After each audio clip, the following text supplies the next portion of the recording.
King of Elfland's Daughter. Chapter 1. The Parliament of Earl. In their ruddy jackets of leather that reached to their knees, the men of Earl appeared before their lord, the stately white-haired man in his long red room. He leaned in his carven chair and heard their spokesman, and thus their spokesman said, "For 700 years the chiefs of your race have ruled us well, and their deeds are remembered by the minor minstrels living on yet in their little tinkling songs. And yet the generations stream away, and there is no new thing." "What would you?" said the Lord. "We would be ruled by a magic lord," they said. "So be it," said the Lord. "It is 500 years since my people have spoken thus in Parliament, and it shall always be as your Parliament saith. You have spoken, so be it." And he raised his hand and blessed them, and they went. They went back to their ancient crafts, to the fitting of iron to the hooves of horses, to working upon leather, to tending flowers, to ministering to the rugged needs of earth. They followed the ancient ways and looked for a new thing. But the old lord sent a word to his eldest son, bidding him come before him. And very soon the young man stood before him, in that same carven chair from which he had not moved, where light, growing late from high windows, showed the aged eyes looking far into the future beyond that old lord's time. And seated there he gave his son his commandment. "Go forth," he said, "before these days of mine are over, and therefore go in haste, and go from here eastward, and pass the fields we know, till you see the lands that clearly pertain to faerie, and cross their boundary, which is made of twilight, and come to the palace that is only told of in song." "It is far from here," said the young man Alvaric. "Yes," answered he, "it is far." "And further still," the young man said, "to return, for distances in those fields are not as here." "Even so," said his father. "What do you bid me do," said the son, "when I come to that palace?" And his father said, "To wed the King of Elfland's daughter." The young man thought of her beauty and crown of ice, and the sweetness that fabulous runes had told was hers. Songs were sung of her on wild hills where tiny strawberries grew at dusk and by early starlight, and if one sought the singer, no man was there. Sometimes only her name was sung softly over and over. Her name was Lyrazel. She was a princess of the magic line. The gods had sent their shadows to her christening, and the fairies too would have gone, but that they were frightened to see on their dewy fields the long dark moving shadows of the gods. So they stayed hidden in crowds of pale pink anemones, and thence blessed Lyrazel. "My people demand a magic lord to rule over them. They have chosen foolishly," the old lord said, "and only the dark ones that show not their faces know all that this will bring. But we who see not follow the ancient custom and do what our people in their parliaments say. It may be some spirit of wisdom they have not known may save them even yet. Go then, with your face turned towards that light that beats from fairyland, and that faintly illumines the dusk between sunset and early stars, and this shall guide you till you come to the frontier and have passed the fields we know." Then he unbuckled a strap and a girdle of leather and gave his huge sword to his son, saying, "This that has brought our family down the ages unto this day shall surely guard you always upon your journey, even though you fare beyond the fields we know." And the young man took it, though he knew that no such sword could avail him. Near the castle of Earl there lived a lonely witch on high land near the thunder, which used to roll in summer along the hills. There she dwelt by herself in a narrow cottage of thatch, and roamed the high fields alone to gather the thunderbolts.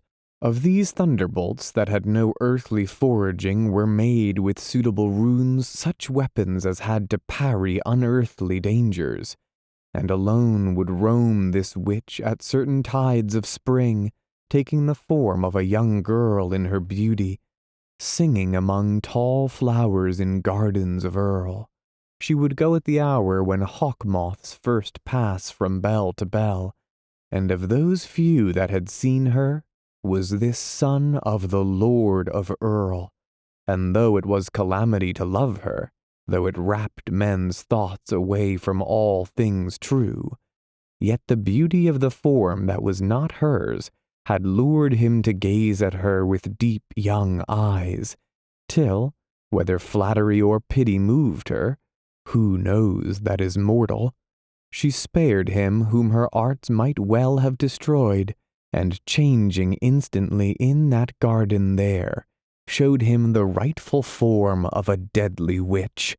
And even then his eyes did not at once forsake her, and in the moments that his glance still lingered upon that withered shape that haunted the hollyhocks, he had her gratitude that may not be bought, nor won by any charms that Christians know. And she had beckoned to him, and he had followed, and learned from her on her thunder-haunted hill, that on the day of need a sword might be made of metals not sprung from earth, with runes along it that would waft away certainly any thrust of earthly sword, and except for 3 master runes, could thwart the weapons of Elfland. As he took his father's sword, the young man thought of the witch. It was scarcely dark in the valley when he left the castle of Earl, and went so swiftly up the witch's hill that a dim light lingered yet on its highest heaths when he came near the cottage of the one that he sought, and found her burning bones at a fire in the open.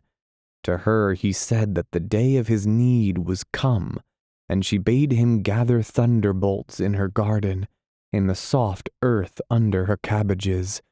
And there, with eyes that saw every minute more dimly, and fingers that grew accustomed to the thunderbolt's curious surfaces, he found before darkness came down on him 17, and these he heaped into a silken kerchief and carried back to the witch.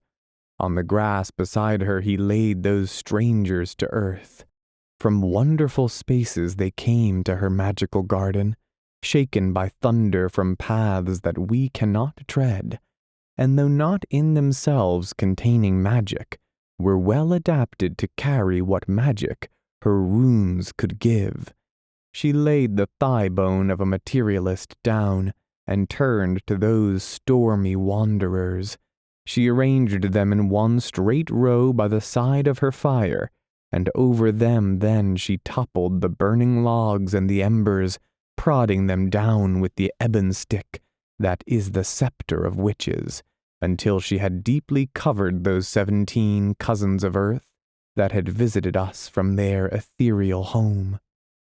She stepped back then from her fire, and stretched out her hands, and suddenly blasted it with a frightful rune. The flames leapt up in amazement, and what had been but a lonely fire in the night, with no more mystery than pertains to all such fires, flared suddenly into a thing that wanderers feared. As the green flames stung by her runes leapt up, and the heat of the fire grew intenser, she stepped backwards further and further, and merely uttered her runes a little louder the further she got from the fire. She bade Alveric pile on logs, dark logs of oak that lay there cumbering the heath, and at once, as he dropped them on, the heat licked them up, and the witch went on pronouncing her louder runes, and the flames danced wild and green, and down in the embers the 17, whose paths had once crossed earth's when they wandered free, knew heat again as great as they had known, even on that desperate ride that had brought them here. And when Alveric could no longer come near the fire, and the witch was some yards from it shouting her runes, the magical flames burned all the ashes away, and that portent that flared on the hill as suddenly ceased, leaving only a circle that suddenly glowed on the ground, like the evil pool that glares where thermite has burst, and flat in the glow, all liquid still, lay the sword. The witch approached it, and pared its edges with a sword that she drew from her thigh. Then she sat down beside it on the earth, and sang to it while it cooled. Not like the runes that enraged the flames was the song she sang to the sword. She whose curses had blasted the fire till it shriveled big logs of oak, crooned now a melody like a wind in summer, blowing from wild wood gardens that no man tended, down valleys loved once by children, now lost to them but for dreams. A song of such memories as lurk and hide along the edges of oblivion, now flashing from beautiful years, a glimpse of some golden moment, now passing swiftly out of remembrance again, to go back to the shades of oblivion, and leaving on the mind those faintest traces of little shining feet, which when dimly perceived by us are called regrets. She sang of old summer noons in the time of harebells. She sang on that high dark heath a song that seemed so full of mornings and evenings preserved with all their dues by her magical craft from days that had else been lost, that Alveric wondered of each small wandering wing that her fire had lured from the dusk, if this were the ghost of some day lost to man, called up by the force of her song from times that were fairer. And all the while the unearthly metal grew harder, the white liquid stiffened and turned red, the glow of the red dwindled, and as it cooled it narrowed.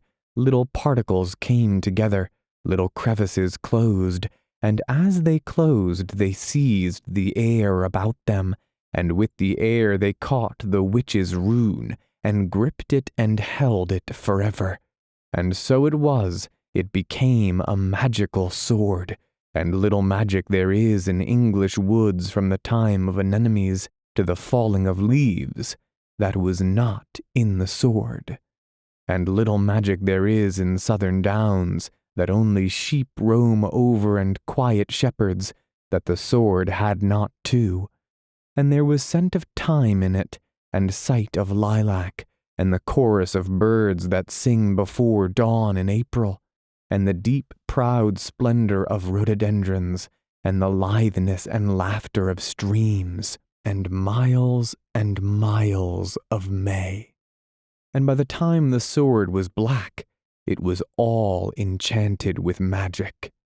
Nobody can tell you about that sword all that there is to be told of it, for those that know of the paths of space on which its metal once floated, till Earth caught them one by one as she sailed past on her orbit, have little time to waste on such things as magic, and so cannot tell you how the sword was made.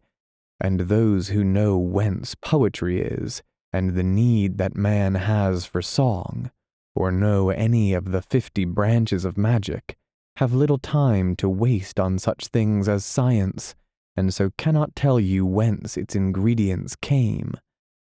Enough that it was once beyond our earth, and was now here among our mundane stones, that it was once but as those stones, and now had something in it, such as soft music has. Let those that can define it. And now the witch drew the black blade forth by the hilt, which was thick, and on one side rounded, for she had cut a small groove in the soil below the hilt for this purpose, and began to sharpen both sides of the sword by rubbing them with a curious greenish stone, still singing over the sword an eerie song. Alveric watched her in silence, wondering, not counting time. It may have been for moments. It may have been while the stars went far on their courses. Suddenly, she was finished. She stood up with the sword lying on both her hands. She stretched it out curtly to Alveric. He took it. She turned away, and there was a look in her eyes as though she would have kept that sword, or kept Alveric. He turned to pour out his thanks, but she was gone. He rapped on the door of the dark house.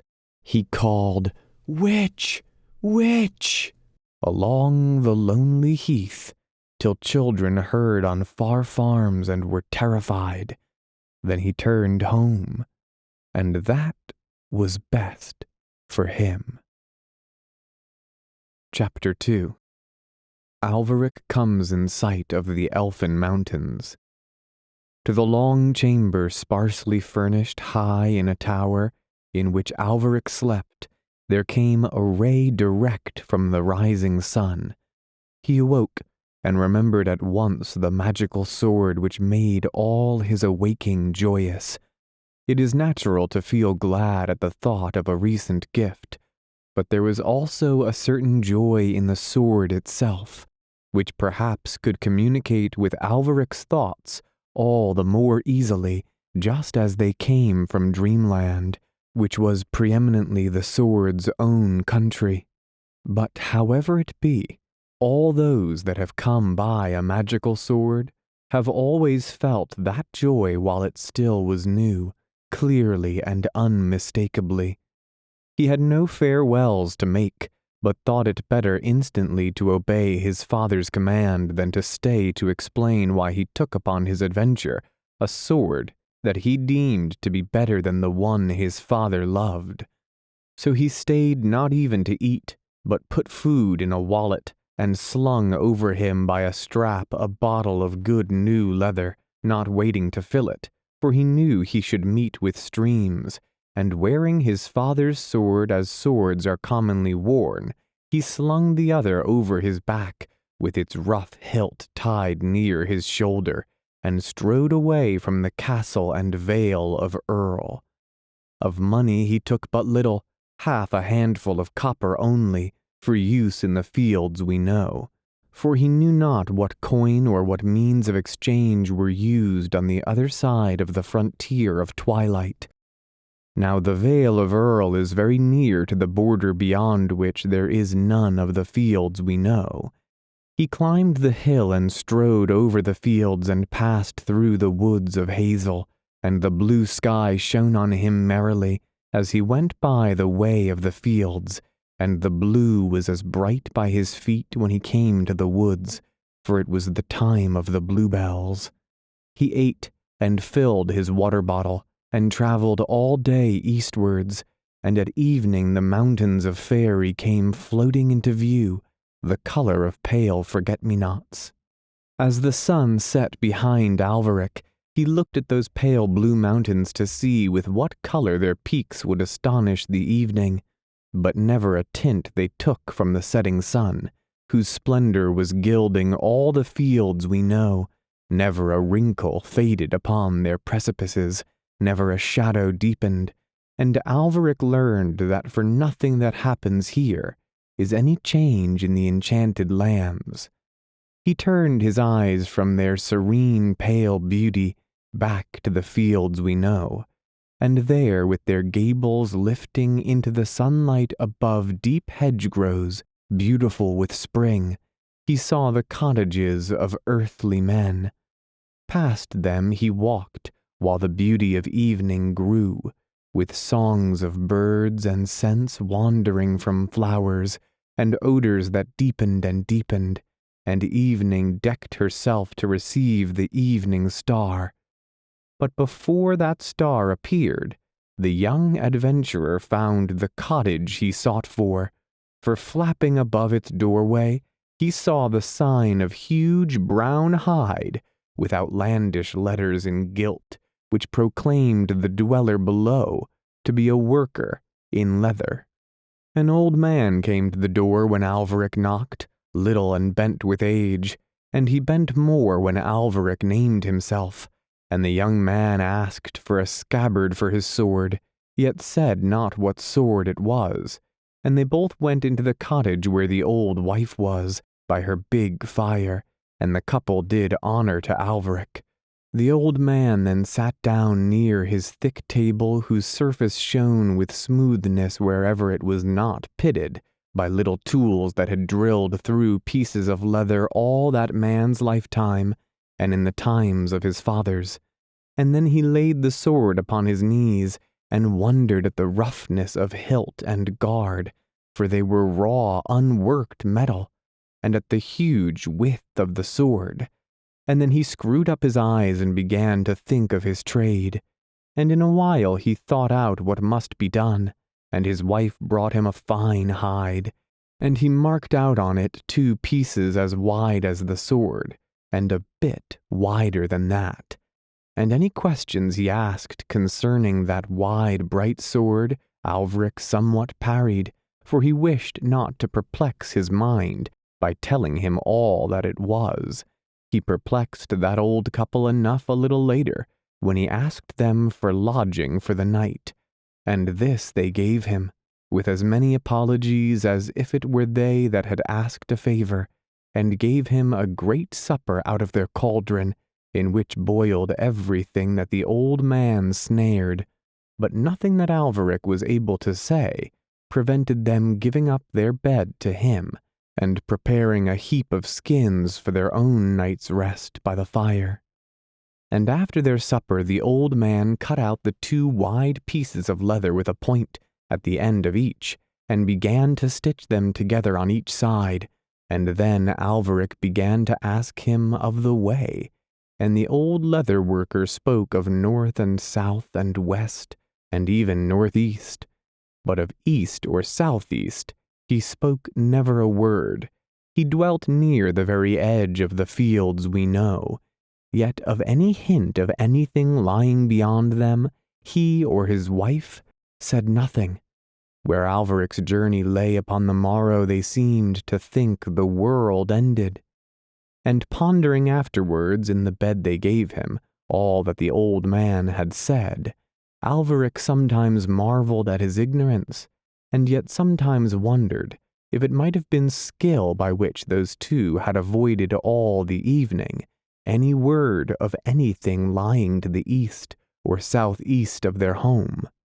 He wondered if in his early days the old man might have gone there, but he was unable even to wonder what he had found there if he had gone.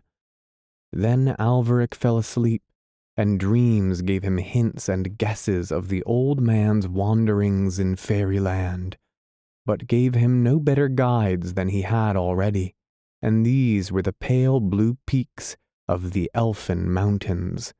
The old man woke him after he had slept long. When he came to the day room, a bright fire was burning there, his breakfast was ready for him, and the scabbard made, which fitted the sword exactly. The old people waited on him silently, and took payment for the scabbard, but would not take aught for their hospitality. Silently they watched him rise to go, and followed him without a word to the door, and outside it watched him still, clearly hoping that he would turn to the north or west. But when he turned and strode for the Elfin mountains, they watched him no more, for their faces never were turned that way. And though they watched him no longer, yet he waved his hand in farewell, for he had a feeling for the cottages and fields of these simple folk, such as they had not for the enchanted lands. He walked in the sparkling morning through scenes familiar from infancy.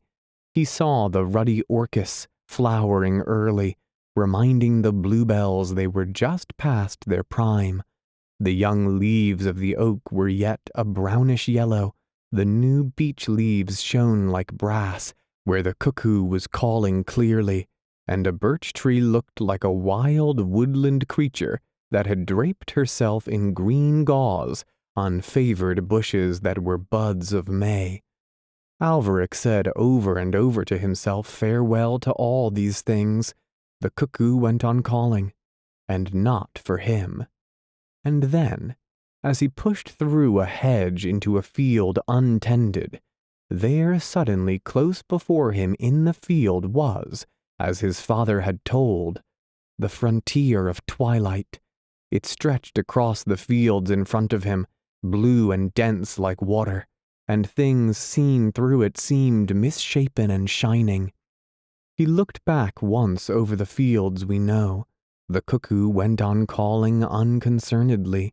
A small bird sang about its own affairs, and nothing seeming to answer or heed his farewells, Alveric strode on boldly into those long masses of twilight. A man in a field not far was calling to horses. There were folk talking in a neighboring lane.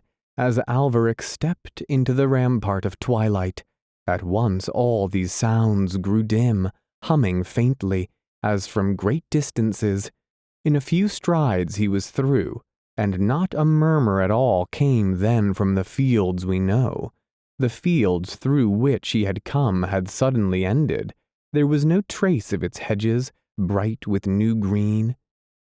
He looked back, and the frontier seemed lowering, cloudy and smoky. He looked all around and saw no familiar thing. In the place of the beauty of May were the wonders and splendors of Elfland. The pale blue mountains stood august in their glory, shimmering and rippling in a golden light that seemed as though it rhythmically poured from the peaks and flooded all those slopes with breezes of gold. And below them, far off as yet, he saw going up all silver into the air the spires of the palace only told of in song. He was on a plain on which the flowers were queer and the shape of the trees monstrous. He started at once toward the silver spires.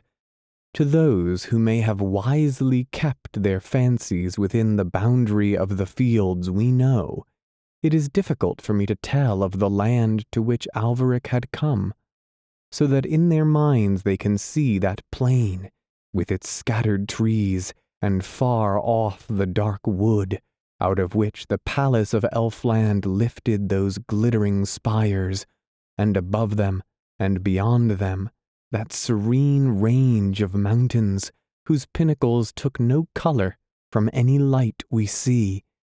Yet it is for this very purpose that our fancies travel far, and if my reader, through fault of mine, fail to picture the peaks of Elfland, my fancy had better have stayed in the fields we know. Know then, that in Elfland are colors more deep than are in our fields, and the very air there glows with so deep a lucency that all things seen there have something of the look of our trees and flowers in June, reflected in water, and the color of Elfland, of which I despaired to tell, may yet be told, for we have hints of it here, the deep blue of the night in summer, just as the gloaming has gone, the pale blue of Venus flooding the evening with light, the deeps of lakes in the twilight, all these are hints of that color. And while our sunflowers carefully turned to the sun, some forefather of the rhododendrons must have turned a little towards Elfland, so that some of that glory dwells with them to this day. And above all, our painters have had many a glimpse of that country, so that sometimes in pictures we see a glamour too wonderful for our fields. It is a memory of theirs that intruded from some old glimpse of the pale blue mountains while they sat at easels painting the fields we know. So Alveric strode on through the luminous air of that land whose glimpses dimly remembered our inspirations here, and at once he felt less lonely, For there is a barrier in the fields we know, drawn sharply between men and all other life, so that if we be but a day away from our kind we are lonely, but once across the boundary of twilight. And Alveric saw this barrier was down. Crows walking on the moor looked whimsically at him. All manner of little creatures peered curiously, to see who was come from a quarter whence so few ever came, to see who went on a journey whence so few ever returned. For the King of Elfland guarded his daughter well, as Alveric knew, although he knew not how. There was a merry sparkle of interest in all those little eyes, and a look that might mean warning.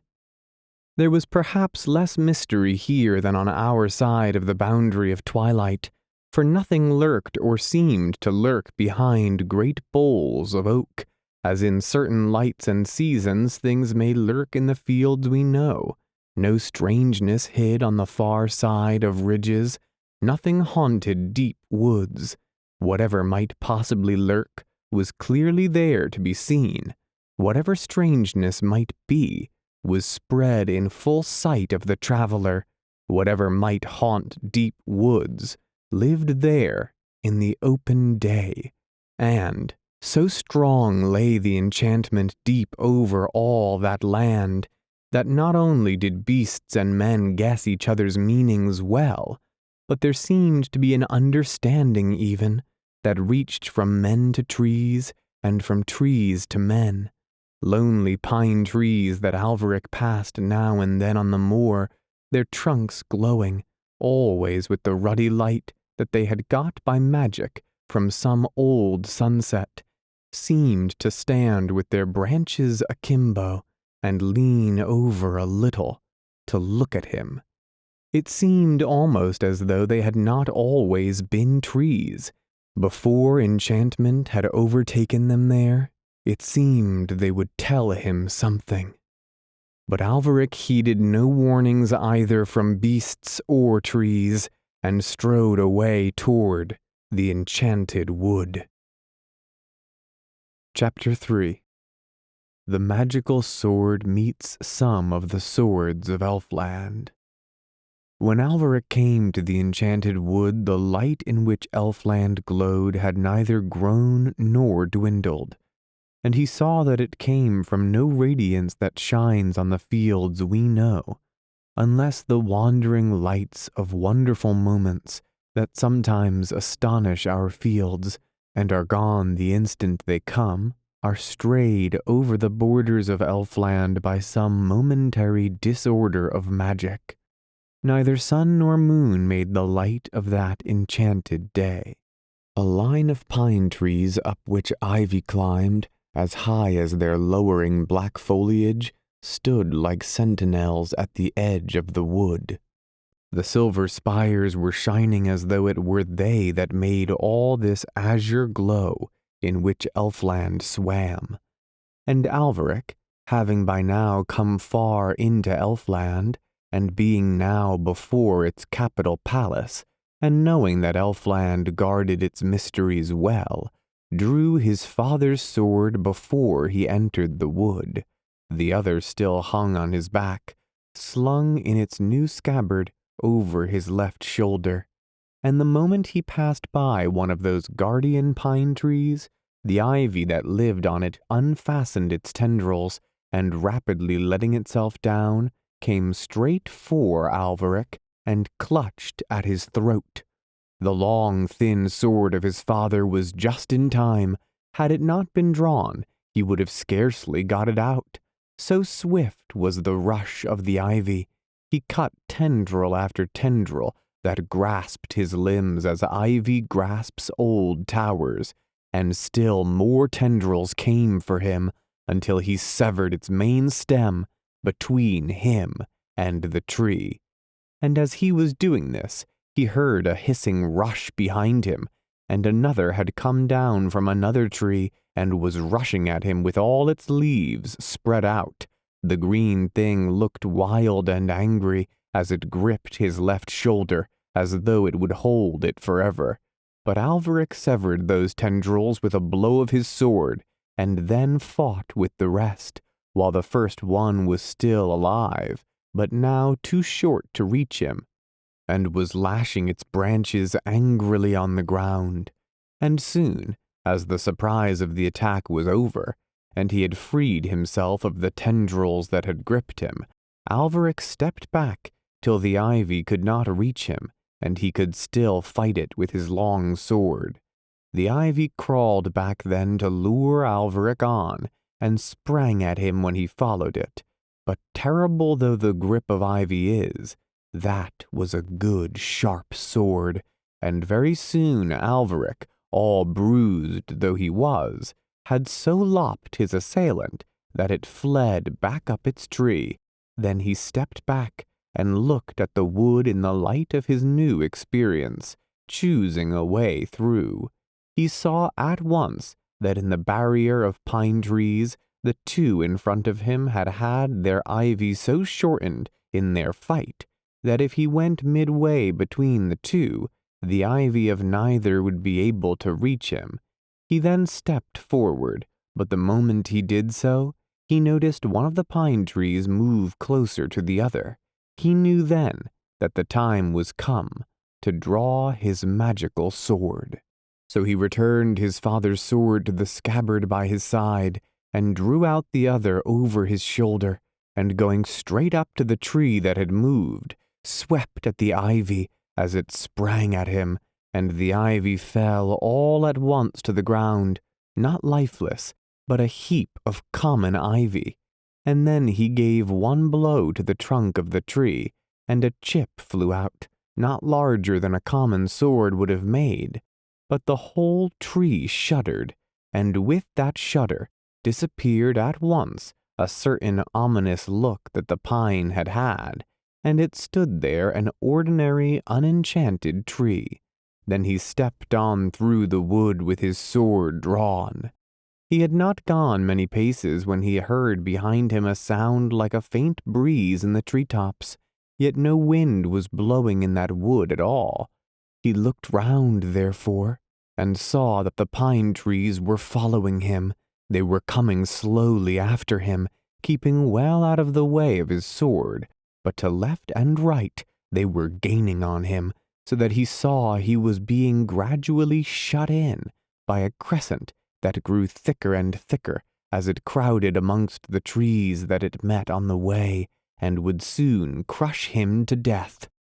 Alveric saw at once that to turn back would be fatal, and decided to push right on, relying chiefly on speed, for his quick perception had already noticed something slow about the magic that swayed the wood, as though whoever controlled it were old, or weary of magic, or interrupted by other things.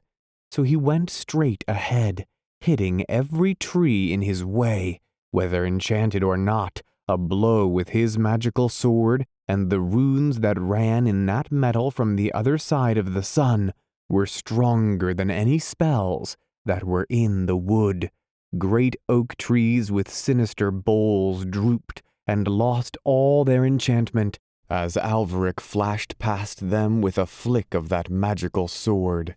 He was marching faster than the clumsy pines, and soon he left in that weird and eerie wood a wake of trees that were wholly unenchanted, that stood there now without a hint of romance, or mystery even. And all of a sudden he came from the gloom of the wood to the emerald glory of the Elf King's lawns. Again, we have hints of such things here.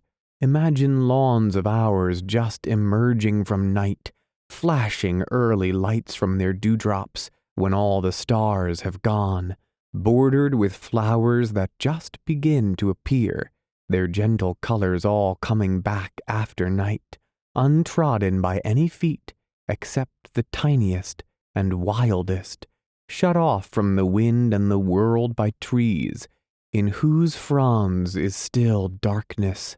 Picture these waiting for the birds to sing. There is almost a hint there, sometimes, of the glow of the lawns of Elfland. But then it passes so quickly that we can never be sure.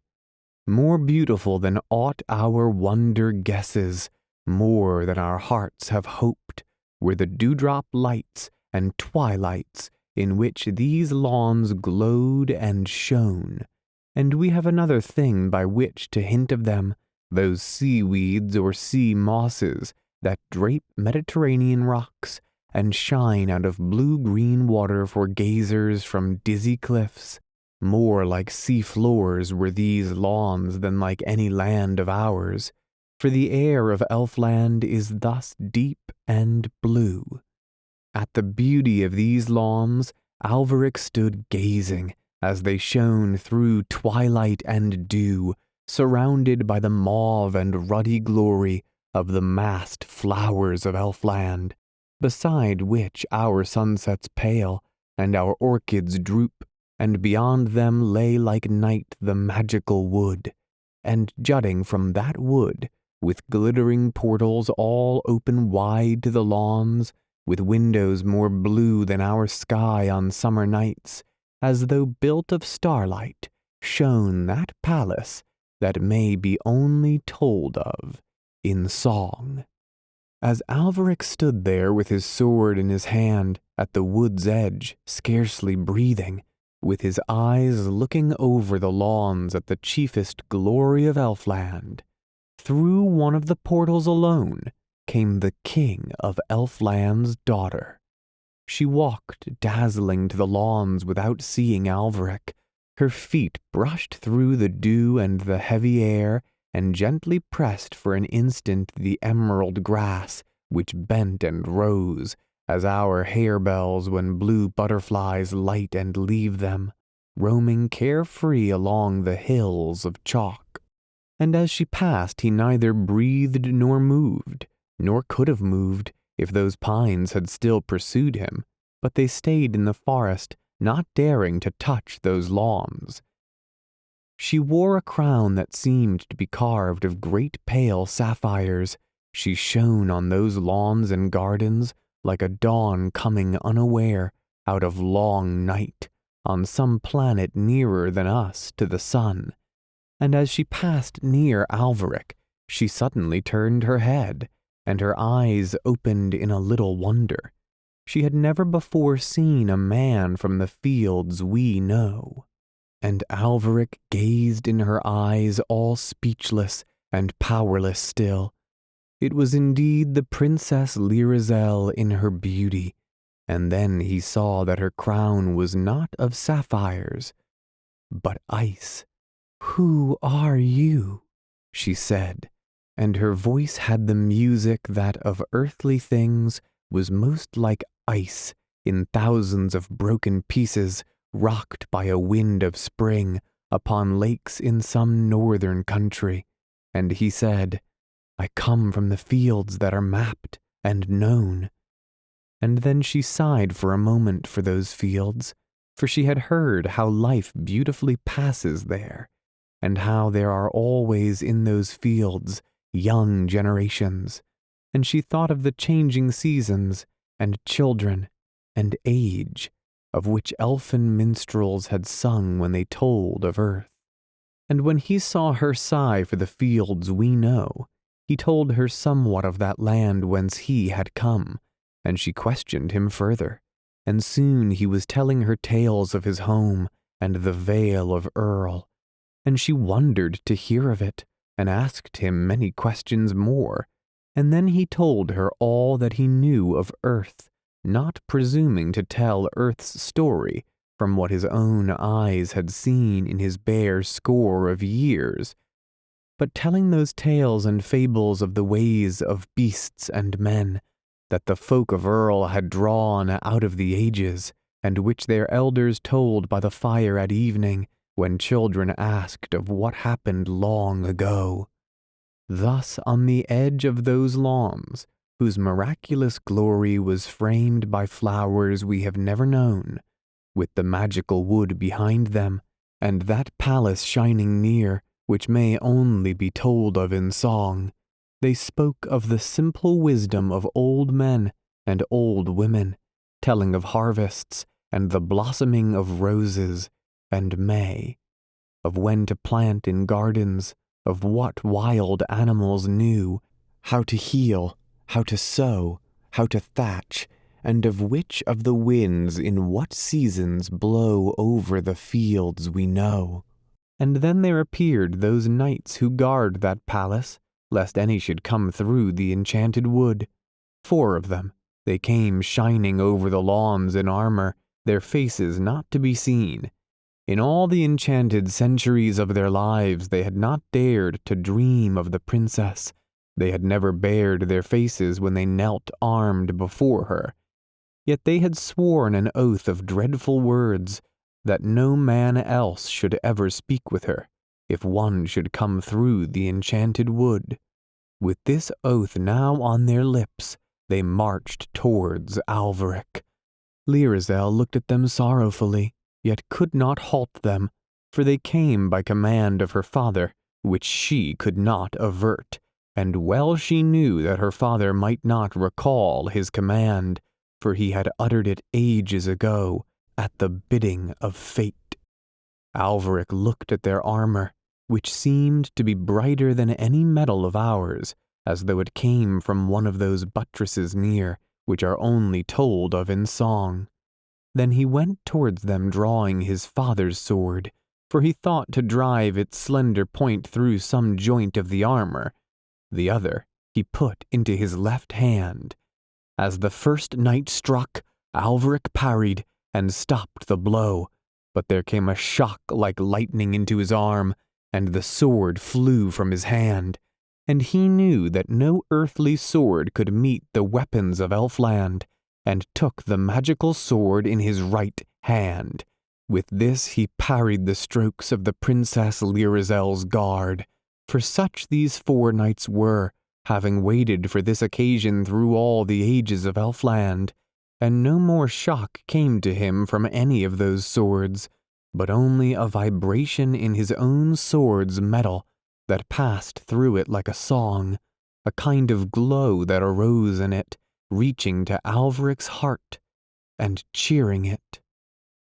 But as Alveric continued to parry the swift blows of the guard, that sword that was kin to the lightning grew weary of these defenses, for it had in its essence speed and desperate journeys, and lifting Alveric's hand along with it, it swept blows at the elvish knights, and the armor of Elfland could not hold it out.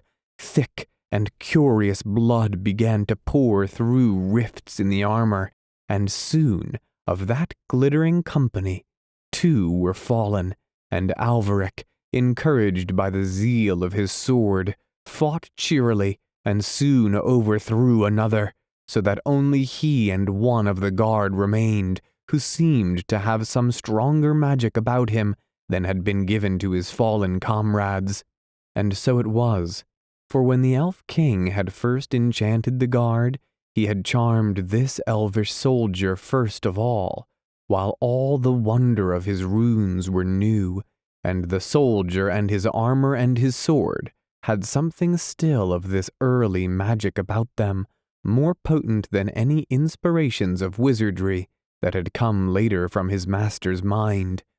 Yet this knight, as Alveric soon was able to feel along his arm and his sword, had none of those 3 master runes of which the old witch had spoken when she made the sword on her hill. For these were preserved, unuttered by the King of Elfland himself, with which to hedge his own presence. To have known of their existence, she must have flown by broom to Elfland and spoken secretly, alone with the king. And the sword that had visited earth from so far away smote like the falling of thunderbolts, and green sparks rose from the armor, and crimson as sword met sword, and thick elvish blood moved slowly from wide slits down the cuirass, and Lyrazel gazed in awe and wonder and love, and the combatants edged away fighting into the forest, and branches fell on them hacked off by their fight, and the runes in Alvaric's far-traveled sword exulted and roared at the elf knight, until in the dark of the wood, amongst branches severed from disenchanted trees, with a blow like that of a thunderbolt riving an oak tree, Alvaric slew him. At that crash, and at that silence, Lyrazel ran to his side. "Quick," she said, "for my father has 3 runes." She durst not speak of them. "Whither?" said Alvaric, and she said, "To the fields you know." Chapter 4. Alvaric comes back to earth after many years. Back through the guarding wood went Alvaric and Lyrazel, she only looking once more at those flowers and lawns, seen only by the furthest travelling fancies of poets in deepest sleep. Then, urging Alvaric on, he choosing the way past trees he had disenchanted, and she would not let him delay even to choose his path, but kept urging him away from the palace that is only told of in song, and the other trees began to come lumbering towards them from beyond the lusterless, unromantic line that Alvaric's sword had smitten, looking queerly as they came at their stricken comrades, whose listless branches drooped without magic or mystery. And as the moving trees came nearer, Lyrazel would hold up her hand, and they all halted and came on no more, and still she urged upon Alvaric to hasten. She knew her father would climb the brazen stairs of one of those silver spires. She knew he would soon come out onto a high balcony. She knew what rune he would chant. She heard the sound of his footsteps ascending, ringing now through the wood. They fled over the plain beyond the wood, all through the blue, everlasting elfin day, and again she looked over her shoulder and urged Alvaric on. The elf king's feet boomed slow on the 1,000 brazen steps, and she hoped to reach the barrier of twilight, which on that side was smoky and dull, when suddenly, as she looked for the 100th time at the distant balconies of the glittering spires, she saw a door begin to open high up above the palace only told of in song. She cried, "Alas!" to Alvaric, but at that moment the scent of briar roses came drifting to them from the fields we know. Alvaric knew not fatigue, for he was young, nor she, for she was ageless. They rushed forward, he taking her hand. The elf king lifted his beard, and just as he began to intone a rune that only once may be uttered, against which nothing from our fields can avail, they were through the frontier of twilight, and the rune shook and troubled those lands in which Lyrazel walked no longer.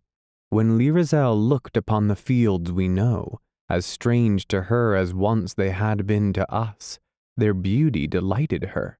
She laughed to see the haystacks and loved their quaintness.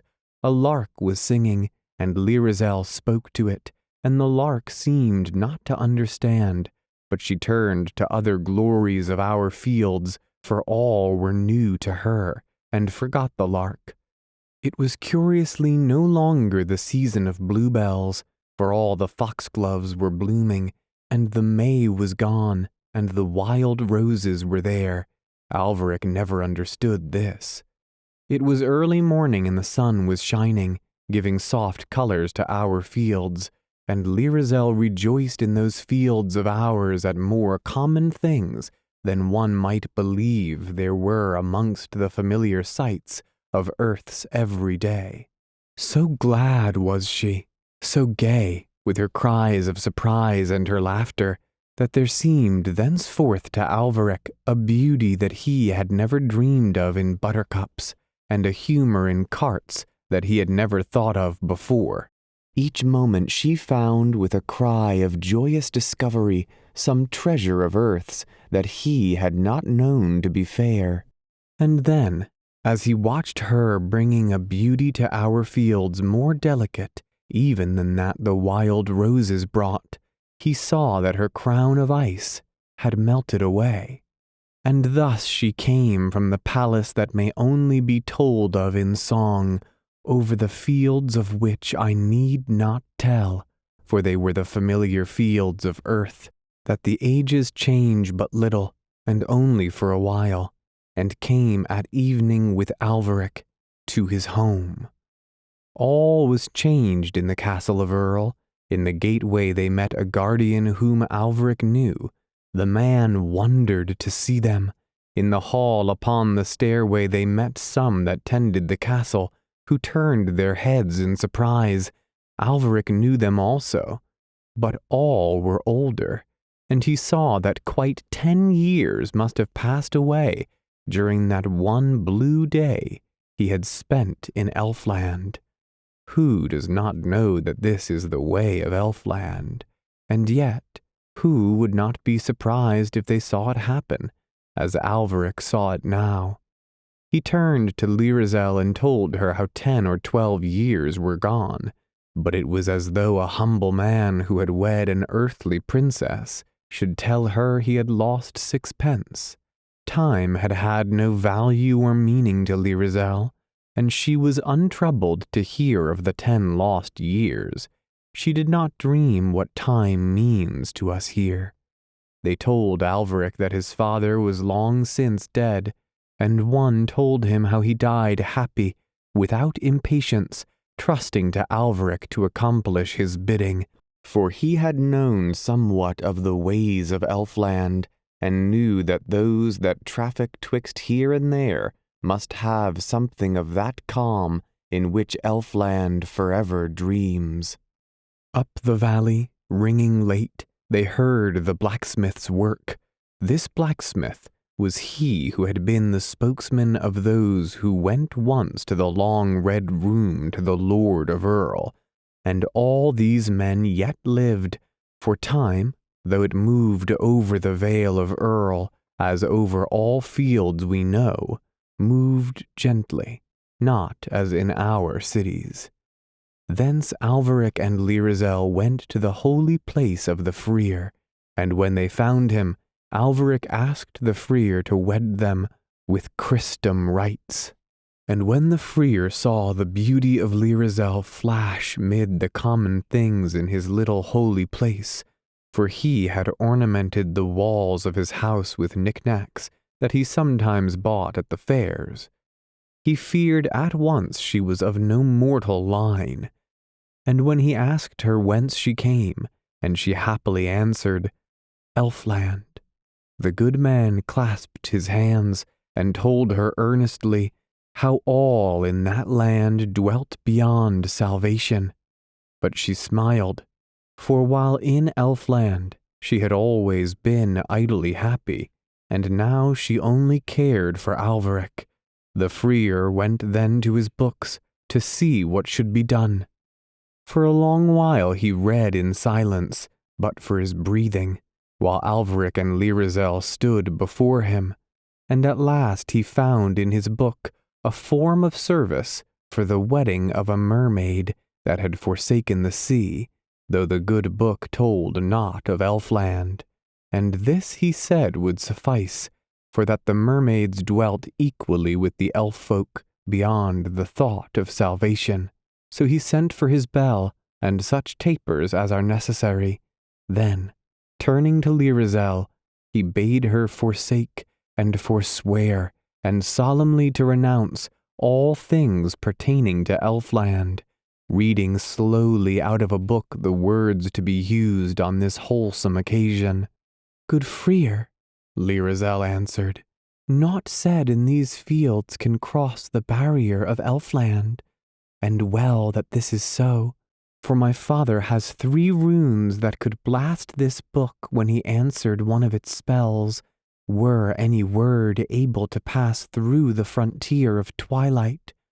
I will spell no spells with my father, but I cannot wed Christendom man, the Freer replied, with one of the stubborn who dwell beyond salvation.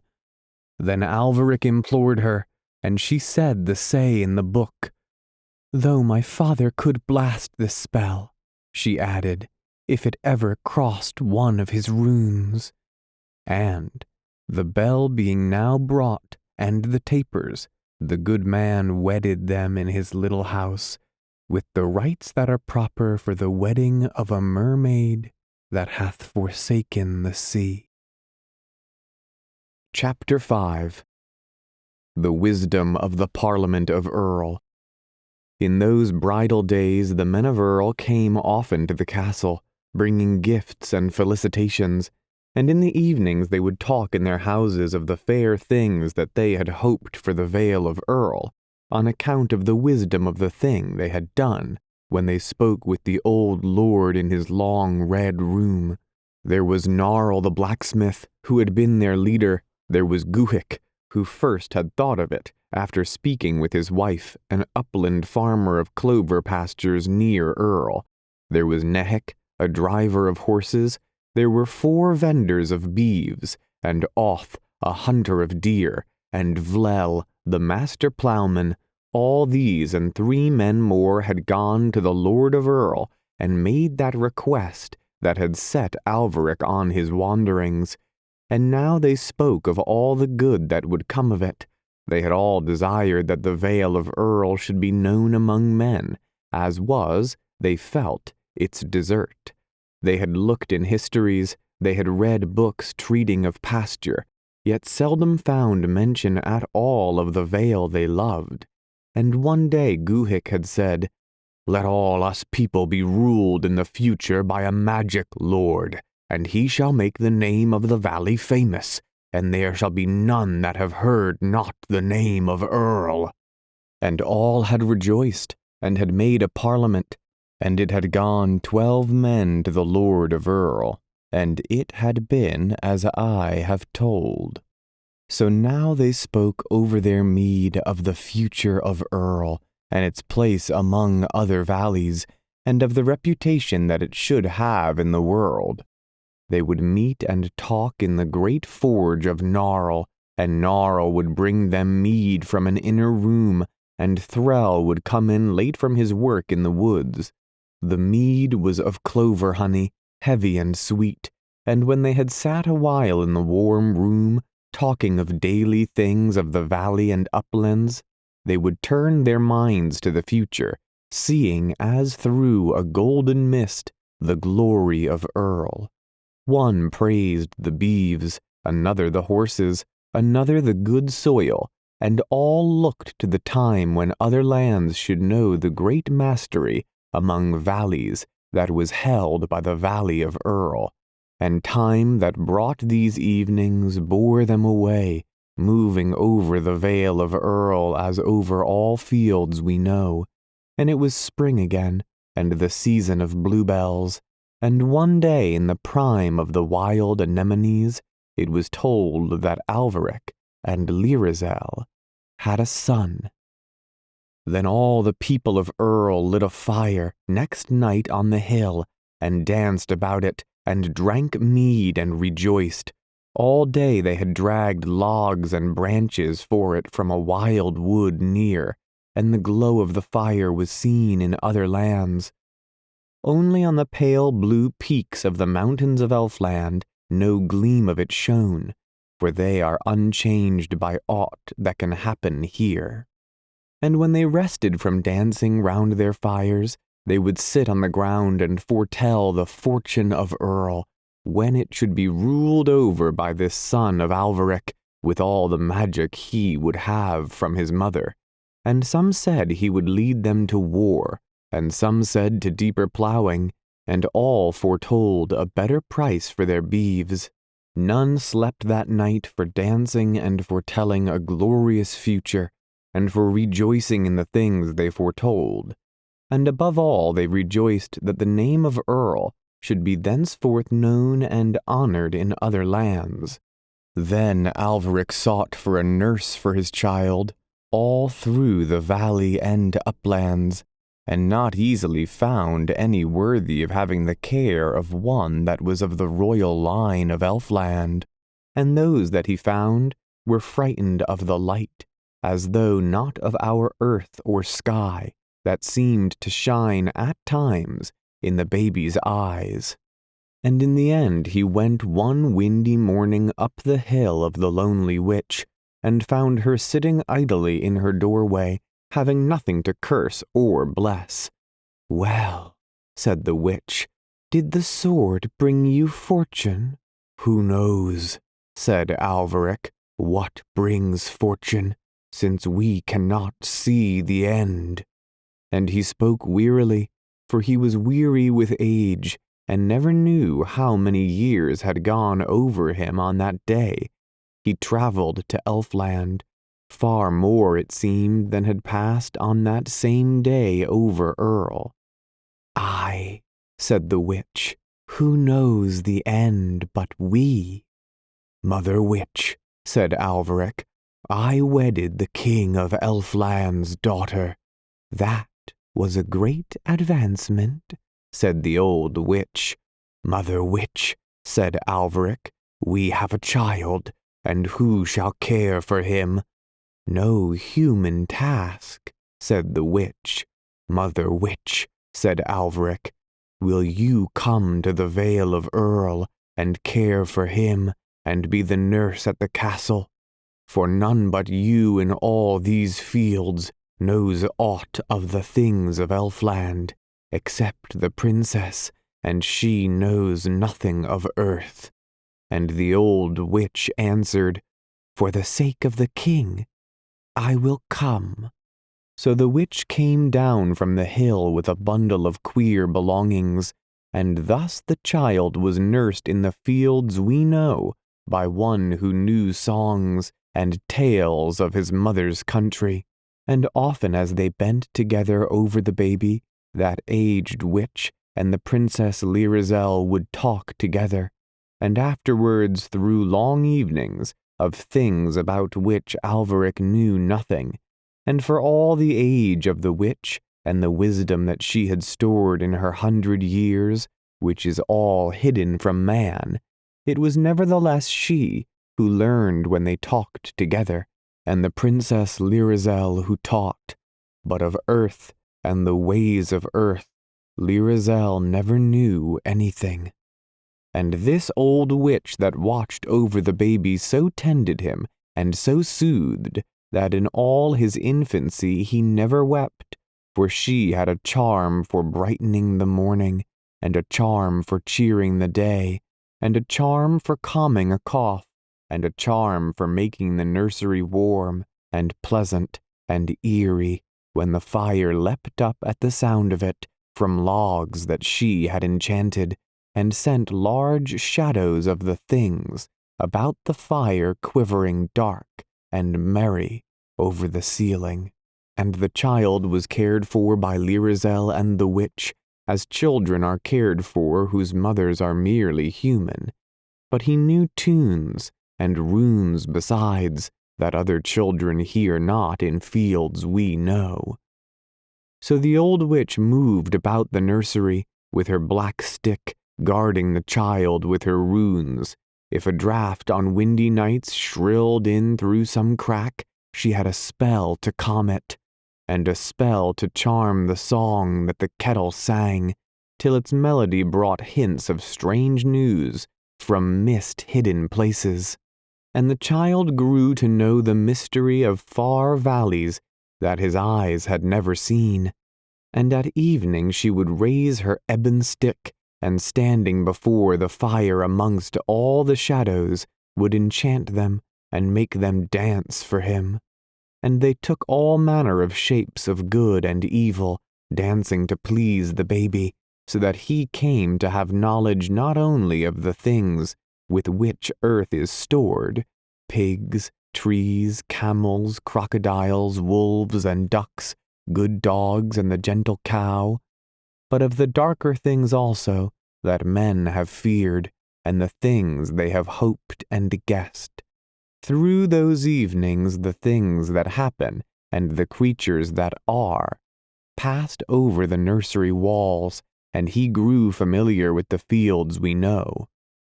And on warm afternoons the witch would carry him through the village, and all the dogs would bark at her eerie figure, but durst not come too close, for a page boy behind her carried the ebon stick, and dogs that know so much, that know how far a man can throw a stone, and if he would beat them, and if he durst not, knew also that this was no ordinary stick, so they kept far away from that queer black stick in the hand of the page, and snarled, and the villagers came out to see, and all were glad when they saw how magical a nurse the young heir had.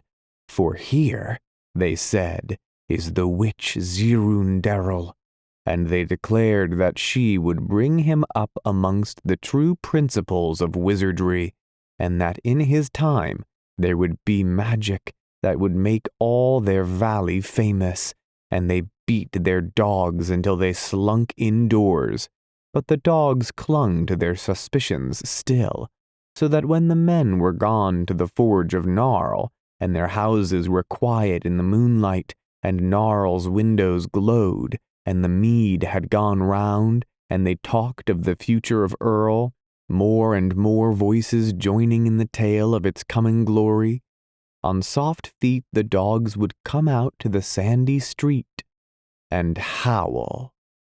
And to the high sunny nursery Lyrizel would come, bringing a brightness that the learned witch had not in all her spells, and would sing to her boy those songs that none can sing to us here, for they were learned the other side of the frontier of twilight, and were made by singers all unvexed by time.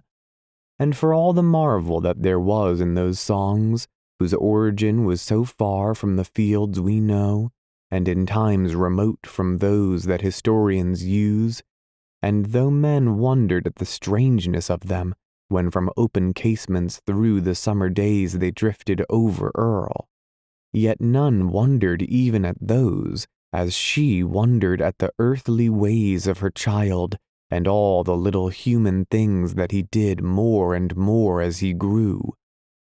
For all human ways were strange to her, and yet she loved him more than her father's realm, or the glittering centuries of her ageless youth, or the palace that may be told of only in song.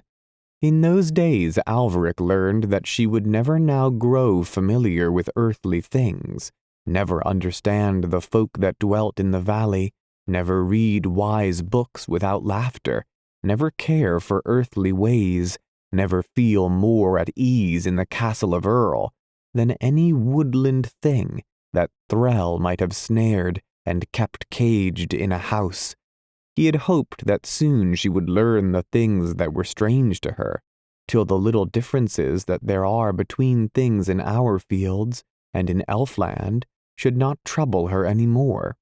But he saw at last that the things that were strange would always so remain, and that all the centuries of her timeless home had not so lightly shaped her thoughts and fancies that they could be altered by our brief years here.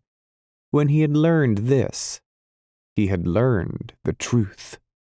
Between the spirits of Alveric and Lyrizel lay all the distance there is between earth and Elfland, and love bridged the distance, which can bridge further than that. Yet when for a moment on the golden bridge he would pause and let his thoughts look down at the gulf, all his mind would grow giddy, and Alveric trembled. What of the end, he thought, and feared lest it should be stranger than the beginning. And she did not see that she should know anything. Was not her beauty enough? Had not a lover come at last to those lawns that shone by the palace only told of in song, and rescued her from her uncompanioned fate and from that perpetual calm? Was it not enough that she had come? Must she needs understand the curious things folk did? Must she never dance in the road, never speak to goats, never laugh at funerals, never sing at night? Why? What was joy for if it must be hidden? Must merriment bow to dullness in these strange fields she had come to? And then one day she saw how a woman of Earl looked less fair than she had looked a year ago. Little enough was the change, but her swift eye saw it surely, and she went to Alveric crying to be comforted, because she feared that time in the fields we know might have power to harm that beauty that the long, long ages of Elfland had never dared to dim. And Alveric said that time must have his way, as all men know, and where was the good of complaining? Chapter 6. The Rune of the Elf King. On the high balcony of his gleaming tower the King of Elfland stood. Below him echoed yet the 1,000 steps. He had lifted his head to chant the rune that should hold his daughter in Elfland, and in that moment had seen her pass the murky barrier, which on this side facing toward Elfland is all lustrous with twilight, and on that side facing towards the field we know is smoky and angry and dull. And now he had dropped his head till his beard lay mingled with his cape of ermine above his cerulean cloak, and stood there silently sorrowful, while time passed swift as ever over the fields we know. And standing there all blue and white against his silver tower, aged by the passing of times of which we know nothing, before he imposed its eternal calm upon Elfland, he thought of his daughter amongst our pitiless years, for he knew, whose wisdom surpassed the confines of Elfland and touched our rugged fields, knew well the harshness of material things and all the turmoil of time. Even as he stood there, he knew that the years that assail beauty and the myriad harshness that vex the spirit were already about his daughter, and the days that remained to her now seemed scarce more to him, dwelling beyond the fret and ruin of time, than to us might seem a briar rose's hours when plucked and foolishly hawked in the streets of a city. He knew that there hung over her now the doom of all mortal things. He thought of her perishing soon, as mortal things must, to be buried amongst the rocks of a land that scorned Elfland, and that held its most treasured myths to be of little account. And were he not the king of all that magical land, which held its eternal calm from his own mysterious serenity? He had wept to think of the grave in rocky earth, gripping that form that was so fair forever. Or else, he thought, she would pass to some paradise far from his knowledge, some heaven of which books told in the fields we know, for he had heard even of this. He pictured her on some apple-haunted hill, under blossoms of an everlasting April, through which flickered the pale gold halos of those that had cursed Elfland. He saw, though dimly for all his magical wisdom, the glory that only the blessed clearly see. He saw his daughter on those heavenly hills stretch out both arms, as he knew well she would, towards the pale blue peaks of her elfin home, while never one of the blessed heed her yearning. And then, though he was king of all that land that had its everlasting calm from him, he wept, and all Elfland shivered. It shivered as placid waters shiver here if something suddenly touches it from our fields. Then the king turned and left his balcony, and went in great haste down his brazen steps. He came clanging to the ivory doors that shut the tower below, and through them came to the throne room, of which only song may tell, and there he took a parchment out of a coffer, and a plume from some fabulous wing, and dipping the plume into no earthly ink, wrote out a rune on the parchment. Then, raising 2 fingers, he made the minor enchantment whereby he summoned his guard. And no guard came. I have said that no time passed at all in Elfland, yet the happenings of events is in itself a manifestation of time, and no event can occur unless time pass. Now, it is thus with time in Elfland.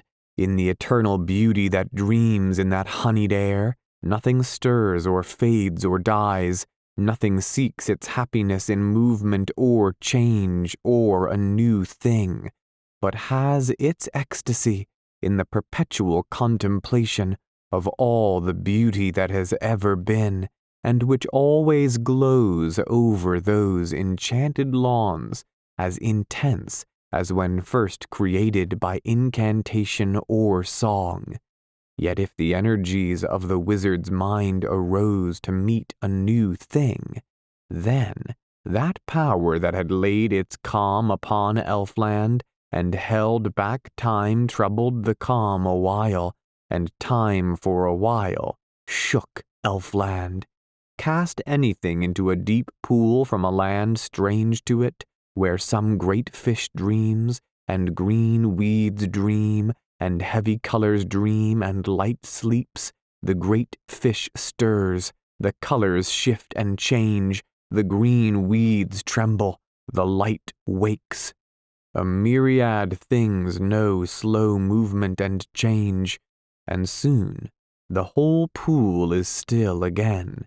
It was the same when Alvarec passed through the border of twilight, and right through the enchanted wood, and the king was troubled and moved, and all Elfland trembled.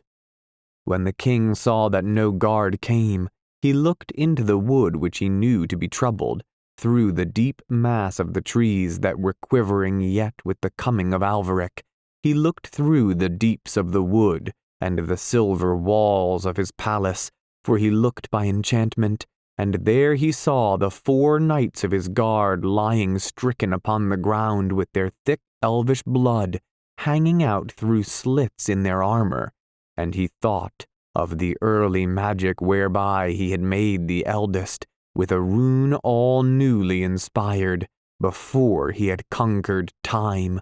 He passed out through the splendor and glow of one of his flashing portals, and over a gleaming lawn, and came to the fallen guard, and saw the trees still troubled. "There has been magic here," said the King of Elfland. And then, though he only had 3 runes that could do such a thing, and though they only could be uttered once, and one was already written upon parchment to bring his daughter home, he uttered the second of his most magical runes over that elder knight that his magic had made long ago, and in the silence that followed the last words of the rune, the rents in the moon-bright armor all clicked shut at once, and the thick dark blood was gone, and the knight rose, live to his feet, and the elf king now had only 1 rune left that was mightier than any magic we know. The other 3 knights lay dead, and having no souls, their magic returned again to the mind of their master. He went back then to his palace, while he sent the last of his guard to fetch him a troll. Dark brown of skin, and 2 or 3 feet high, the trolls are a gnomish tribe that inhabit Elfland, and soon there was a scamper in the throne room that may only be told of in song, and a troll lit by the throne on his 2 bare feet, and stood before its king. The king gave it the parchment with the rune written thereon, saying, "Scamper hence, and pass over the end of the land, until you come to the fields that none know here, and find the Princess Lyrazel, who is gone to the haunts of men, and give her this rune, and she shall read it, and all shall be well." And the troll scampered thence, and soon the troll was come with long leaps to the frontier of twilight.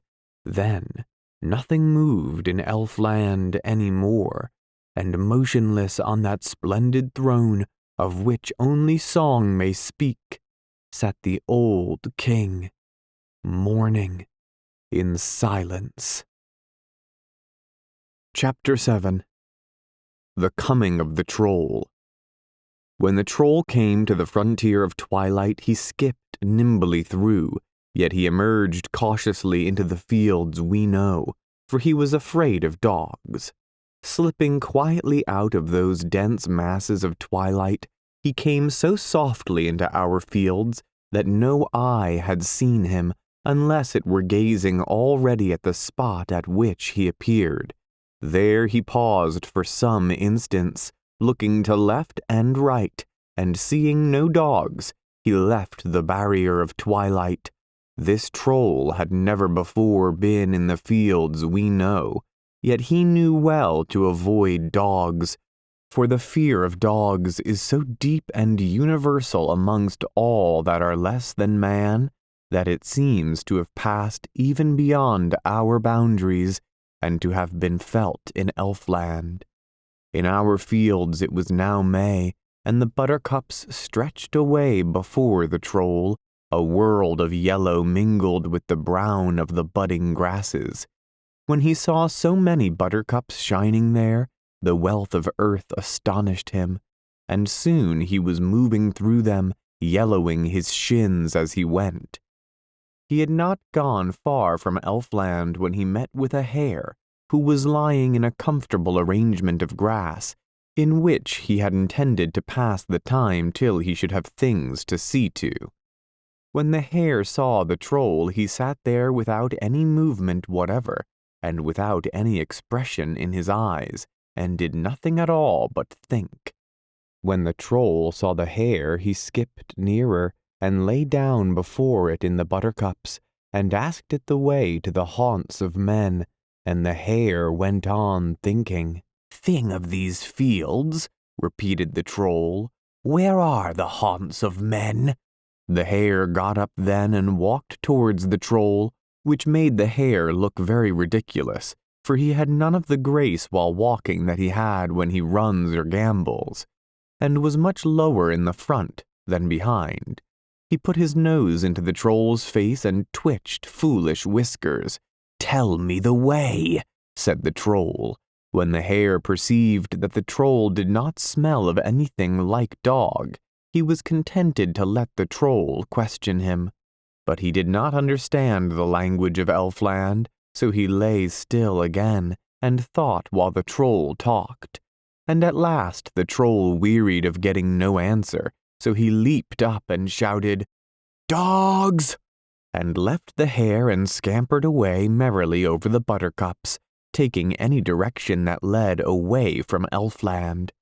And though the hare could not quite understand elfish language, yet there was a vehemence in the tone in which the troll had shouted "dogs," which caused apprehension to enter the thoughts of the hare, so that very soon he forsook his arrangement of grass, and lolloped away through the meadow, with one scornful look after the troll.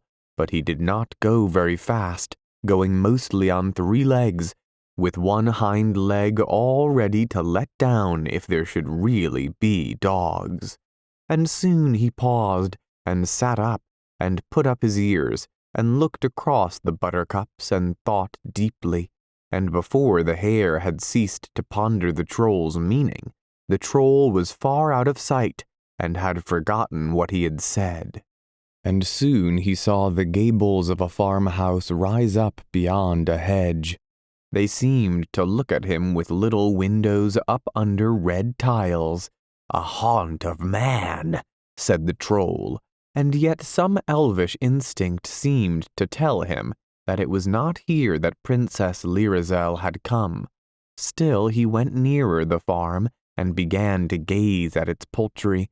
But just at that moment, a dog saw him, one that had never seen a troll before, and it uttered one canine cry of astonished indignation, and keeping all the rest of its breath for the chase, sped after the troll. The troll began at once to rise and dip over the buttercups, as though he had almost borrowed its speed from the swallow and were riding the lower air. Such speed was new to the dog, and he went in a long curve after the troll, leaning over as he went, his mouth open and silent, the wind rippling all the way from his nose to his tail in one wavy current. The curve was made by the dog's baffled hopes to catch the troll as he slanted across. Soon he was straight behind. The troll toyed with speed, breathing the flowery air in long, fresh draughts above the tops of the buttercups. He thought no more of the dog, but he did not cease in the flight that the dog had caused, because of the joy of the speed, and this strange chase continued over those fields, the troll driven on by joy and the dog by duty. For the sake of novelty, then, the troll put his feet together as he leapt over the flowers, and alighting with rigid knees, fell forward onto his hands and so turned over, and, straightening his elbows suddenly as he turned, shot himself into the air, still turning over and over. He did this several times, increasing the indignation of the dog, who knew well enough that that was no way to go over the fields we know. But for all this indignation, the dog had seen clear enough that he would never catch that troll, and presently he returned to the farm, and found his master there, and went up to him wagging his tail. So hard he wagged it that the farmer was sure he had done some useful thing, and patted him, and there the matter ended. And it was well enough for the farmer that his dog has chased that troll from his farm, for had it communicated to his livestock any of the wonder of Elfland, they would have mocked at man, and that farmer would have lost the allegiance of all but his staunch dog. And the troll went on gaily over the tips of the buttercups. Presently he saw rising up all white over the flowers a fox that was facing him with his white chest and chin, and watching the troll as it went. The troll went near to him and took a look, and the fox went on watching him, for the fox watches all things. He had come back lately to those dewy fields from slinking by night along the boundary of twilight that lies between here and Elfland.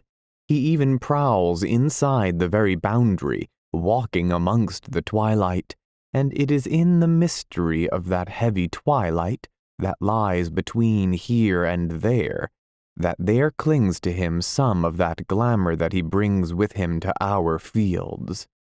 "Well, no man's dog," said the troll, for they know the fox in Elfland from seeing him often go dimly along their borders, and this is the name they give him.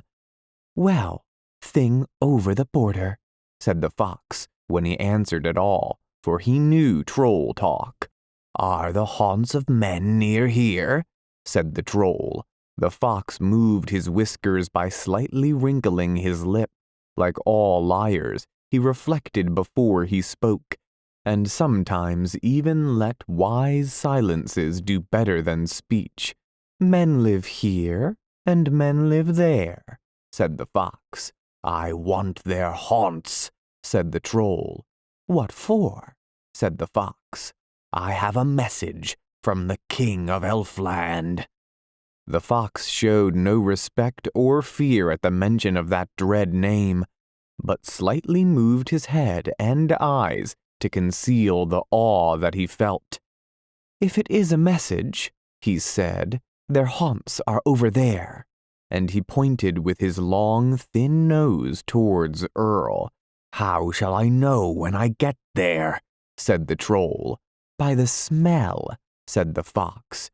"It is a big haunt of men, and the smell is dreadful." "Thanks, no man's dog," said the troll, and he seldom thanked anyone. "I should never go near them," said the fox. "But for—" and he paused and reflected silently. "But for what?" said the troll. "But for their poultry," and he fell into a grave silence. "Goodbye, no man's dog," said the troll, and turned head over heels and was off on his way to Earl. Passing over the buttercups all through the dewy morning, the troll was far on his way by the afternoon, and saw before evening the smoke in the towers of Earl. It was all sunk in a hollow, and gables and chimneys and towers peered over the lip of the valley, and smoke hung over them on the dreamy air. "The haunts of men," said the troll. Then he sat down amongst the grasses and looked at it. Presently he went nearer and looked at it again. He did not like the look of the smoke and the crowd of gables. Certainly it smelt dreadfully. There had been some legend in Elfland of the wisdom of man, and whatever respect that legend had gained for us in the light mind of the troll, now all blew lightly away as he looked at the crowded houses. And as he looked at them, there passed a child of 4, a small girl on a footpath over the fields, going home in the evening to Earl. They looked at each other with round eyes. "Hello," said the child. "Hello, child of men," said the troll. He was not speaking troll talk now, but the language of Elfland, that grander tongue that he had had to speak when he was before the king. For he knew the language of Elfland, although it was never used in the homes of the trolls, who preferred troll talk. This language was spoken in those days also by men, for there were fewer languages then, and the elves and the people of Earl both used the same. "What are you?" said the child. "A troll of Elfland," answered the troll. "So I thought," said the child. "Where are you going, child of men?" the troll asked. "To the houses," the child replied. "We don't want to go there," said the troll. "No," said the child. "Come to Elfland," the troll said. The child thought for a while. Other children had gone, and the elves always sent a changeling in their place, so that nobody quite missed them, and nobody really knew. She thought a while of the wonder and wildness of Elfland, and then of her own home. "No," said the child. "Why not?" said the troll. "Mother made a jam roll this morning," said the child, and she walked on gravely home. Had it not been for that chance jam roll, she had gone to Elfland. "Jam," said the troll contemptuously, and thought of the tarns of Elfland, the great lily leaves lying flat upon their solemn waters, the huge blue lilies towering into the elf light above the green deep tarns. For jam, this child had forsaken them. Then he thought of his duty again, the roll of parchment, and the elf king's rune for his daughter. He had carried the parchment in his left hand when he ran, in his mouth when he somersaulted over the buttercups.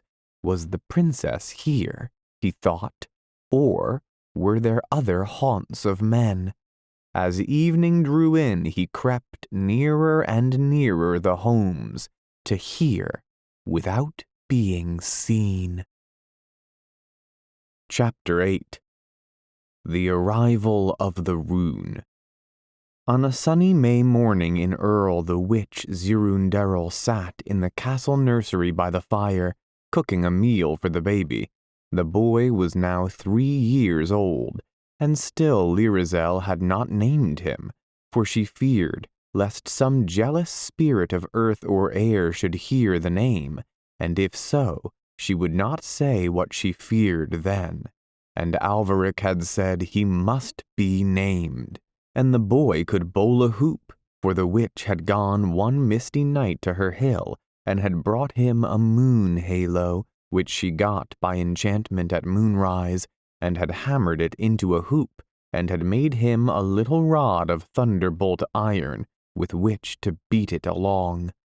And now the boy was waiting for his breakfast, and there was a spell across the threshold to keep the nursery snug, which Zirundurrul had put there with a wave of her ebon stick, and it kept out rats and mice and dogs, nor could bats sail across it, and the watchful nursery cat it kept at home. No lock that blacksmith's made was any stronger. Suddenly, over the threshold and over the spell, the troll jumped somersaulting through the air and came down sitting. The crude wooden nursery clock, hanging over the fire, stopped its loud tick as he came, for he bore with him a little charm against time, with strange grass round one of his fingers, that he might not be withered away in the fields we know. For well the Elf King knew the flight of our hours. 4 years had swept over the fields of ours, while he had boomed down his brazen steps, and sent for his troll, and given him that spell to bind round one of his fingers. "What's this?" said Zirundurrul. That troll knew well when to be impudent, but looking in the witch's eyes, saw something to be afraid of, and well he might, for those eyes had looked into the Elf King's own.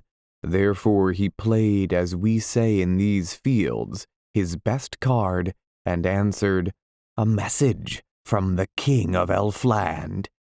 "Is that so?" said the old witch. "Yes, yes," she added more lowly to herself. "That would be for my lady. Yes, that would come." The troll sat still on the floor, fingering the roll of parchment, inside of which was written the rune of the King of Elfland.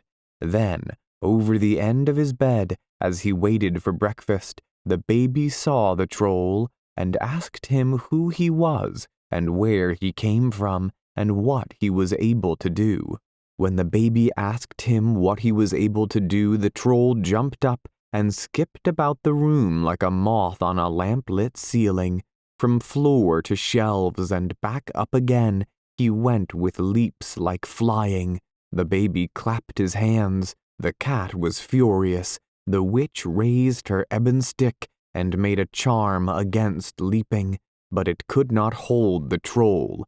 He leapt and bounced and bounded, while the cat hissed all the curses that feline language knows, and Zirundurrul was wrath, not only because her magic was thwarted, but because with mere human alarm she feared for her cups and saucers, and the baby shouted all the while for more, and all at once the troll remembered his errand, and the dread parchment he bore. "Where is the Princess Lyrazel?" he said to the witch, and the witch pointed the way to the princess's tower, for she knew that there were no means nor power she had by which to hinder a rune from the King of Elfland. And as the troll turned to go, Lyrazel entered the room. He bowed all low before this great lady of Elfland, and with all his impudence in a moment lost, kneeled on one knee before the blaze of her beauty, and presented the Elf King's rune. The boy was shouting to his mother to demand more leaps from the troll, as she took the scroll in her hand. The cat, with her back to a box, was watching alertly. Zirundurrul was all silent. And then the troll thought of the weed-green tarns of Elfland, in the woods that the troll knew.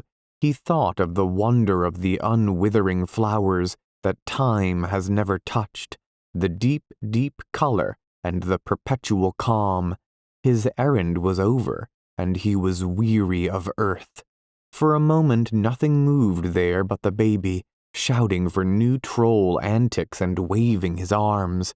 Lyrazel stood with the elfin scroll in her hand. The troll knelt before her. The witch never stirred. The cat stood watching fiercely, Even the clock was still. Then the princess moved, and the troll rose to his feet. The witch sighed, and the cat gave up her watchfulness as the troll scampered away. And though the baby shouted for the troll to return, it never heeded, but twisted down the long spiral stairs, and slipping out through a door was off towards Elfland. As the troll passed over the threshold, the wooden clock ticked again. Lyrizel looked at the scroll and looked at her boy, and did not unroll the parchment, but turned and carried it away, and came to her chamber, and locked the scroll in a casket, and left it there unread, for her fears told her well the most potent rune of her father, that she had dreaded so much as she fled from his silver tower, and heard his feet go booming up the brass, had crossed the frontier of twilight, written upon the scroll, and would meet her eyes the moment she unrolled it, and waft her thence. When the rune was safe in the casket, she went to Alveric to tell him of the peril that had come near her, but Alveric was troubled because she would not name the baby, and asked her at once about this, and so she suggested a name at last to him, and it was one that no one in these fields could pronounce, an elvish name full of wonder, and made of syllables like birds' cries at night. Alveric would have none of it, and her whim in this came, as all the whims she had, from no customary thing of these fields of ours, but sheer over the border from Elfland, sheer over the border with all wild fancies that rarely visit our fields, and Alveric was vexed with these whims, for there had been none like them of old in the castle of Earl. None could intercept them to him, and none advise him. He looked for her to be guided by old customs. She looked only for some wild fancy to come from the southeast. He reasoned with her, with the human reason that folk set much store by here, but she did not want reason, and so when they parted, she had not after all told anything of the peril that had sought her from Elfland, which she had come to Alveric to tell. She went instead to her tower and looked at the casket, shining there in low late light, and turned from it, and often looked again, while the light went under the fields and the gloaming came, and all glimmered away. She sat then by the casement, open towards eastern hills, above whose darkening curves she watched the stars. She watched so long that she saw them change their places. For more than all things else that she had seen since she came to these fields of ours, she had wondered at the stars. She loved their gentle beauty, and yet she was sad as she looked wistfully to them, for Alveric had said that she must not worship them. How, if she might not worship them, could she give them their due? Could she thank them for their beauty? Could she praise their joyful calm? And then she thought of her baby. Then she saw Orion. Then she defied all jealous spirits of air, and looking toward Orion, whom she must never worship, she offered her baby's days to that belted hunter, naming her baby after those splendid stars. And when Alveric came to the tower, she told him of her wish, and he was willing the boy should be named Orion, for all in that valley set much store by hunting, and the hope came back to Alveric, which he would not put away, that being reasonable at last in this, she would now be reasonable in all other things, and be guided by custom, and do what others did, and forsake wild whims and fancies that came over the border from Elfland. And he asked her to worship the holy things of the freer, for never had she given any of these things their due, and knew not which was the holier, his candlestick or his bell, and never would learn, for aught that Alveric told her. and now she had answered him pleasantly, and her husband thought all was well, but her thoughts were far with Orion, nor did they ever tarry with grave things long, nor could tarry longer amongst them than butterflies do in the shade. All that night the casket was locked on the rune of the King of Elfland, and next morning Lyrazel gave little thought to the rune, for they went with the boy to the holy place of the Freer, and Zirunderil came with them but waited without, and the folk of Earl came too, as many as could leave the affairs of man with the fields, and all were there of those that had made the parliament when they went to Alvaric's sire in the long red room, and all of these were glad when they saw the boy, and marked his strength and growth, and muttering low together as they stood in the holy place, they foretold how all should be as they had planned. And the Freer came forth, and standing amongst his holy things, he gave to the boy before him the name of Orion, though he sooner had given some name of those that he knew to be blessed. And he rejoiced to see the boy, and to name him there, for by the family that dwelt in the castle of Earl, all these folk marked the generations, and watched the ages pass, as sometimes we watch the seasons go over some old known tree. And he bowed himself before Alvaric, and was full courteous to Lyrazel, yet his courtesy to the princess came not from his heart, for in his heart he held her in no more reverence than he held a mermaid that had forsaken the sea. And the boy came even so by the name of Orion, and all the folk rejoiced as he came out with his parents and rejoined Zirunderil at the edge of the holy garden, and Alvaric, Lyrazel, Zirunderil, and Orion all walked back to the castle, and all that day Lyrazel did nothing that caused anybody to wonder, but let herself be governed by custom and the ways of the fields we know. Only when the stars came out and Orion shone, she knew that their splendor had not received its due, and her gratitude to Orion yearned to be said. She was grateful for his bright beauty that cheered our fields, and grateful for his protection, of which she felt sure for her boy, against jealous spirits of air, and all her unsayed thanks so burned in her heart that all of a sudden she rose and left her tower and went out to the open starlight and lifted her face to the stars and the place of Orion, and stood all dumb, though her thanks were trembling upon her lips. For Alvaric had told her one must not pray to the stars. With face upturned to all that wandering host, she stood long silent, obedient to Alvaric. Then she lowered her eyes, and there was a small pool glimmering in the night, in which all the faces of the stars were shining. To pray to the stars, she said to herself in the night, is surely wrong. These images in the water are not the stars. I will pray to their images, and the stars will know.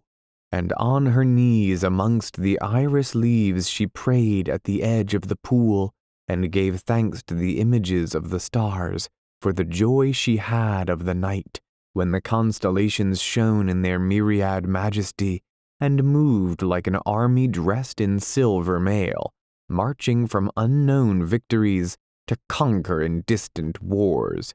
She blessed and thanked and praised those bright reflections shimmering down in the pool, and bade them tell her thanks and her praise to Orion, to whom she might not pray. It was thus that Alvaric found her, kneeling, bent down in the dark, and reproached her bitterly. She was worshipping the stars, he said, which were there for no such purpose, and she said she was only supplicating their images. we may understand his feelings easily, the strangeness of her unexpected acts, her contrariness to all established things, her scorn for custom, her wayward ignorance jarred on some treasured tradition every day. The more romantic she had been far away over the frontier, as told of by legend and song, the more difficult it was for her to fill any place once held by the ladies of that castle, who were versed in all the lore of the fields we know, and Alveric looked for her to fulfill duties and follow customs which were all as new to her as the twinkling stars. But Lyrizel felt only that the stars had not their due, and that custom or reason, or whatever men set store by, should demand that thanks be given them for their beauty, and she had not thanked them even, but had supplicated only their images in the pool.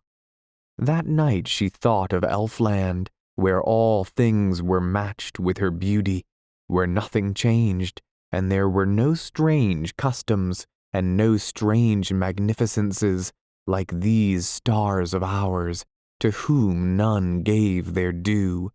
She thought of the elfin lawns and the towering banks of the flowers, and the palace that may not be told of, but only in song. Still locked in the dark of the casket, the rune bided its time. Chapter 9. Lyrizel blows away. And the days went by, the summer passed over Earl, the sun that had traveled northward fared south again.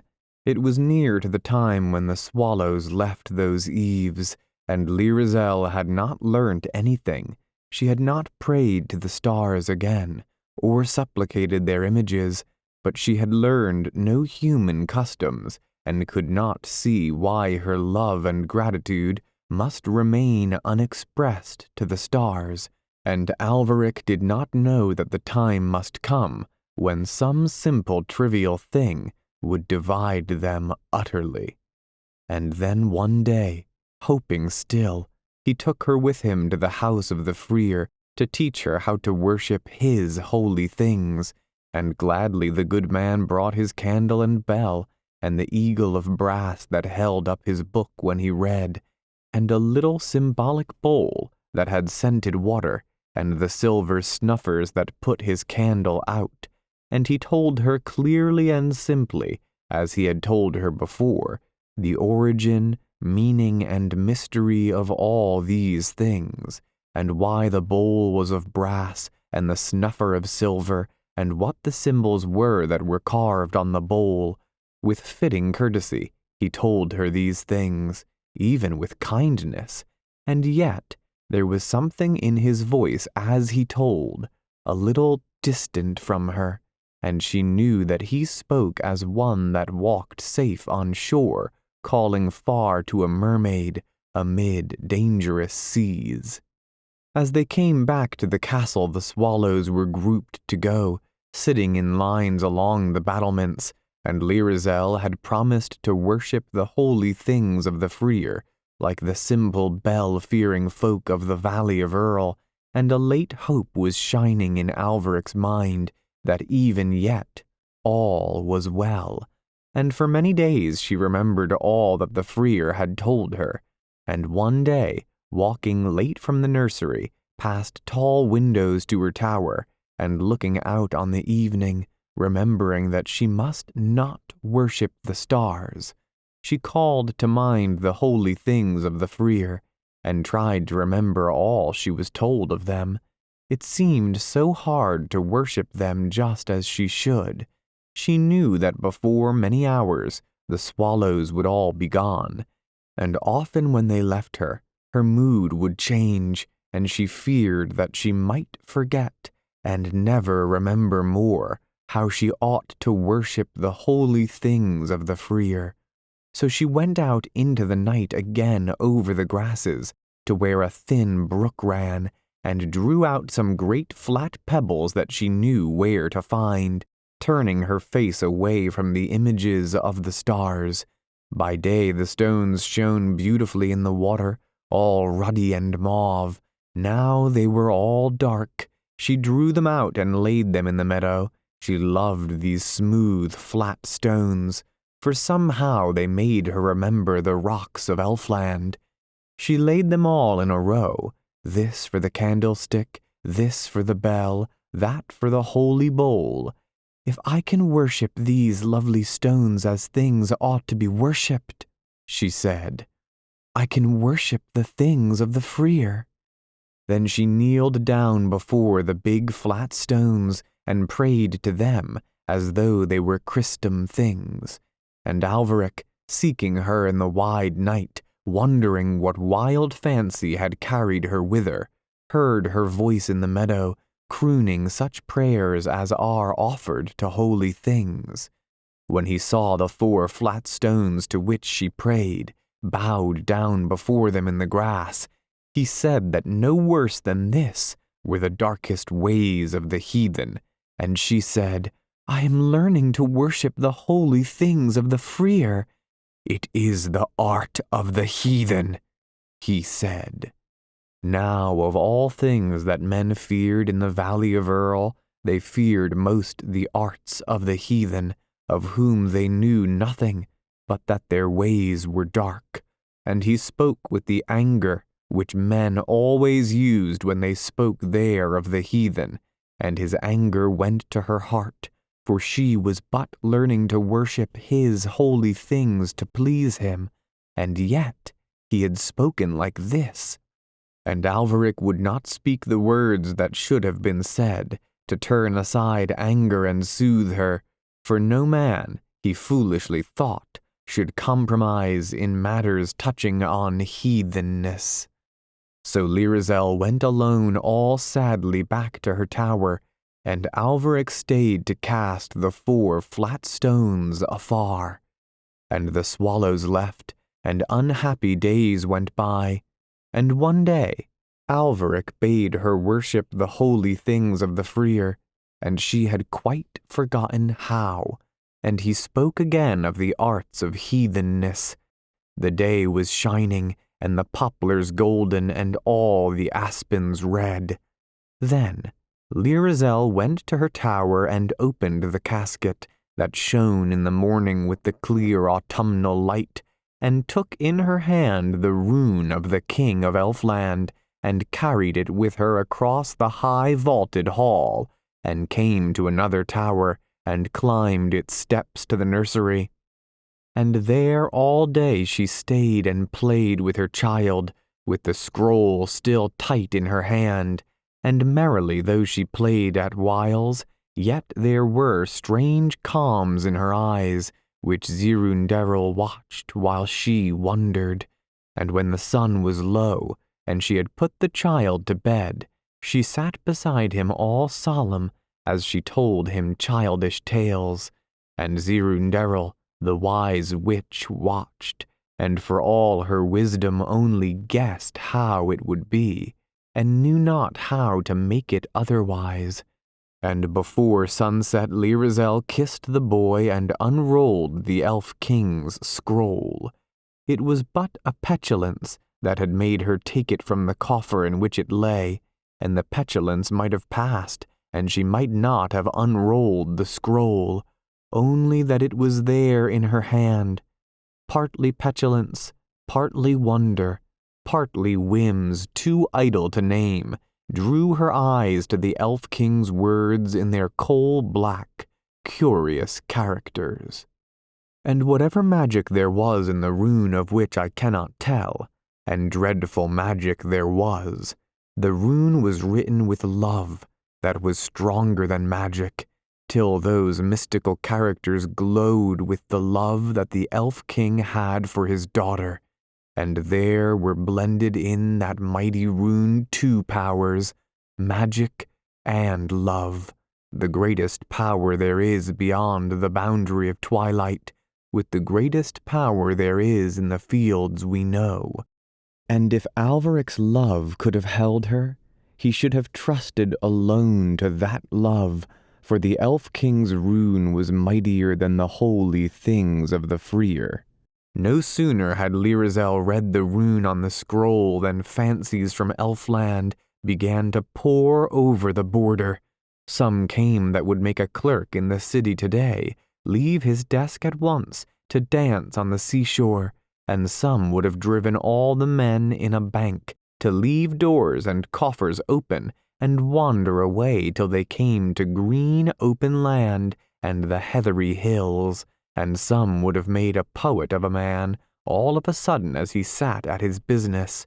They were mighty fancies that the Elf King summoned by the force of his magical rune, and Lyrazel sat there with the rune in her hand, helpless amongst this mass of tumultuous fancies from Elfland. And as the fancies raged and sang and called more and more over the border, all crowding on one poor mind, her body grew lighter and lighter, her feet half rested, half floated upon the floor. Earth scarcely held her down, so fast was she becoming a thing of dreams. No love of hers for earth, or of the children of earth for her, had any longer power to hold her there. And now came memories of her ageless childhood beside the tarns of Elfland, by the deep forest's border, by those delirious lawns, or in the palace that may not be told of except only in song. She saw those things as clearly as we see small shells in water, looking through clear ice down to the floor of some sleeping lake, a little dimmed in that other region across the barrier of ice. So too her memories shone a little dimly from across the frontier of Elfland. Little queer sounds of elfin creatures came to her. Scents swam from those miraculous flowers that glowed by the lawns she knew. Faint sounds of enchanted songs blew over the border and reached her seated there. Voices and melodies and memories came floating through the twilight. All Elfland was calling. Then, measured and resonant and strangely near, she heard her father's voice. She rose at once, and now earth had lost on her the grip that it only has on material things, and a thing of dreams and fancy and fable and fantasy, she drifted from the room, and Zirunderil had no power to hold her with any spell, nor had she herself the power even to turn, even to look at her boy, as she drifted away.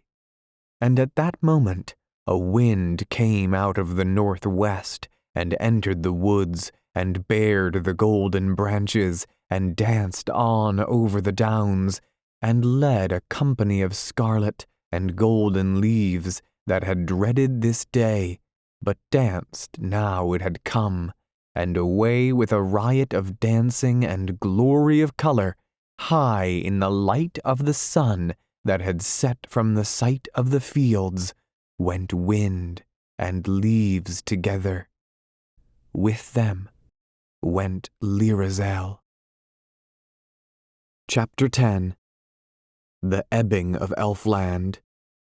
Next morning Alveric came up the tower to the witch Zirunderil, weary and frantic from searching all night long in strange places for Lyrazel.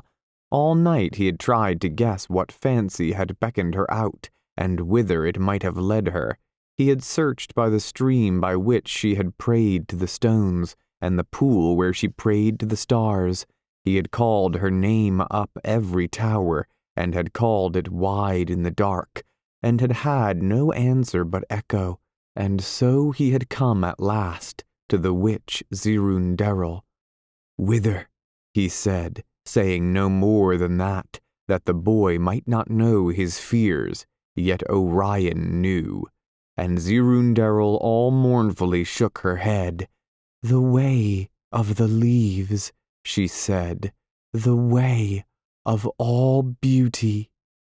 But Alveric did not stay to hear her say more than her first 5 words, for he went with the restlessness with which he had come, straight from the room and hastily down the stair, and out at once into the windy morning, to see which way those glorious leaves were gone, and a few leaves that had clung to cold branches longer when the gay company of their comrades had gone, were now too on the air, going lonely and last, and Alveric saw they were going southeast, towards Elfland.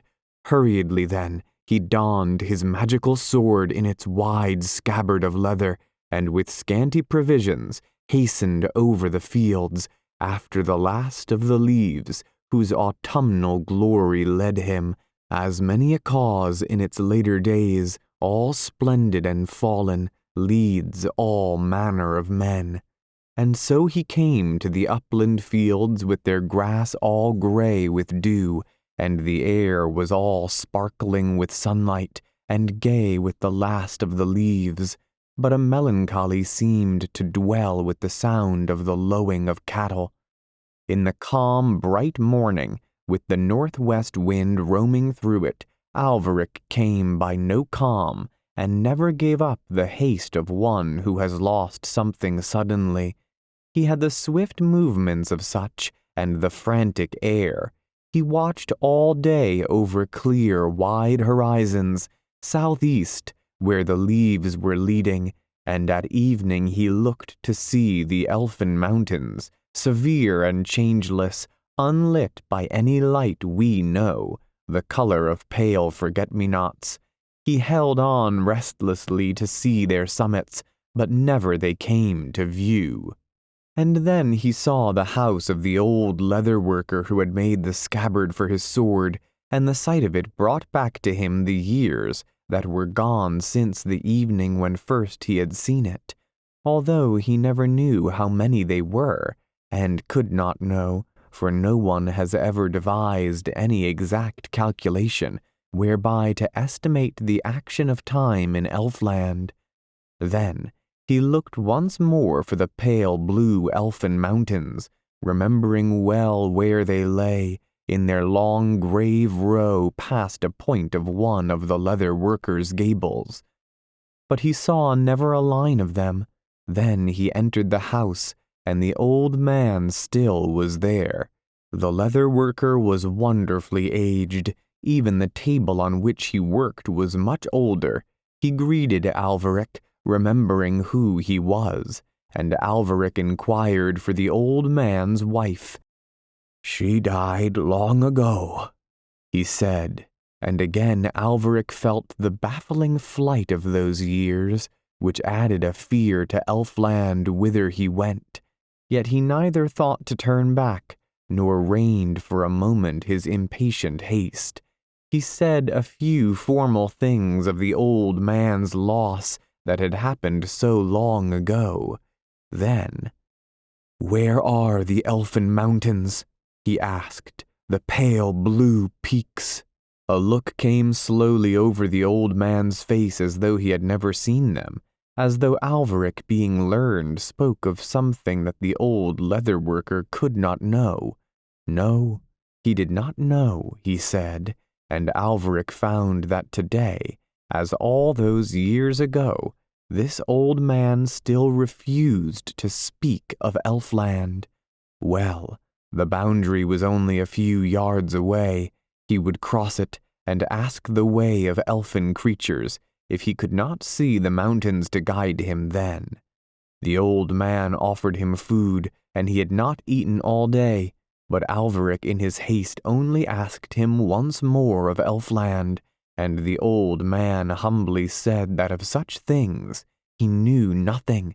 Then Alveric strode away, and came to the field he knew, which he remembered to be divided by the nebulous border of twilight. And indeed he had no sooner come to the field than he saw all the toadstools leaning over one way, and that the way he was going. For just as thorn trees all lean away from the sea, so toadstools and every plant that has touch of mystery such as foxgloves, mullens, and certain kinds of orchis, when growing anywhere near it, all lean towards Elfland. By this, one may know before one has heard a murmur of waves, or before one has guessed an influence of magical things, that one comes, as the case may be, to the sea or the border of Elfland. And in the air above him Alveric saw golden birds, and guessed that there had been a storm in Elfland, blowing them over the border from the southeast, though a northwest wind blew over the fields we know. And he went on, but the boundary was not there, and he crossed the field as any field we know, and still he had not come to the fells of Elfland. Then Alveric pressed on with a new impatience, with the northwest wind behind him, and the earth began to grow bare, and shingly, and dull, without flowers, without shade, without color, with none of those things that there are in remembered lands, by which we build pictures of them when we are there no more. It was all disenchanted now. Alveric saw a golden bird high up, rushing away to the southeast, and he followed his flight, hoping soon to see the mountains of Elfland, which he supposed to be merely concealed by some magical mist. But still the autumnal sky was bright and clear, and all the horizon plain, and still there came never a gleam of the elfin mountains, and not from this did he learn that Elfland had ebbed. But when he saw on that desolate shingly plain, untorn by the northwest wind, but blooming fair in the autumn, a May tree that he remembered a long while since, all white with blossom, that once rejoiced a spring day far in his childhood, then he knew that Elfland had been there, and must have receded, although he knew not how far.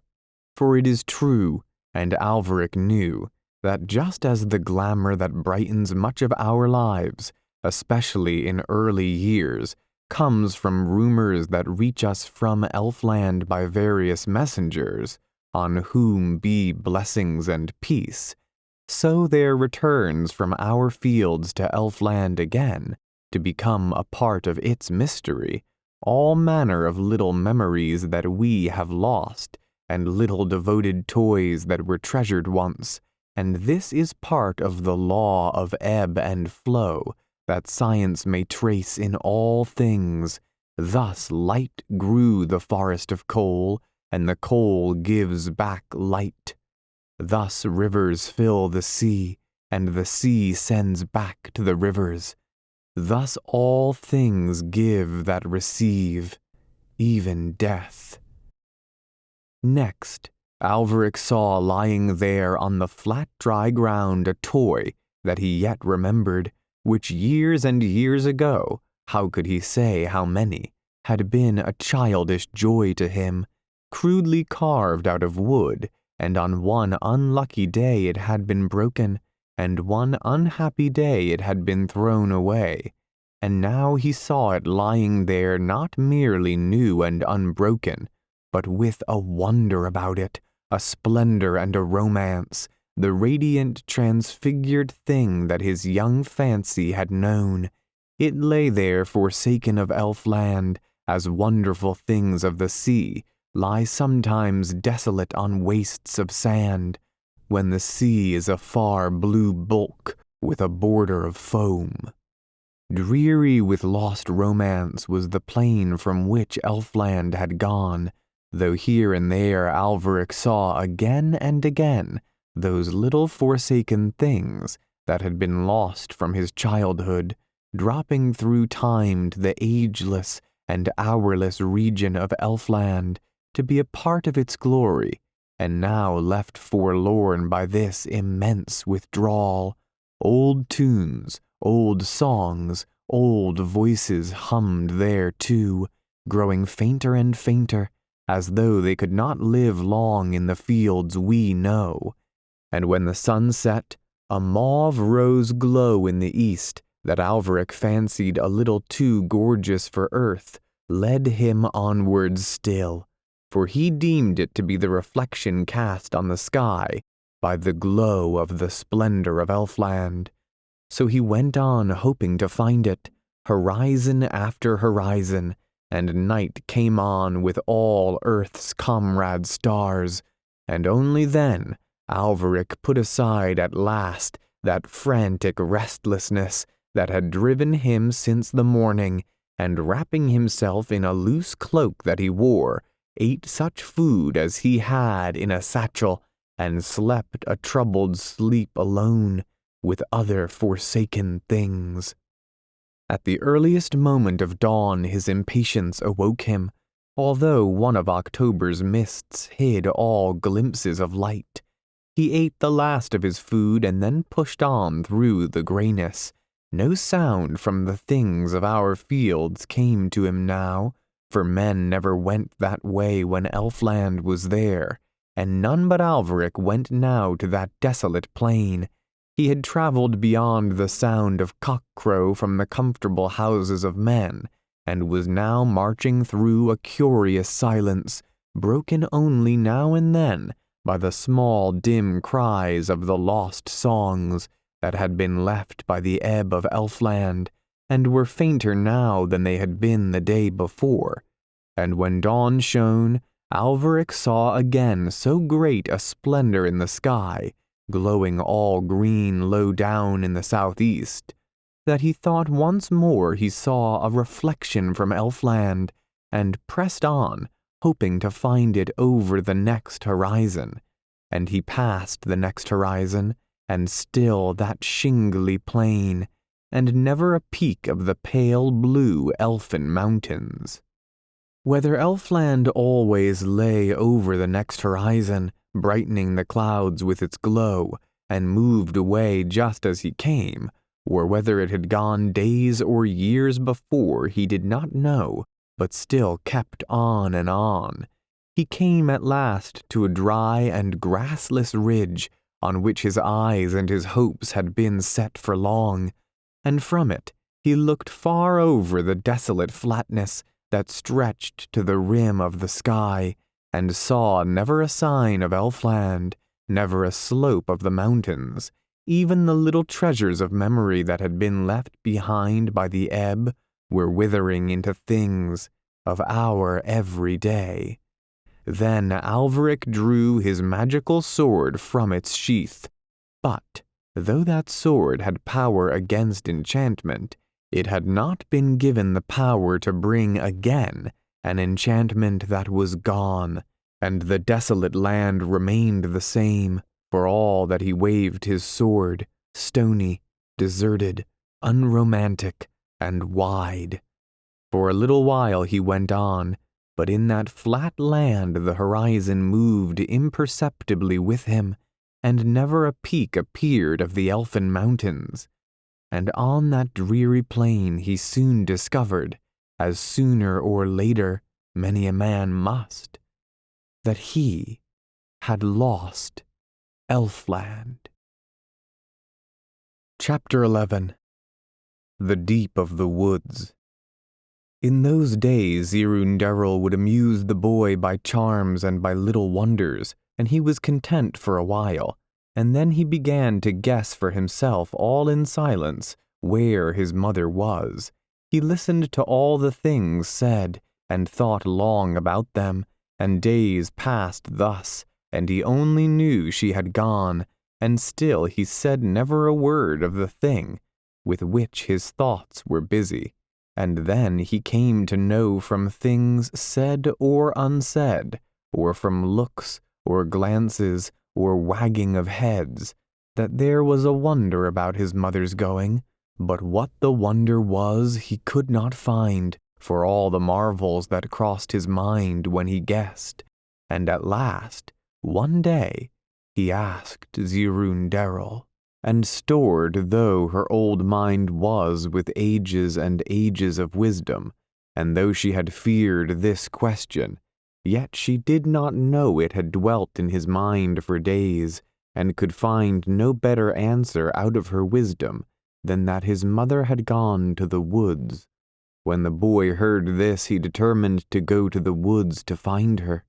Now in his walks abroad with Zirundarel through the little hamlet of Earl, Orion would see the villagers walking by, and the smith at his open forge, and folk in their doorways, and men that came into the market from distant fields, and he knew them all, and most of all he knew Threll with his quiet feet, and Oth with his lithe limbs, for both of these would tell him tales when they met of the uplands and the deep woods over the hill, and Orion on little journeys with his nurse loved to hear tales of far places.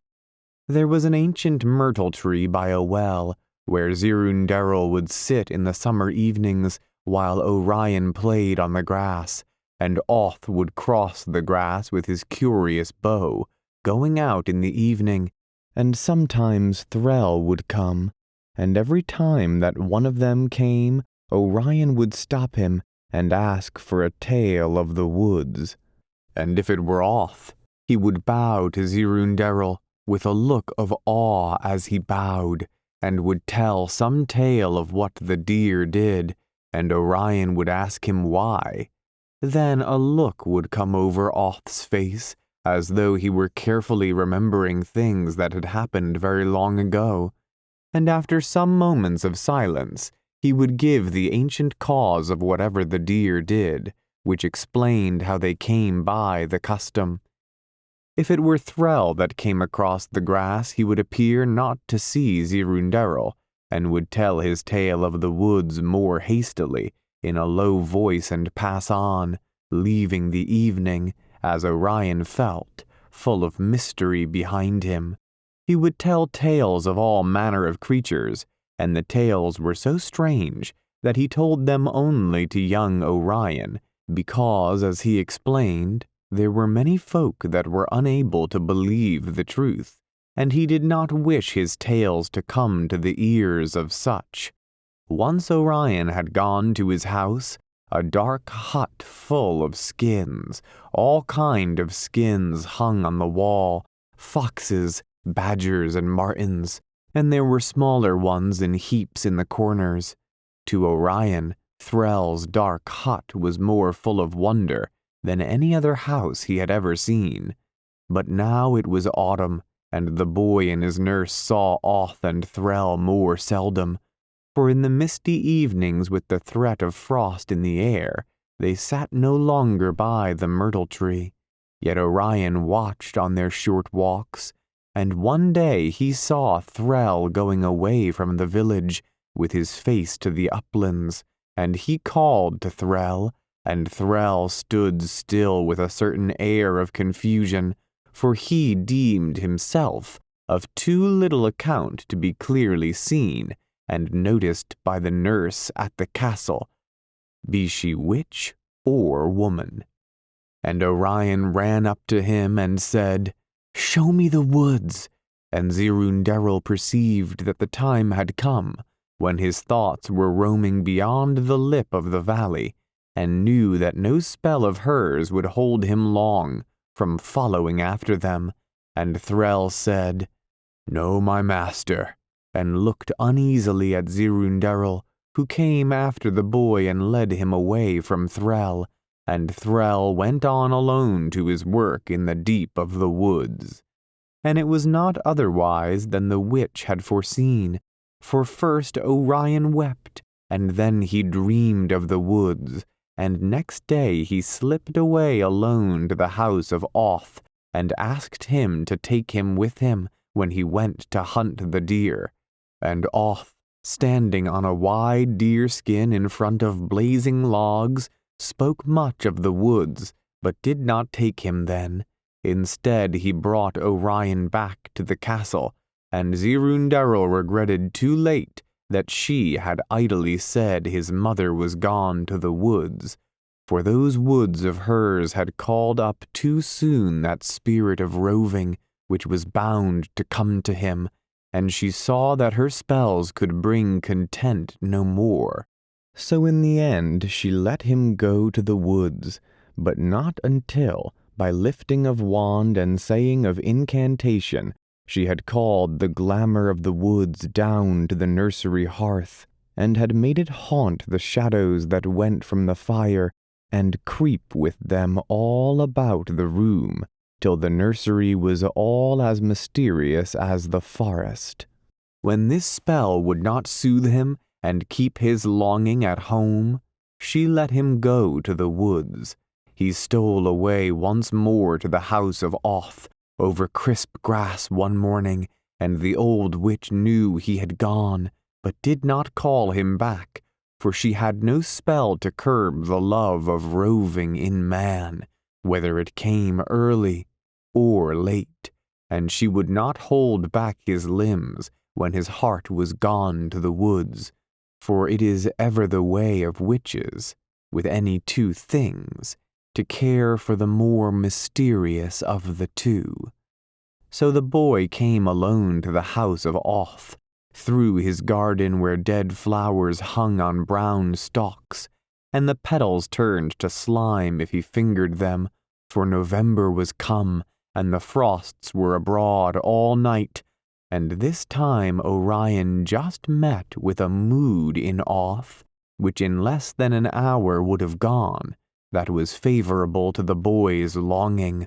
Oth was taking down his bow from the wall as Orion went in, and Oth's heart was gone to the woods, and when the boy came yearning to go to the woods too, the hunter in that mood could not refuse him. So Oth took Orion on his shoulder and went up out of the valley. Folk saw them go thus, Oth with his bow and his soft noiseless sandals, and his brown garments of leather, Orion on his shoulder, wrapped in the skin of a fawn, which Oth had thrown round him. And as the village fell behind them, Orion rejoiced to see the houses further and further away, for he had never been so far from them before, and when the uplands opened their distances to his eyes, he felt that he was now upon no mere walk, but a journey, and then he saw the solemn gloom of the wintry woods far off, and that filled him at once with a delighted awe. To their darkness, their mystery, and their shelter, Oth brought him.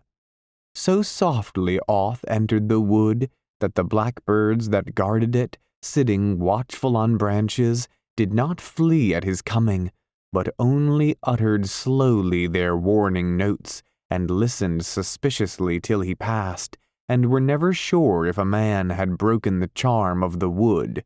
Into that charm and the gloom and the deep silence, Oth moved gravely, and a solemnness came on his face as he entered the wood, for to go on quiet feet through the wood was the work of his life, and he came to it as men came to their heart's desire, and soon he put the boy down on the brown bracken and went on for a while alone.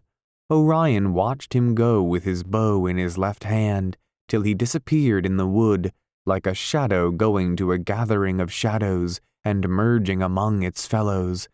And although Orion might not go with him now, he had great joy from this, for he knew by the way Oth went and the air he had that this was serious hunting and no mere amusement made to please a child, and it pleased him more than all the toys he had had. And quiet and lonely, the great wood loomed round him while he waited for Oth to return. And after a long while he heard a sound, all in the wonder of the wood that was less loud than the sound that a blackbird made, scattering dead leaves to find insects, and Oth had come back again. He had not found a deer, and for a while he sat by Orion and shot arrows into a tree. But soon he gathered his arrows and took the boy on his shoulder again, and turned homewards, and there were tears in Orion's eyes when they left the great wood, for he loved the mystery of the huge gray oaks, which we may pass by unnoticed, or with but a momentary feeling of something forgotten, some message not quite given, but to him their spirits were playmates. So he came back to Earl as from new companions, with his mind full of hints that he had from the wise old trunks. For to him each bowl had a meaning, and Zirunderil was waiting at the gateway when Oth brought Orion back, and she asked little of his time in the woods, and answered little when he told her of it, for she was jealous of them whose spell had lured him from hers, and all that night his dreams hunted deer in the deeps of the wood. Next day he stole away again to the house of Oth, but Oth was away hunting, for he was in need of meat. So he went to the house of Threll, and there was Threll in his dark house amongst manifold skins. "Take me to the woods," said Orion, and Threll sat down in a wide wooden chair by his fire to think about it and to talk of the woods. He was not like Oth, speaking of a few simple things which he knew, of the deer, of the ways of the deer, and of the approach of the seasons, but he spoke of the things that he guessed in the deep of the woods and in the dark of time, the fables of men and of beasts, and especially he cared to tell the fables of the foxes and badgers, which he had come by from watching their ways at the falling of dusk. And as he sat there gazing into the fire, telling reminiscently of the ancient ways of the dwellers in bracken and bramble, Orion forgot his longing to go to the woods, and sat there on a small chair, warm with skins, content. And to Threll he told what he had not said to Oth, how he thought that his mother might come one day round the trunks of one of the oak trees, for she had gone for a while into the woods, and Threll thought that that might be, for there was nothing wonderful told of the woods that Threll thought unlikely. And then Zirunderil came for Orion and took him back to the castle, and the next day she let him go to Oth again, and this time Oth took him once more to the wood, and a few days later he went again to Threll's dark house, in whose cobwebs and corners seemed to lurk the mystery of the forest, and heard Threll's curious tales. And the branches of the forest grew black and still against the blaze of fierce sunsets, and winter began to lay its spell on the uplands, and the wiser ones of the village prophesied snow. And one day, Orion out in the woods with Oth saw the hunter shoot a stag. He watched him prepare it, and skin it, and cut it into 2 pieces, and tie them up in the skin, with the head and horns hanging down. Then Oth fastened up the horns to the rest of the bundle, and heaved it onto his shoulder, and with his great strength carried it home. And the boy rejoiced more than the hunter, and that evening Orion went to tell the story to Threll, but Threll had more wonderful stories, and so the days went by, while Orion drew from the forest and from the tales of Threll a love of all things that pertain to a hunter's calling, and a spirit grew in him that was well matched with the name he bore, and nothing showed in him yet of the magical part of his lineage. Chapter 12. The Unenchanted Plain. When Alveric understood that he had lost Elfland, it was already evening, and he had been gone 2 days and a night from Earl. For the second time he lay down for the night on that shingly plain whence Elfland had ebbed away, and at sunset the eastern horizon showed clear against turquoise sky, all black and jagged with rocks, without any sign of Elfland, and the twilight glimmered, but it was Earth's twilight, and not that dense barrier for which Alveric looked, which lies between Elfland and earth, and the stars came out, and were the stars we know, and Alveric slept below their familiar constellations. He awoke in the birdless dawn, very cold, hearing old voices crying faintly far off. As they slowly drifted away like dreams going back to dreamland, he wondered if they would come to Elfland again, or if Elfland had ebbed too far. He searched all the horizon eastwards, and still saw nothing but the rocks of that desolate land, so he turned again toward the fields we know. He walked back through the cold with all his impatience gone, and gradually some warmth came to him from walking, and later a little from autumnal sun. He walked all day, and the sun was growing huge and red when he came again to the leather worker's cottage. He asked for food, and the old man made him welcome.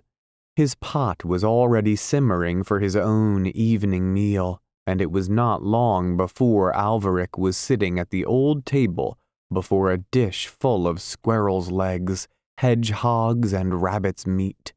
The old man would not eat till Alveric had eaten, but waited on him with such solicitude that Alveric felt that the moment of his opportunity was come, and turned to the old man as he offered him a piece of the back of a rabbit, and approached the subject of Elfland.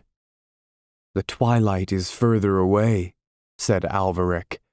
"Yes, yes," said the old man without any meaning in his voice, whatever he had in his mind. "When did it go?" said Alveric. "The twilight, master?" said his host. "Yes," said Alveric. "Ah, the twilight," the old man said. "The barrier," said Alveric, and he lowered his voice, although he knew not why, "between here and Elfland." At the word Elfland, all comprehension faded out of the old man's eyes. "Ah," he said. "Old man," said Alveric, "you know where Elfland has gone." "Gone?" said the old man. That innocent surprise, thought Alveric, must be real, but at least he knew where it had been. It used to be only 2 fields away from his door. "Elfland was in the next field once," said Alveric, and the old man's eyes roved back into the past, and he gazed, as it were, on old days a while. Then he shook his head, and Alveric fixed him with his eye. "You knew Elfland!" he exclaimed. Still the old man did not answer. "You knew where the border was," said Alveric. "I am old," said the leather worker, "and I have no one to ask." When he said that, Alveric knew that he was thinking of his old wife, and he knew, too, that had she been alive and standing there at that moment yet, he would have had no news of Elfland. There seemed little more to say. But a certain petulance held him to the subject after he knew it to be hopeless. "Who lives to the east of here?" he said. "To the east?" the old man replied. "Master, are there not north and south and west, that you needs must look to the east?" There was a look of entreaty in his face, but Alveric did not heed it. "Who lives to the east?" he said. "Master, no one lives to the east," he answered, and that indeed was true. "What used to be there?" said Alveric, and the old man turned away to see the stewing of his pot, and muttered as he turned so that one hardly heard him. "The past," he said. No more would the old man say, nor explain what he had said. So Alveric asked him if he could have a bed for the night, and his host showed him the old bed he remembered across that vague number of years, and Alveric accepted the bed without more ado, so as to let the old man go to his own supper, and very soon Alveric was deep asleep, warm, and resting at last, while his host turned over slowly in his mind many things of which Alveric had supposed he knew nothing. When the birds of our fields woke Alveric, singing late in the last of October, on a morning that reminded them of spring, he rose and went out of doors, and went to the highest part of the little field that lay on the windowless side of the old man's house toward Elfland. There he looked eastward and saw all the way to the curved line of the sky the same barren, desolate, rocky plain that had been there yesterday and the day before. Then the leather worker gave him breakfast, and afterwards he went out and looked again at the plain, and over his dinner, which his host timidly shared, Alveric neared once more the subject of Elfland, and something in the old man's saying or silences made Alveric hopeful that even yet he would have some news of the whereabouts of the pale blue elfin mountains.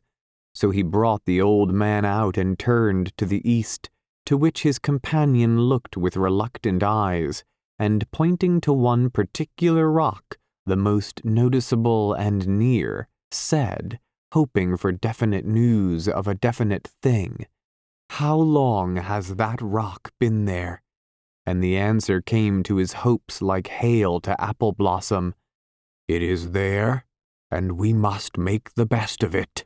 The unexpectedness of the answer dazed Alveric, and when he saw that reasonable questions about definite things brought him no logical answer, he despaired of getting practical information to guide his fantastic journey.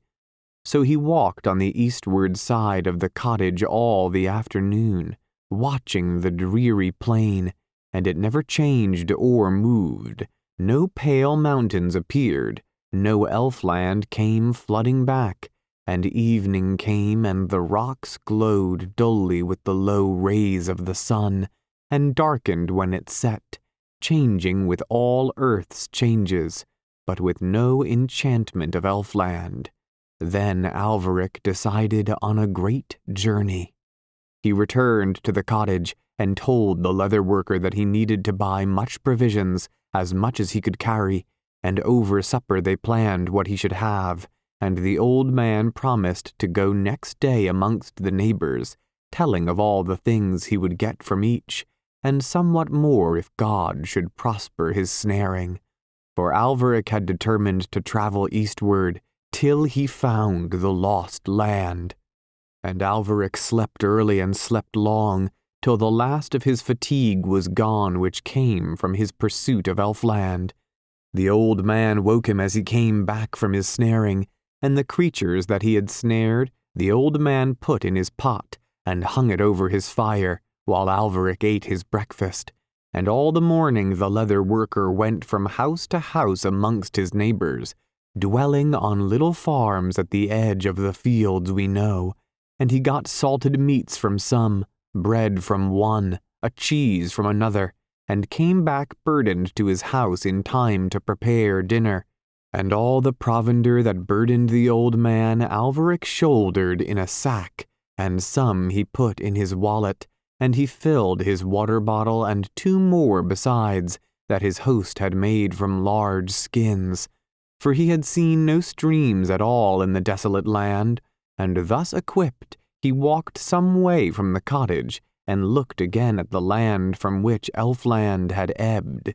He came back satisfied that he could carry provisions for a fortnight, and in the evening, while the old man prepared pieces of squirrel's meat, Alveric stood again on the windowless side of the cottage, gazing still across the lonely land, hoping always to see emerge from the clouds that were coloring at sunset those serene pale blue mountains, and seeing never a peak.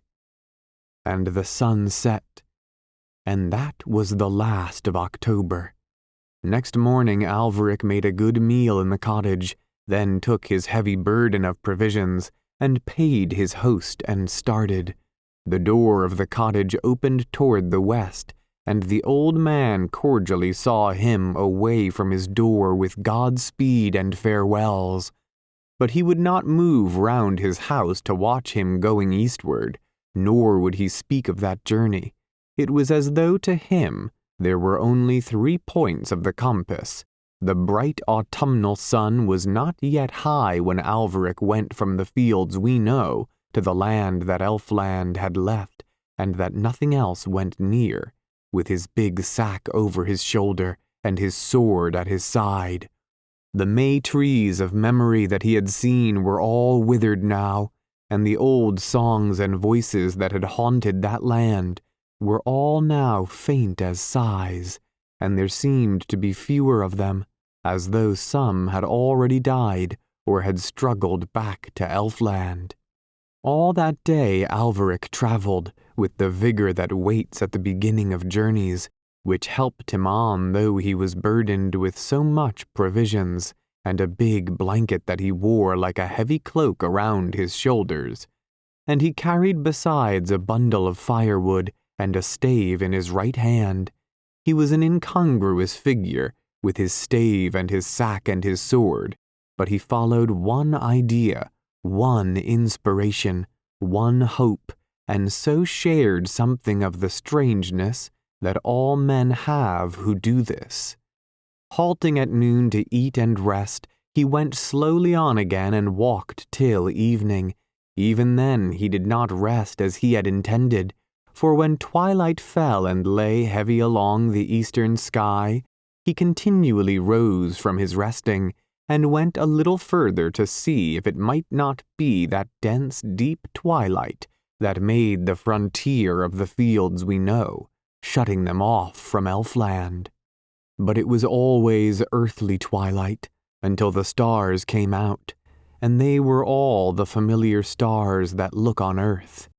Then he lay down among those unrounded and mossless rocks, and ate bread and cheese, and drank water, and as the cold of night began to come over the plain, he lit a small fire with his scanty bundle of wood, and lay close to it, with his cloak and his blanket round him, and before the embers were black, he was sound asleep. Dawn came without sound of bird or whisper, of leaves or grasses. Dawn came in dead silence and cold, and nothing on all that plain gave a welcome back to the light. If darkness had lain forever upon those angular rocks, it were better, Alveric thought, as he saw their shapeless companies sullenly growing. Darkness were better now that Elfland was gone. And though the misery of that disenchanted place entered his spirit with the chill of the dawn, yet his fiery hope still shone, and gave him little time to eat by the cold, black circle of his lonely fire, before it hurried him onward, easterly over the rocks. And all that morning he travelled on without the comradeship of a blade of grass. The golden birds that he had seen before had long since fled back to Elfland, and the birds of our fields, and all living things we know, shunned all that empty waste. Alveric travelled as much alone as a man who goes back in memory to revisit remembered scenes, and instead of remembered scenes, he was in a place from which every glamour had gone. He travelled somewhat lighter than on the day before, but he went more wearily, for he felt more heavily now the fatigue of the previous day. He rested long at midday, and then went on. The myriad rocks stretched on, and slightly jagged the horizon, and all day there came no glimpse of the pale blue mountains. That evening, from his dwindling provision of wood, Alveric made another fire.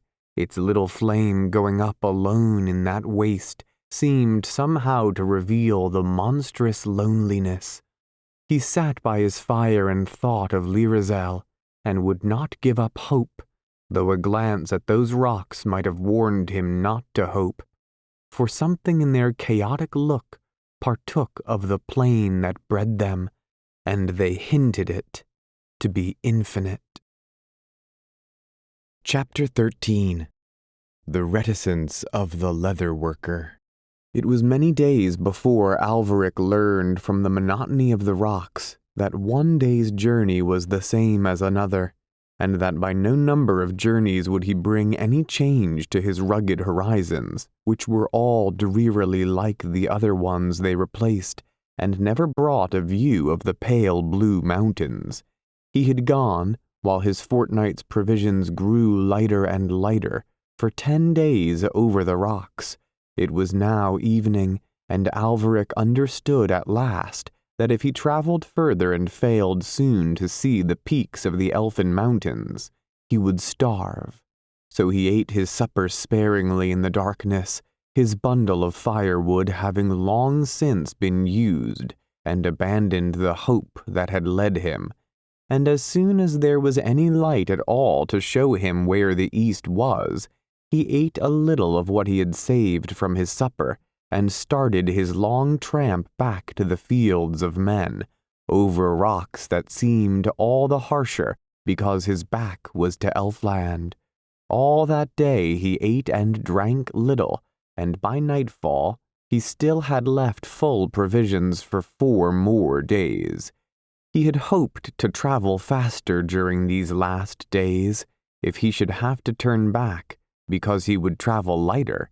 He had given no thought to the power of those monotonous rocks to weary and to depress with their desolation when the hope that had somewhat illumined their grimness was gone. He had thought little of turning back at all, till the 10th evening came, and no pale blue mountains. And he suddenly looked at his provisions, and all the monotony of his homeward journey was broken only by occasional fears that he might not be able to come to the fields we know. The myriad rocks lay larger and thicker than tombstones, and not so carefully shaped, yet the waste had the look of a graveyard stretching over the world, with unrecording stones above nameless heads.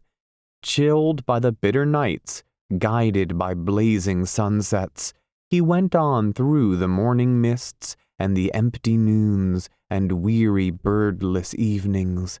More than a week went by since he had turned, and the last of his water was gone, and still he saw no sign of the fields we know, or anything more familiar than rocks that he seemed to remember, and which would have misled him northward, southward, or eastward, were it not for the red November sun that he followed and sometimes some friendly star.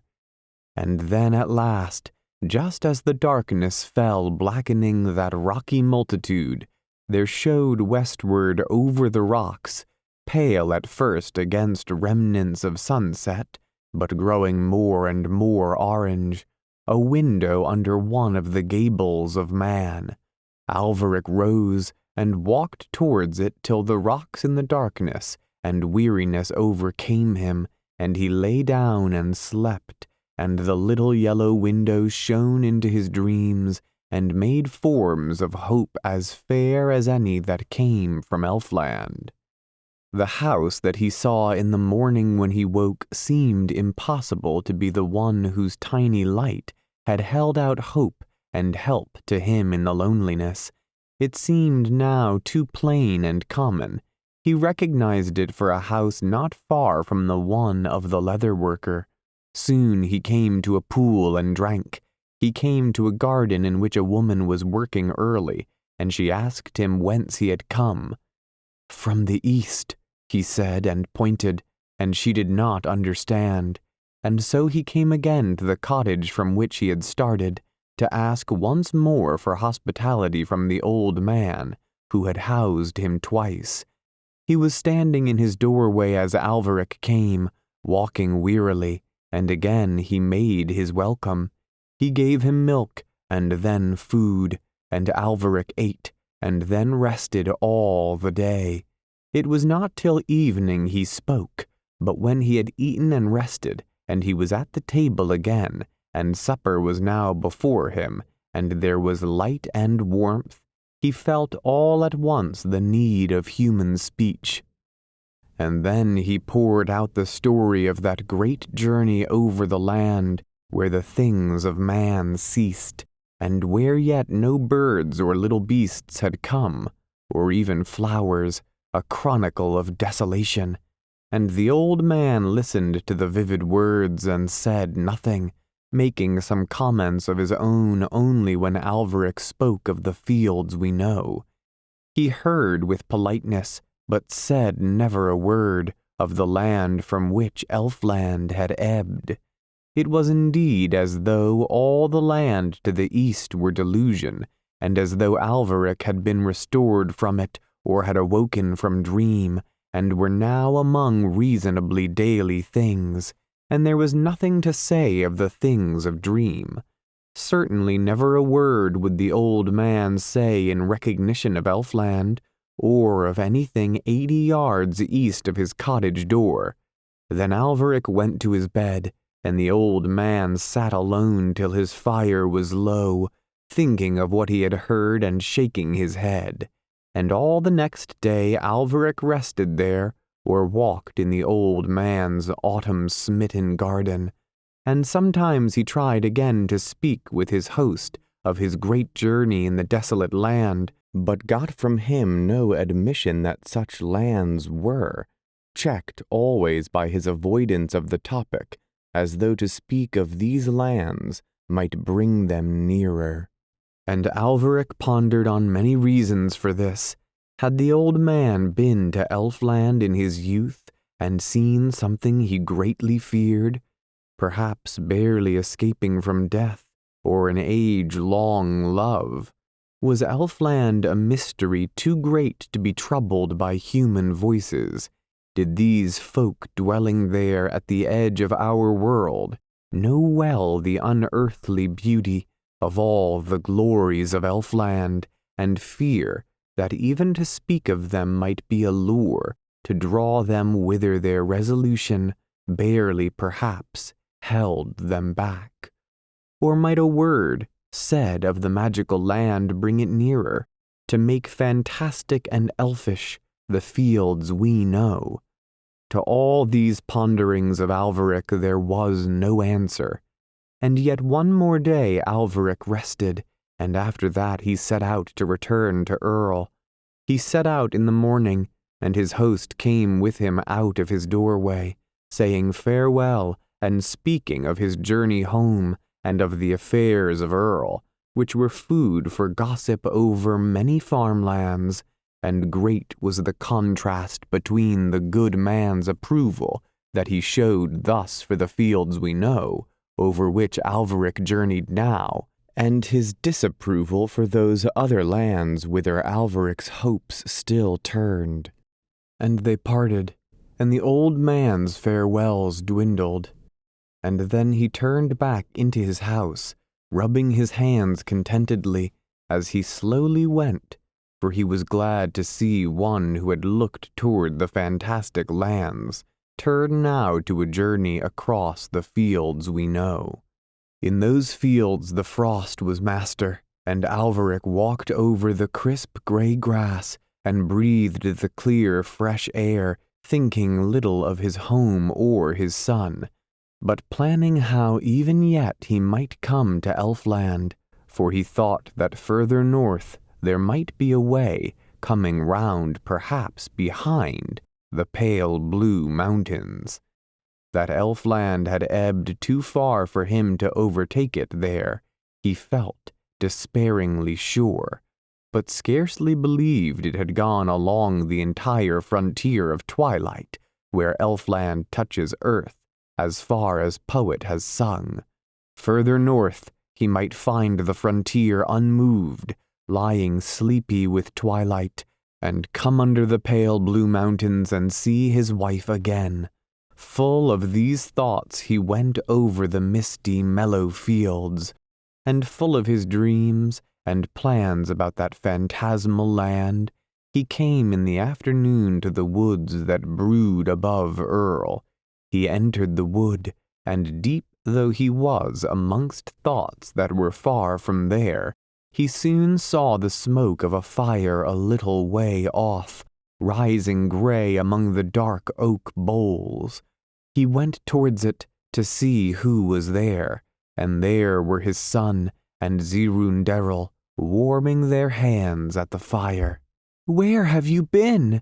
called Orion as soon as he saw him. "Upon a journey," said Alveric. "Oth is hunting," Orion said, and he pointed in the direction whence the wind was fanning the smoke, and Zirunderil said nothing, for she saw more in Alveric's eyes than any question of hers would have drawn from his tongue. Then Orion showed him a deer skin on which he was sitting. "Oth shot it," he said. There seemed to be a magic all round that fire of big logs quietly smoldering in the woods upon autumn's discarded robe that lay brilliant there. And it was not the magic of Elfland, nor had Zirunderil called it up with her wand. It was only a magic of the wood's very own. And Alveric stood there for a while in silence, watching the boy and the witch by their fire in the woods, and understanding that the time was come when he must tell Orion things that were not clear to himself, and that were puzzling him even now. Yet he did not speak of them then, but saying something of the affairs of Earl, turned and walked on toward his castle, while Zirunderil and the boy came back later with Oth. And Alveric commanded supper when he came to his gateway, and ate it alone in the great hall that there was in the castle of Earl, and all the while he was pondering words to say, and then he went in the evening up to the nursery, and told the boy how his mother was gone for a while to Elfland, to her father's palace, which may only be told of in song, and, unheeding any words of Orion then, he held on with the brief tale that he had come to tell, and told how Elfland had gone. "But that cannot be," said Orion, "for I hear the horns of Elfland every day." "You can hear them," Alveric said, and the boy replied, "I hear them, blowing at evening." Chapter 14. The Quest for the Elfin Mountains. Winter descended on Earl and gripped the forest, holding the small twigs stiff and still.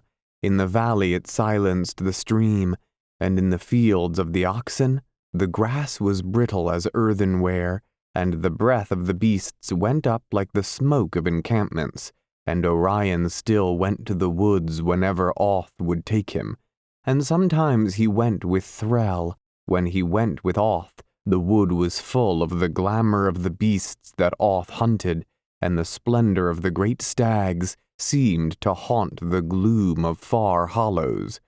But when he went with Threll, a mystery haunted the wood, so that one could not say what creature might not appear, nor what haunted and hid by every enormous bole. What beasts there were in the wood even Threll did not know.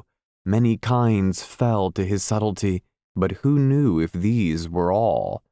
And when the boy was late in the wood on happy evenings, he would always hear as the sun went blazing down, rank on rank of the elfin horns, blowing far away eastwards in the chill of the coming dusk, very far and faint, like reveille heard in dreams. From beyond the woods they sounded, all those ringing horns, from beyond the downs far over the furthest curve of them, and he knew them for the silver horns of Elfland. In all other ways he was human, and but for his power to hear those horns of Elfland, whose music rings but a yard beyond human hearing, and his knowledge of what they were, but for these two things, he was as yet not more than a human child. And how the horns of Elfland blew over the barrier of twilight to be heard by any ear in the fields we know, I cannot understand. yet Tennyson speaks of them as heard, faintly blowing, even in these fields of ours, and I believe that by accepting all that the poets say while duly inspired, our errors will be fewest. So though science may deny or confirm it, Tennyson's line shall guide me here. Alveric in those days went through the village of Earl, with his thoughts far from there, moodily, and he stopped at many doors, and spoke and planned, with his eyes always fixed, as it seemed, on things no one else could see. He was brooding on far horizons, and the last over which was Elfland. And from house to house he gathered a little band of men.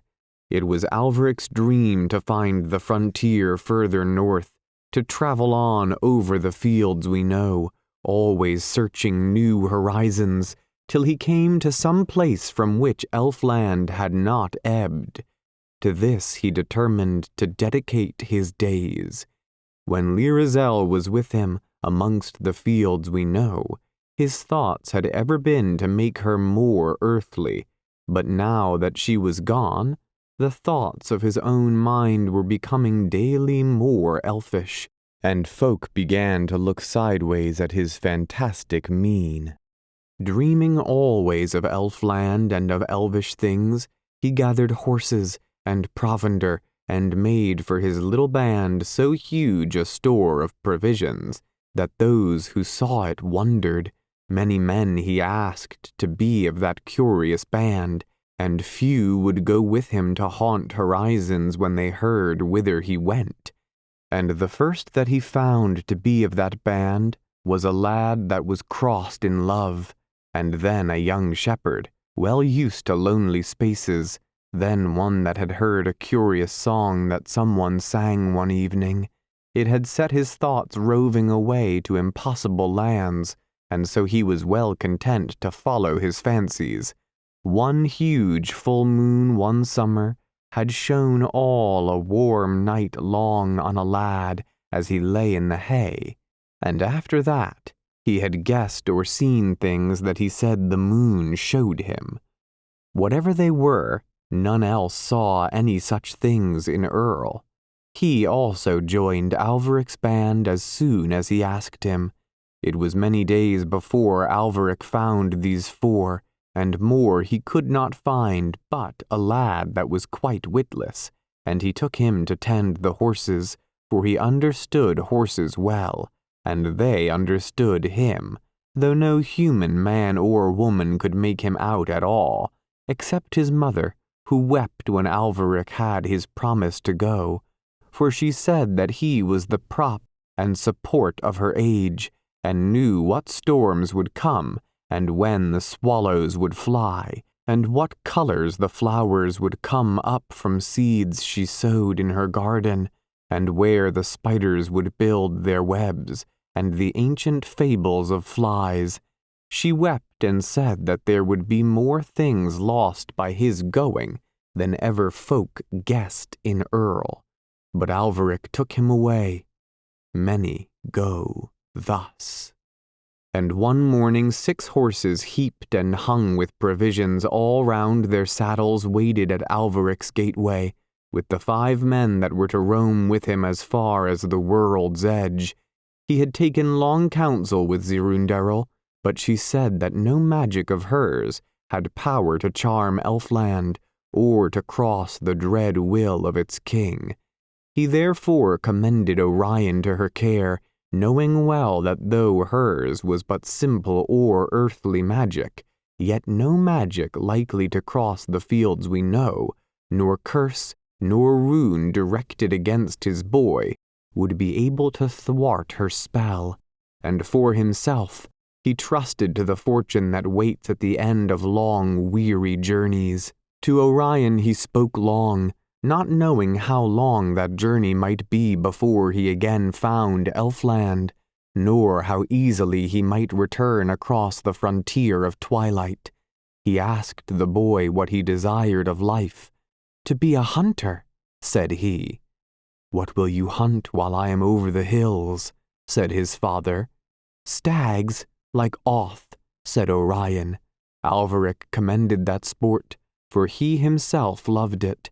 And some day I will go a long way over the hills and hunt stranger things, said the boy. What kind of things? Asked Alveric. But the boy did not know. His father suggested different kinds of beasts. No, stranger than them, said Orion, stranger even than bears. But what will they be? Asked his father. Magic things, said the boy. But the horses moved restlessly down below in the cold, so that there was no time for more idle talk, and Alveric said farewell to the witch and his son, and strode away thinking little of the future, for all was too vague for thought. Alveric mounted his horse over the heaps of provisions, and all the band of 6 men rode away. The villagers stood in the street to see them go. All knew their curious quest, and when all had saluted Alveric, and all had called their farewells to the last of the riders, a hum of talk arose, and in the talk was contempt of Alveric's quest, and pity, and ridicule, and sometimes affection spoke, and sometimes scorn. Yet in the hearts of all there was envy, for their reason mocked the lonely roving of that outlandish adventure, but their hearts would have gone.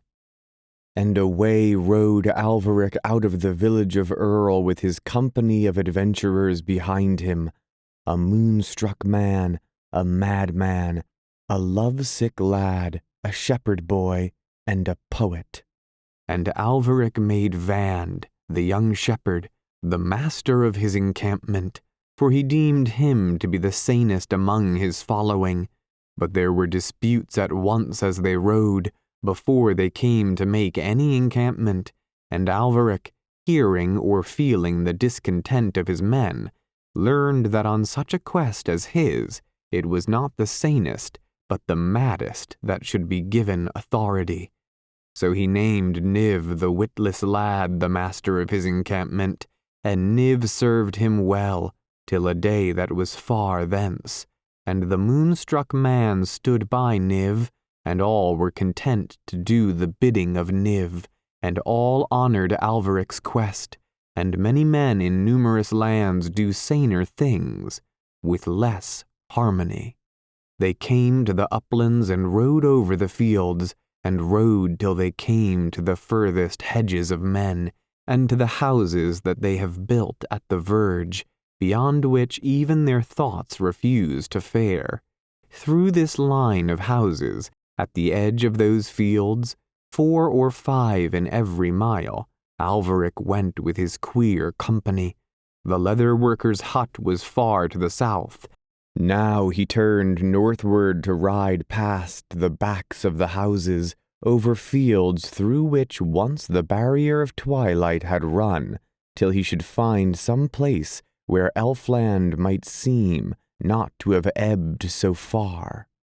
He explained this to his men and the leading spirits.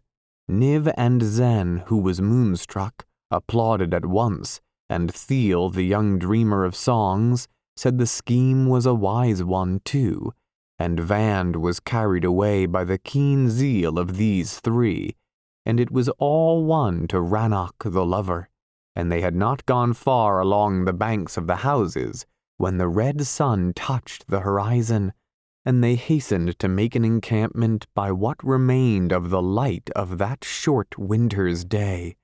And Niv said they would build a palace like those of kings, and the idea fired Zend to work like 3 men, and Thiel helped eagerly, and they set up stakes, and stretched blankets upon them, and made a wall of brushwood, for they were but just outside the hedgerows, and Vand helped too with rough hurdles, and Rannoch toiled on wearily, and when all was finished, Niv said that it was a palace, and Alveric went in and rested, while they lit a fire outside, and Vand cooked a meal for them all, which he did every day for himself upon lonely downs, and none could have cared for the horses better than Niv.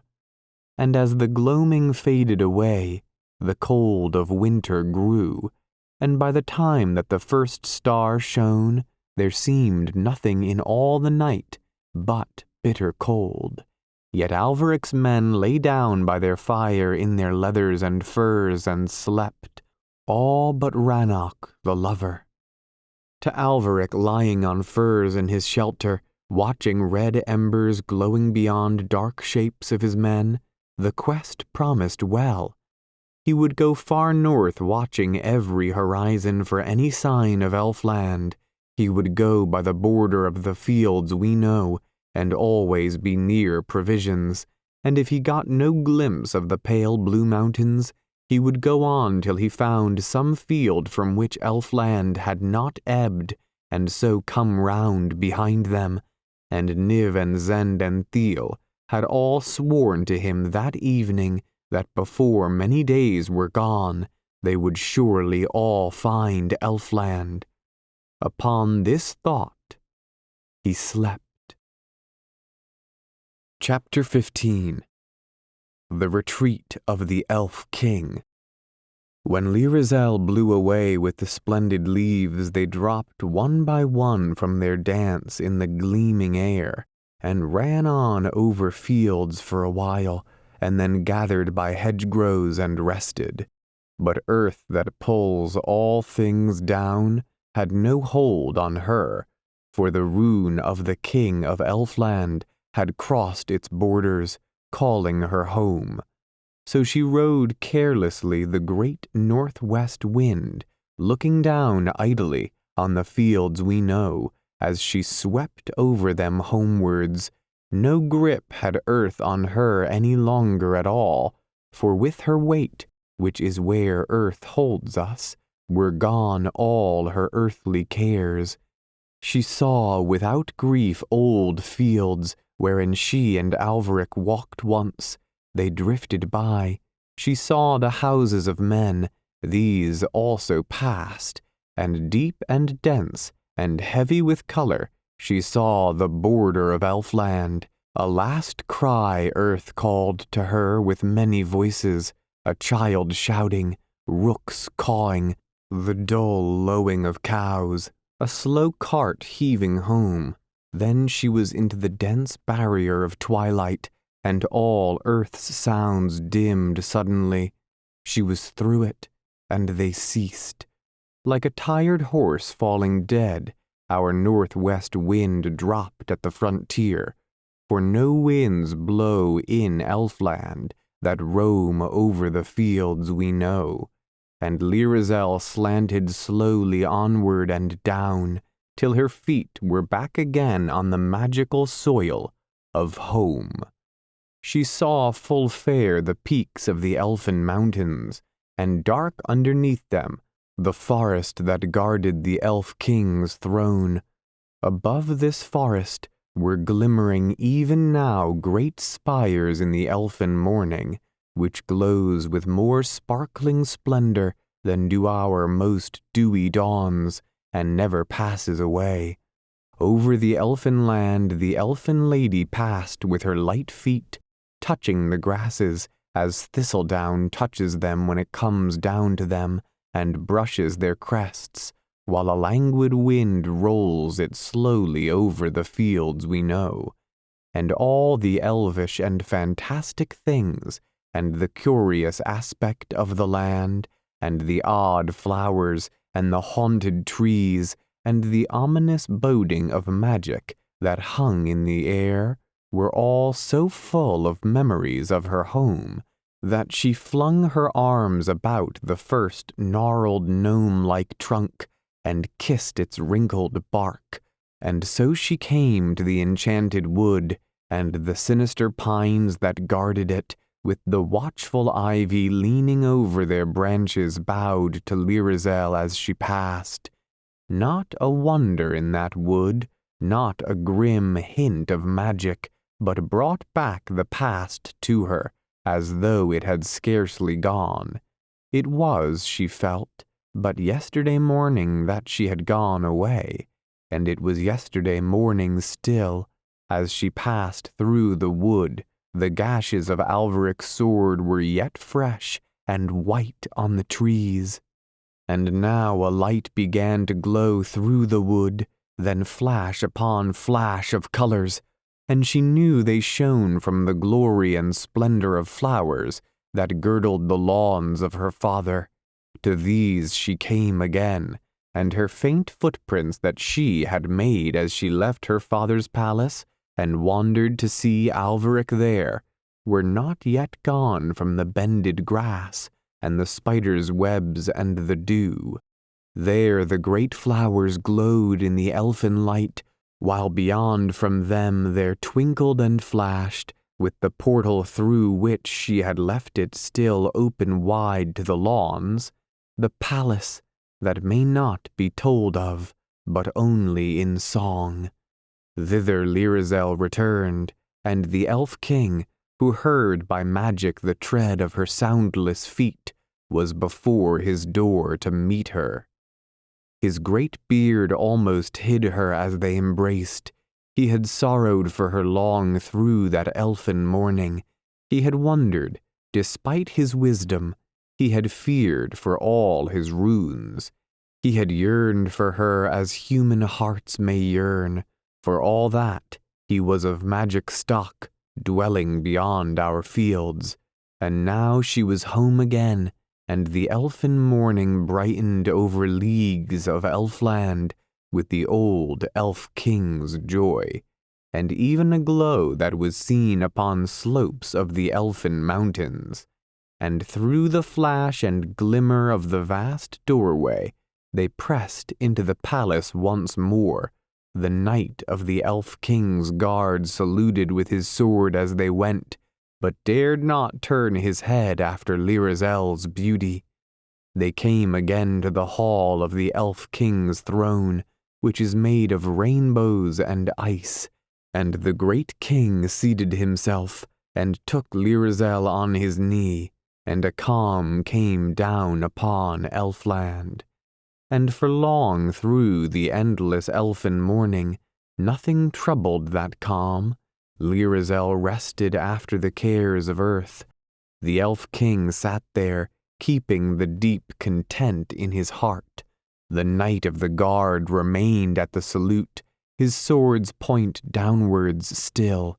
The palace glowed and shone. It was like a scene in some deep pool beyond the sound of a city, with green reeds and gleaming fishes, and myriads of tiny shells all shining in the twilight on deep water, which nothing has disturbed through all the long summer's day. And thus they rested beyond the fret of time, and the hours rested around them as the little leaping waves of a cataract rest when the ice calms the stream. The serene blue peaks of the elfin mountains above them stood like unchanging dreams.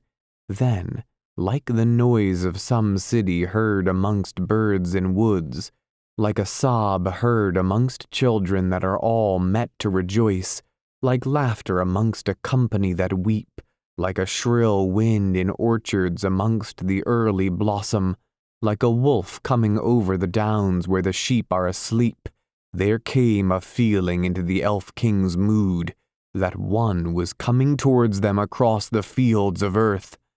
It was Alvaric with his sword of thunderbolt iron, which somehow the old king sensed by its flavor of magic.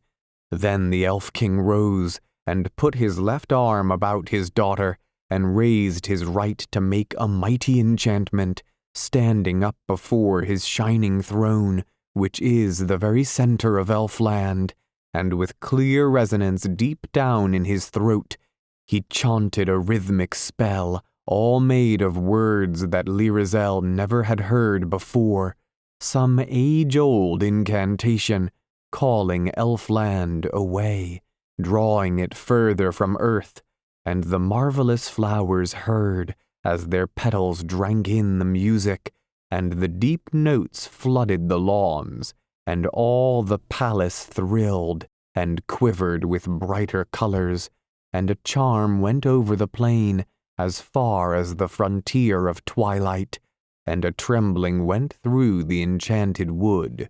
Still, the Elf King chanted on.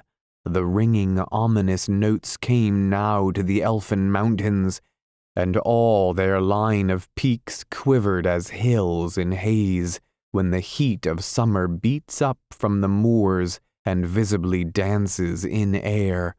All Elfland heard, all Elfland obeyed that spell, and now the king and his daughter drifted away, as the smoke of the nomads drift over Sahara, away from their camels' hair tents, as dreams drift away at dawn, as clouds over the sunset, and like the wind with the smoke, night with the dreams, warmth with the sunset, all Elfland drifted with them.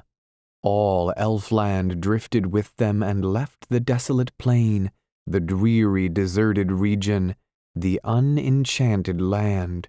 So swiftly that spell was uttered, so suddenly Elfland obeyed, that many a little song, old memory, garden or May tree of remembered years, was swept but a little way by the drift and heave of Elfland, swaying too slowly eastwards till the elfin lawns were gone, and the barrier of twilight heaved over them and left them among the rocks.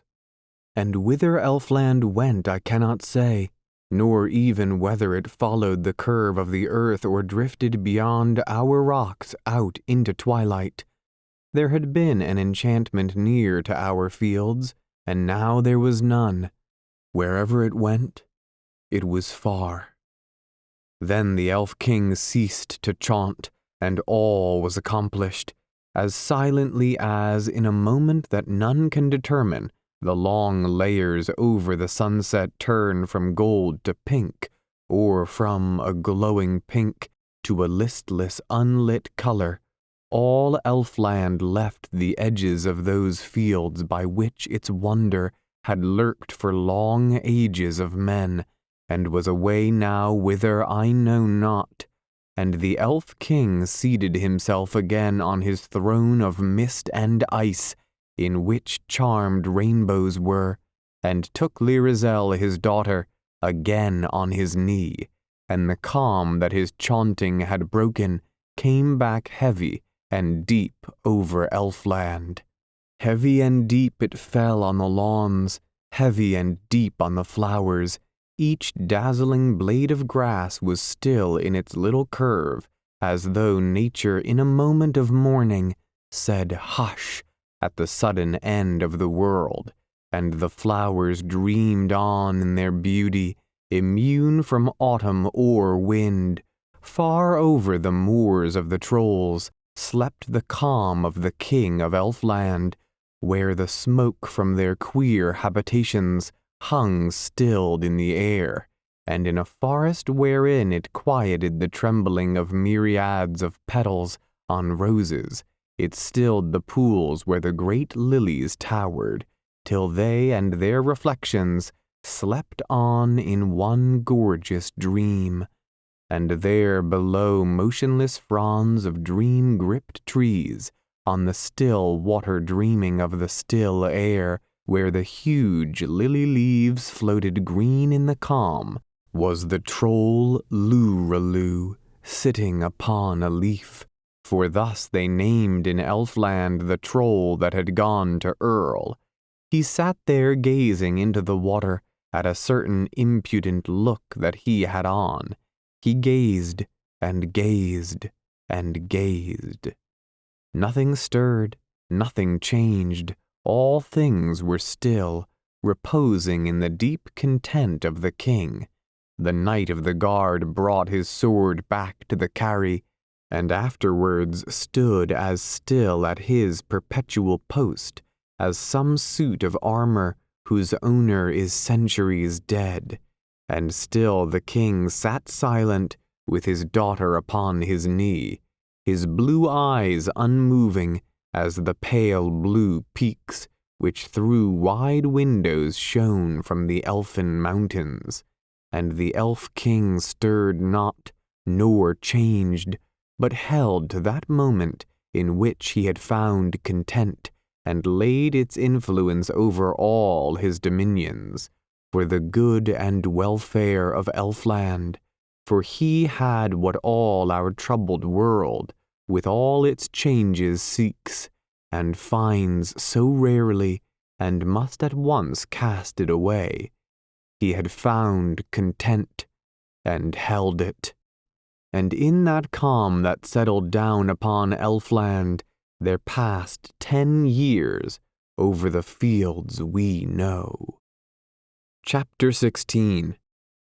Orion Hunts the Stag. There passed 10 years over the fields we know, and Orion grew and learned the art of oath, and had the cunning of thrall, and knew the woods and the slopes and vales of the downs, as many another boy knows how to multiply figures by other figures, or to draw the thoughts from a language not his own, and to set them down again in words of his own tongue.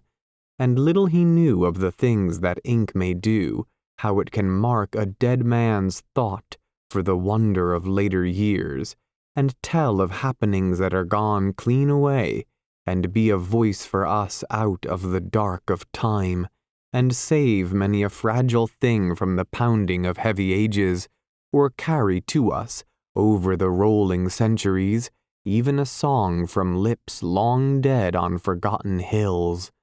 Little knew he of ink, but the touch of a roe deer's feet on dry ground, gone 3 hours, was a clear path to him, and nothing went through the woods, but Orion read its story, and all the sounds of the wood were as full of clear meaning to him as are to the mathematician the signs and figures he makes when he divides his millions by 10s and 11s and 12s.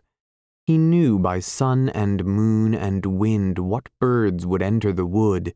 He knew of the coming seasons, whether they would be mild or severe, only a little later than the beasts of the wood themselves, which have not human reason or soul, and that know so much more than we. And so he grew to know the very mood of the woods, and could enter their shadowy shelter like one of the woodland beasts, and this he could do when he was barely 14 years, and many a man lives all his years, and can never enter a wood without changing the whole mood of its shadowy ways. For men enter a wood perhaps with the wind behind them.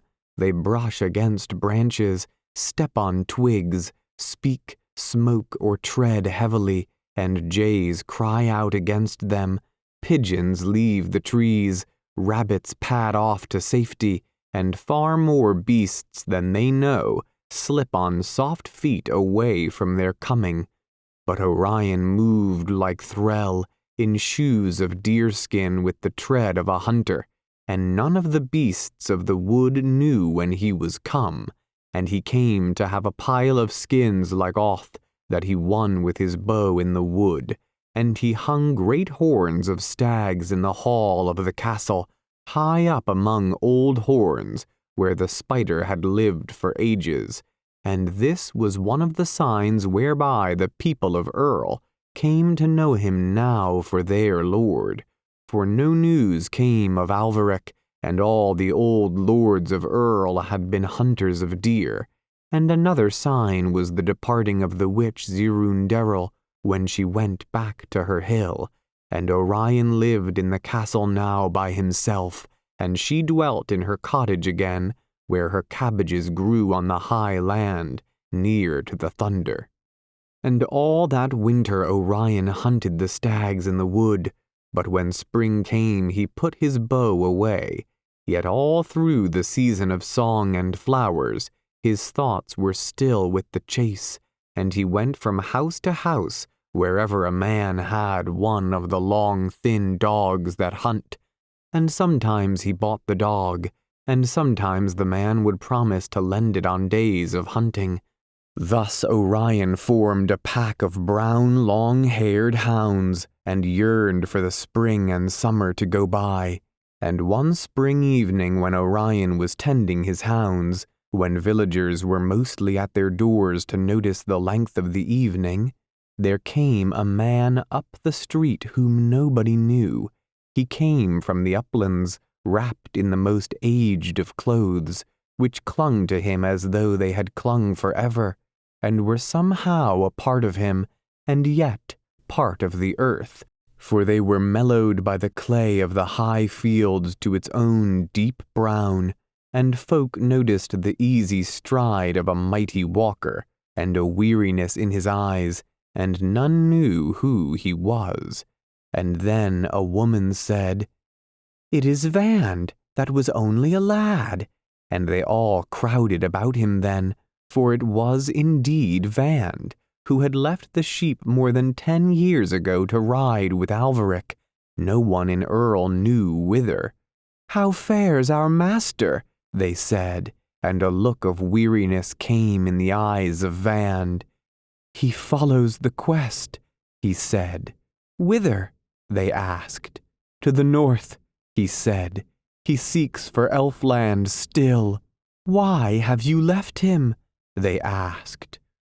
"I lost the hope," he said. They questioned him no more then, for all men knew that to seek for Elfland one needed a strong hope, and without it one saw no gleam of the elfin mountains, serene with unchanging blue. And then the mother of Niv came running up. "Is it indeed Vand?" she said, and they all said, "Yes, it is Vand." And while they murmured together about Vand, and of how years and wandering had changed him, she said to him, "Tell me of my son." And Vand replied, "He leads the quest. There is none whom my master trusts more." And they all wondered, and yet they had no cause for wonder, for it was a mad quest. But Nib's mother alone did not wonder. "I knew he would," she said. "I knew he would." And she was filled with a great content. There are events and seasons to suit the mood of every man, though few indeed could have suited the crazed mood of Niv. Yet there came Alveric's quest of Elfland, and so Niv found his work. And talking in the late evening with Vand, the folk of Earl heard tales of many camps, many marches, a tale of profitless wandering, where Alveric haunted horizons year after year like a ghost, and sometimes out of Vand's sadness that had come from those profitless years, a smile would shine as he told of some foolish happening that had taken place in the camp. But all was told by one that had lost hope in the quest. This was not the way to tell of it, not with doubts, not with smiles, for such a quest may only be told of by those who are fired by its glory. From the mad brain of Niv, or the moon-struck wits of Zend, we might have news of that quest which could light our minds with some gleam of its meaning, but never from the story, be it made out of facts or scoffs, told by one whom the quest itself was able to lure no longer. The stars stole out, and still Vand was telling his stories, and one by one the people went back to their houses, caring to hear no more of the hopeless quest. Had the tale been told by one who clung yet to the faith that still was leading Alveric's wanderers on, the stars would have weakened before those folk left the teller. The sky would have brightened so widely before they left him that one might have said at last, "Why, it is morning." Not till then would they have gone. And the next day Vand went back to the downs and the sheep, and troubled himself with romantic quests no more. And during that spring men spoke of Alveric again, wondering a while at his quest, speaking a while of Lyrazel, and guessing where she had gone, and guessing why, and where they could not guess, telling some tale to explain all, which went from mouth to mouth, till they came to believe it, and spring went by, and they forgot Alveric, and obeyed the will of Orion. And then one day, as Orion was waiting for the summer to go by, with his heart on frosty days, and his dreams with his hounds on the uplands, Rannoch the lover came over the downs by the path by which Vand had come, and walked down into Earl. Rannoch, with his heart free at last, with all his melancholy gone, Rannoch without woe, careless, carefree, content, looking only for rest after his long wandering, sighing no more, and nothing but this would have made Viria care to have him, the girl he had sought once. So the end of this was that she married him, and he too went roaming no more on fantastic quests. And though some looked to the uplands through many an evening, till the long days wore away, and a strange wind touched the leaves, and some peered over the further curves of the downs, yet they saw none more of the followers of Alveric's quest coming back by the path that Vand and Rannoch had trod. And by the time that the leaves were a wonder of scarlet and gold, men spoke no more of Alveric, but obeyed Orion, his son. And in this season Orion arose one day before dawn, and took his horn and his bow, and went to his hounds, who wondered to hear his step before light was come. They heard it all in their sleep, and awoke and clamored to him, and he loosed them, and calmed them, and let them away to the downs, and to the lonely magnificence of the downs they came when the stags are feeding on dewy grasses before men are awake. All in the wild, wet morning they ran over the gleaming slopes, Orion and his hounds, all rejoicing together, and the scent of the thyme came heavy with the air that Orion breathed, as he trod its wide patches, blooming late in the year. To the hounds there came all the wandering scents of the morning, and what wild creatures had met on the hill in the dark, and what had crossed it going upon their journeys, and whither all had gone when the day grew bright, bringing the threat of man. Orion guessed and wondered, but to the hounds all was clear, and some of the scents they noted with careful noses, and some they scorned, and for one they sought in vain, for the great red deer were not on the downs that morning. And Orion led them far from the Vale of Earl, but saw no stag that day, and never a wind brought the scent that the anxious hounds were seeking, nor could they find it hidden in any grass or leaves. And evening came on him, bringing his hounds home, calling on stragglers with his horn, while the sun turned huge and scarlet, and fainter than echoes of his horn, and far beyond downs and mist, but clear each silver note, he heard the elfin horns that called to him, always at evening. With the great comradeship of a common weariness, he and his hounds came home dark in the starlight. The windows of Earl at last flashed to them the glow of their welcome. Hounds came to their kennels and ate, and lay down to contented sleep. Orion went to his castle. He too ate, and afterwards sat thinking of the downs, and his hounds, and the day, his mind lulled by fatigue to that point at which it rests beyond care.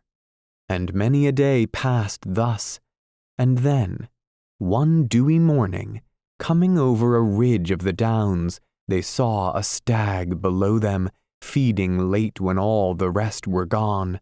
The hounds all broke into one joyous cry. The heavy stag moved nimbly over the grass.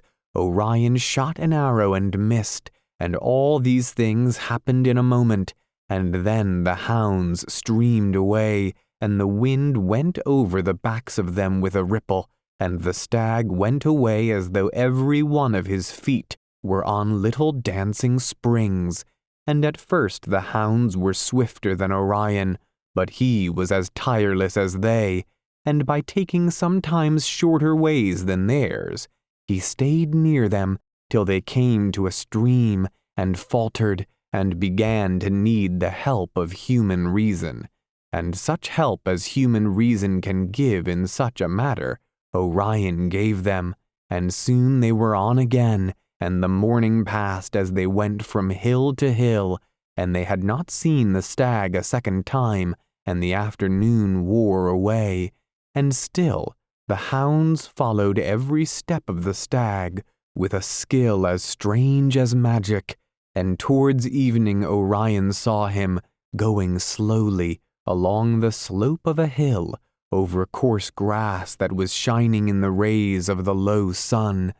He cheered on his hounds, and they ran him over 3 more small valleys, but down at the bottom of the third he turned round amongst the pebbles of a stream and waited there for the hounds, and they came baying round him, watching his brow antlers, and there they tore him down and killed him at sunset, and Orion wound his horn with a great joy in his heart.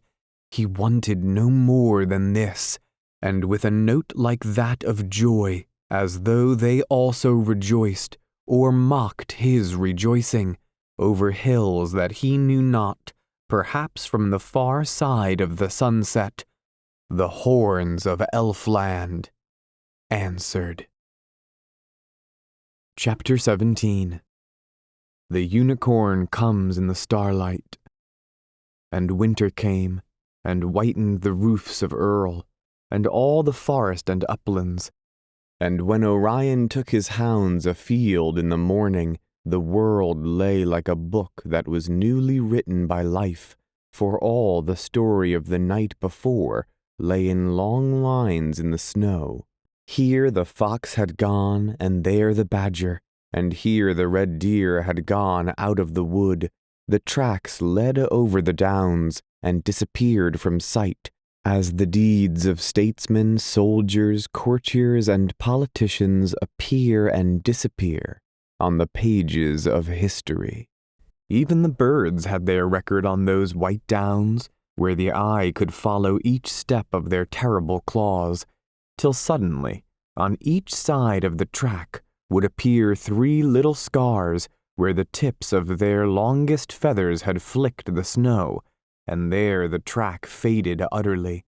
They were like some popular cry, some vehement fancy that comes down on a page of history for a day, and passes, leaving no other record at all, except those lines on one page.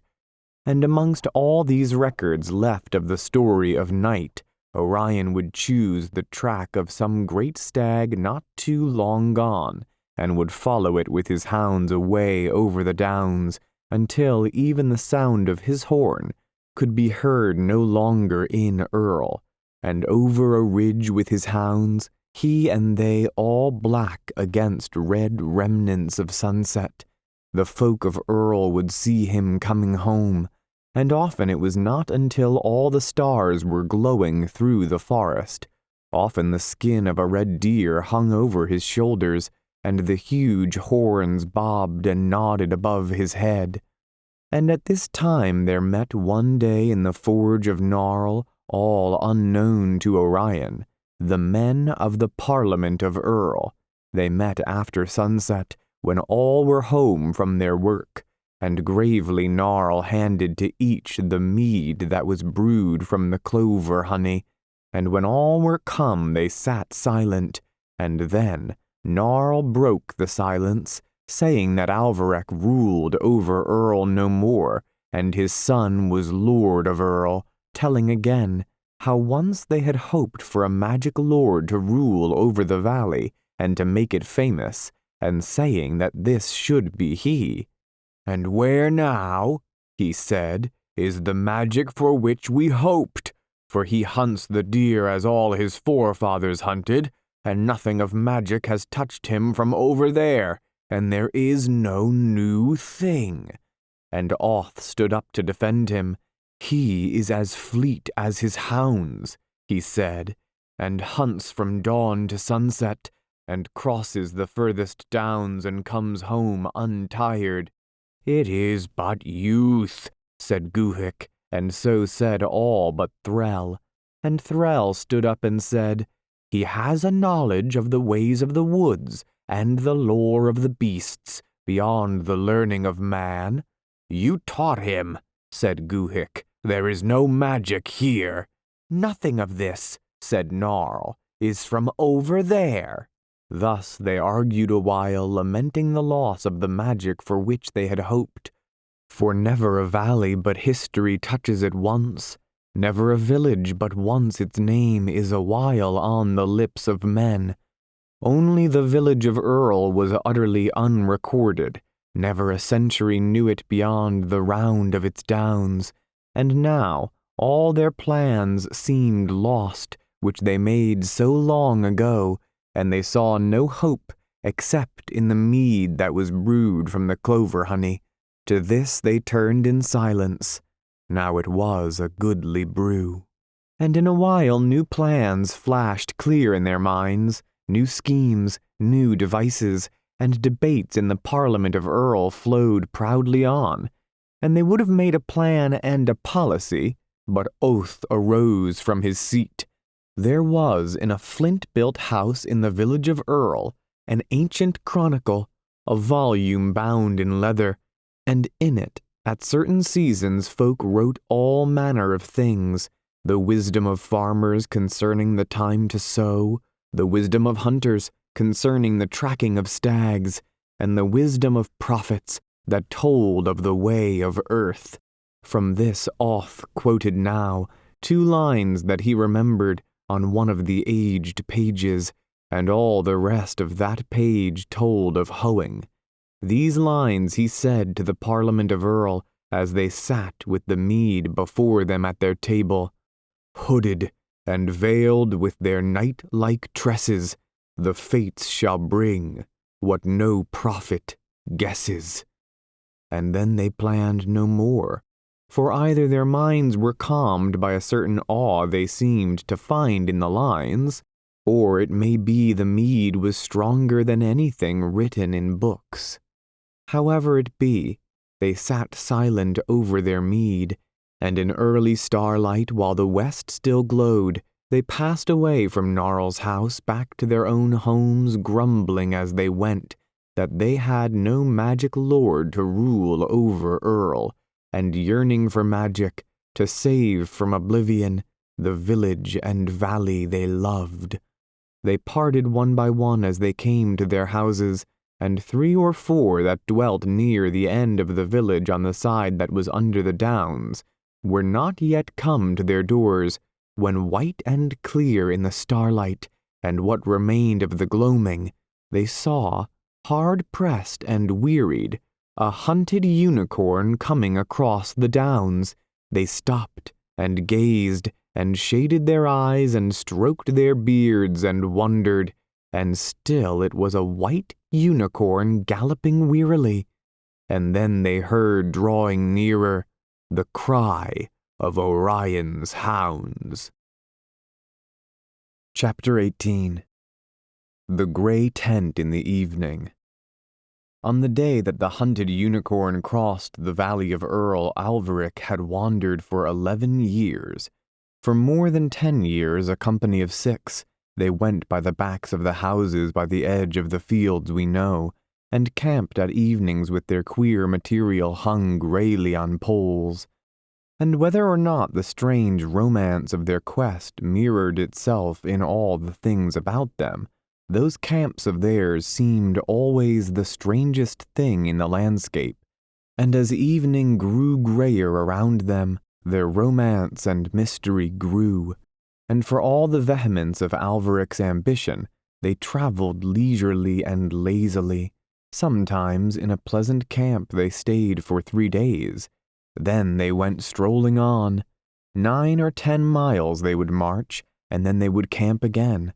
Some day Alveric felt sure in his heart they would see the border of twilight. Some day they would enter Elfland, And in Elfland he knew that time was not as here. He would meet Lyrizel unaged in Elfland, with never one smile lost to the raging years, never a furrow worn by the ruin of time. This was his hope, and it led his queer company on from camp to camp, and cheered them round the fire in the lonely evenings, and brought them far to the north, traveling all along the edge of the fields we know, where all men's faces turned the other way, and the 6 wanderers went unseen and unheeded. Only the mind of Vand hung back from their hope, and more every year his reason denied the lure that was leading the rest. And then one day he lost his faith in Elfland. After that he only followed until a day when the wind was full of rain, and all were cold and wet, and the horses weary. He left them then. And Rannoch followed because he had no hope in his heart, and wished to wander from sorrow, until one day when all the black birds were singing in trees of the fields we know, and his hopelessness left him in the glittering sunshine, and he thought of the cozy homes and the haunts of men, and soon he too passed out of the camp one evening, and set off for the pleasant lands. And now the 4 that were left were all of one mind, and under the wet coarse cloth that they hung on poles, there was deep content in the evenings, for Alveric clung to his hope with all the strength of his race that had once won Earl in old battles, and held it for centuries long, and in the vacant minds of Niv and Zend, this idea grew strong and big, like some rare flower that a gardener may plant by chance in a wild, untended place. And Thiel sung of hope, and all his wild fancies that roamed after song decked Alveric's quest with more and more glamour. So all were of one mind, and greater quests, whether mad or sane, have prospered when this was so, and greater quests have failed when it was otherwise.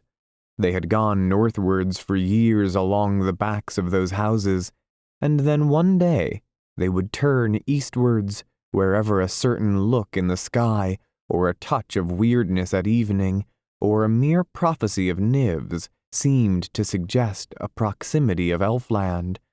Upon such occasions they would travel over the rocks that for all those years lay bordering the fields we know, until Alveric saw that provisions for men and horses would barely bring them back to the houses of men. Then he would turn again, but Niv would have led them still onward over the rocks, for his enthusiasm grew as they went, and Thiel sang to them prophesying success, and Zend would say that he saw the peaks and the spires of Elfland, only Alveric was wise. And so they would come to the houses of men again, and buy more provisions, and Niv and Zend and Thiel would babble of the quest, pouring out the enthusiasm that burned in their hearts. But Alveric did not speak of it, for he had learned that men in those fields neither speak of nor look towards Elfland, although he had not learned why. Soon they were off again, and the folk that had sold them the produce of fields we know gazed curiously after them as they went, as though they thought that from madness alone, or from dreams inspired by the moon, came all the talk they had heard from Niv and Zend and Thiel. Thus they always traveled on, always seeking new points from which to discover Elfland, and on the left of them blew scents from the field we know, the scent of lilac from cottage gardens in May, and then the scent of the white thorn, and then of roses, till all the air was heavy with new-mown hay. They heard the low of cattle away on their left, heard human voices, heard partridges calling, heard all the sounds that go up from happy farms, and on their right was always the desolate land, always the rocks, and never grass nor a flower, They had the companionship of men no more, and yet they could not find Elfland. In such a case they needed the songs of Thiel and the sure hope of Niv. And the talk of Alvaric's quest spread through the land and overtook his wanderings, till all men that he passed by knew his story, and from some he had the contempt that some men give to those who dictate all their days to a quest, and from others he had honor. But all he asked for was provender, and this he bought when they brought it. So they went on, like legendary things. They passed along the backs of the houses, putting up their gray shapeless tent in the gray evenings. They came as quietly as rain, and went away like mists drifting. There were jests about them, and songs, and the songs outlasted the jests. At last they became a legend, which haunted those farms forever. They were spoken of when men told of hopeless quests, and held up to laughter or glory, whichever men had to give. And all the while the King of Elfland watched, for he knew by magic when Alvaric's sword drew near.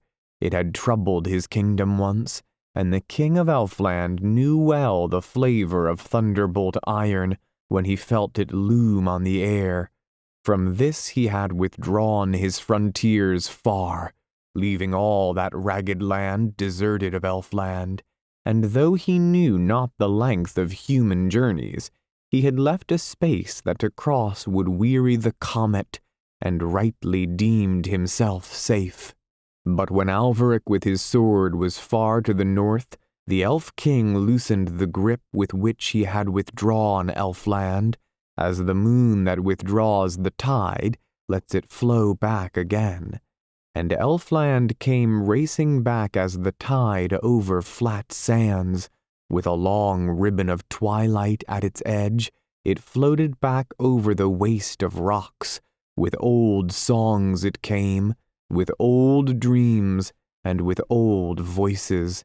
And in a while the frontier of twilight lay flashing and glimmering near the fields we know, like an endless summer evening that lingered on out of the golden age.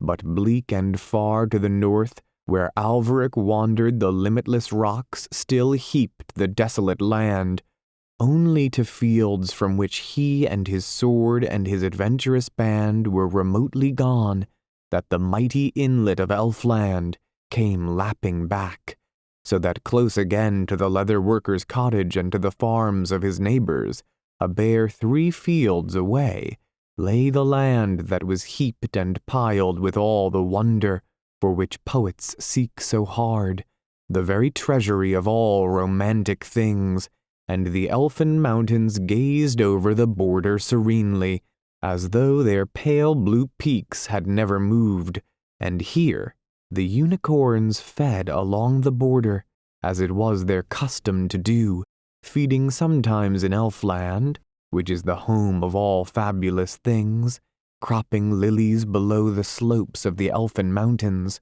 and sometimes slipping through the border of twilight at evening, when all our fields are still, to feed upon earthly grass. It is because of this craving for earthly grass that comes on them now and then, as the red deer in Highland mountains crave once a year for the sea, that fabulous though they are on account of their birth in Elfland, their existence is nevertheless known among men. The fox which is born in our fields also crosses the frontier, going into the border of twilight at certain seasons. It is thence that he gets the romance with which he comes back to our fields. He also is fabulous, but only in Elfland, as the unicorns are fabulous here. And seldom the folk of those farms saw the unicorns, even dim in the gloaming, for their faces were turned forever away from Elfland. The wonder, the beauty, the glamour. The story of Elfland were for minds that had leisure to care for such things as these, but the crops needed these men, and the beasts that were not fabulous, and the thatch, and the hedges, and 1,000 things. Barely at the end of each year they won their fight against winter. They knew well that if they let a thought of theirs turn, but for a moment towards Elfland, its glory would grip them soon, and take all their leisure away, and there would be no time left to mend thatch, or hedge, or to plough the fields we know. But Orion, lured by the sound of the horns that blew from Elfland at evening, and that some elvish attuning of his ears to magical things caused him alone in all those fields to hear, came with his hounds to a field across which ran the frontier of twilight, and found the unicorns there late on an evening, and, slipping along a hedge of the little field with his hounds padding behind him, he came between a unicorn and the frontier, and cut it off from Elfland. This was the unicorn that with flashing neck, covered with flecks of foam that shone silvery in the starlight, panting, harried and weary, came across the valley of Earl like an inspiration, like a new dynasty to a custom-weary land, like the news of a happier continent found far off by suddenly returning seafaring men. Chapter 19. 12 Old Men Without Magic. Now few things pass by a village and leave no talk behind them, nor did this unicorn, for the 3 that saw it going by in the starlight immediately told their families, and many of these ran from their houses to tell the good news to others, for all strange news was accounted good in Earl, because of the talk that it made, and talk was held to be needful when work was over, to pass the evenings away. So they talked long of the unicorn, and after a day or two, in the forge of Gnarl, the Parliament of Earl was met again, seated by mugs of mead, discussing the unicorn, and some rejoiced and said that Orion was magic, because unicorns were of magic stock, and came from beyond our fields.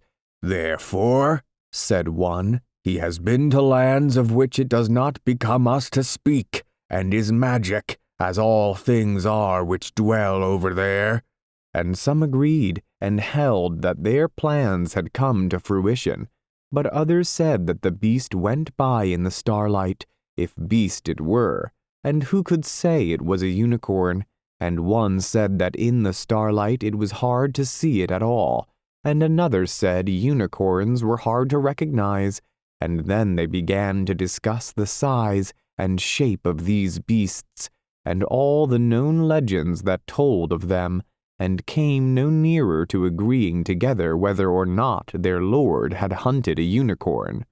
Till at last Gnarl, seeing that they would not thus come by the truth, and deeming it necessary that the fact should be established one way or the other forever, rose up and told them that the time had come for the vote. So by a method they had of casting shells of various colors into a horn that was passed from man to man, they voted about the unicorn as Gnarl had commanded, and a hush fell, and Gnarl counted, and it was seen to have been established by vote that there had been no unicorn. Sorrowfully then that Parliament of Earl saw that their plans to have a magic lord had failed. They were old men, and the hope that they had had for so long being gone, they turned less easily to newer plans than they had to the plan that they made so long ago. What should they do now? They said. How come by magic? What could they do that the world should remember Earl? 12 old men without magic, they sat there over their mead, and it could not lighten their sadness. But Orion was away with his hounds near that great inlet of Elfland, where it lay as it were at high tide, touching the very grass of the fields we know. He went there at evening, when the horns blew clear to guide him, and waited there all quiet at the edge of those fields for the unicorns to steal across the border, for he hunted stags no more. And as he went over those fields in the late afternoon, folk working on the farms would greet him cheerily, but when still he went eastwards, they spoke to him less and less, till at last, when he neared the border, and still kept on, they looked his way no more, but left him and his hounds to their own devices. And by the time the sun set, he would be standing quiet by a hedge that ran right down into the frontier of twilight, with his hounds all gathered close in under the hedge, with his eye on them all, lest one of them dared to move, and the pigeons would come home to trees of the fields we know, and twittering starlings, and the elfin horns would blow, clear silver magical music thrilling the chilled air, and all the colors of clouds would go suddenly changing. It was then in the failing light, in the darkening of colors, that Orion would watch for a dim white shape stepping out of the border of twilight. And this evening, just as he hushed a hound with his hand, just as all our fields went dim, there slipped a great white unicorn out of the border, still munching lilies, such as never grew in any fields of ours. He came, a whiteness on perfectly silent feet, 4 or 5 yards into the fields we know, and stood there still as moonlight, and listened, and listened, and listened. Orion never moved, and he kept his hounds silent, by some power he had, or by some wisdom of theirs, and in 5 minutes the unicorn made a step or two forward, and began to crop the long, sweet, earthly grasses. And as soon as he moved, there came others through the deep blue border of twilight, and all at once there were 5 of them feeding there, and still Orion stood with his hounds, and waited. Little by little the unicorns moved further away from the border, lured further and further into the fields we know by the deep, rich, earthly grasses, on which all 5 of them browsed in the silent evening. If a dog barked, even if a late cock crew, up went all their ears at once, and they stood watchful, not trusting anything in the fields of men, or venturing into them far.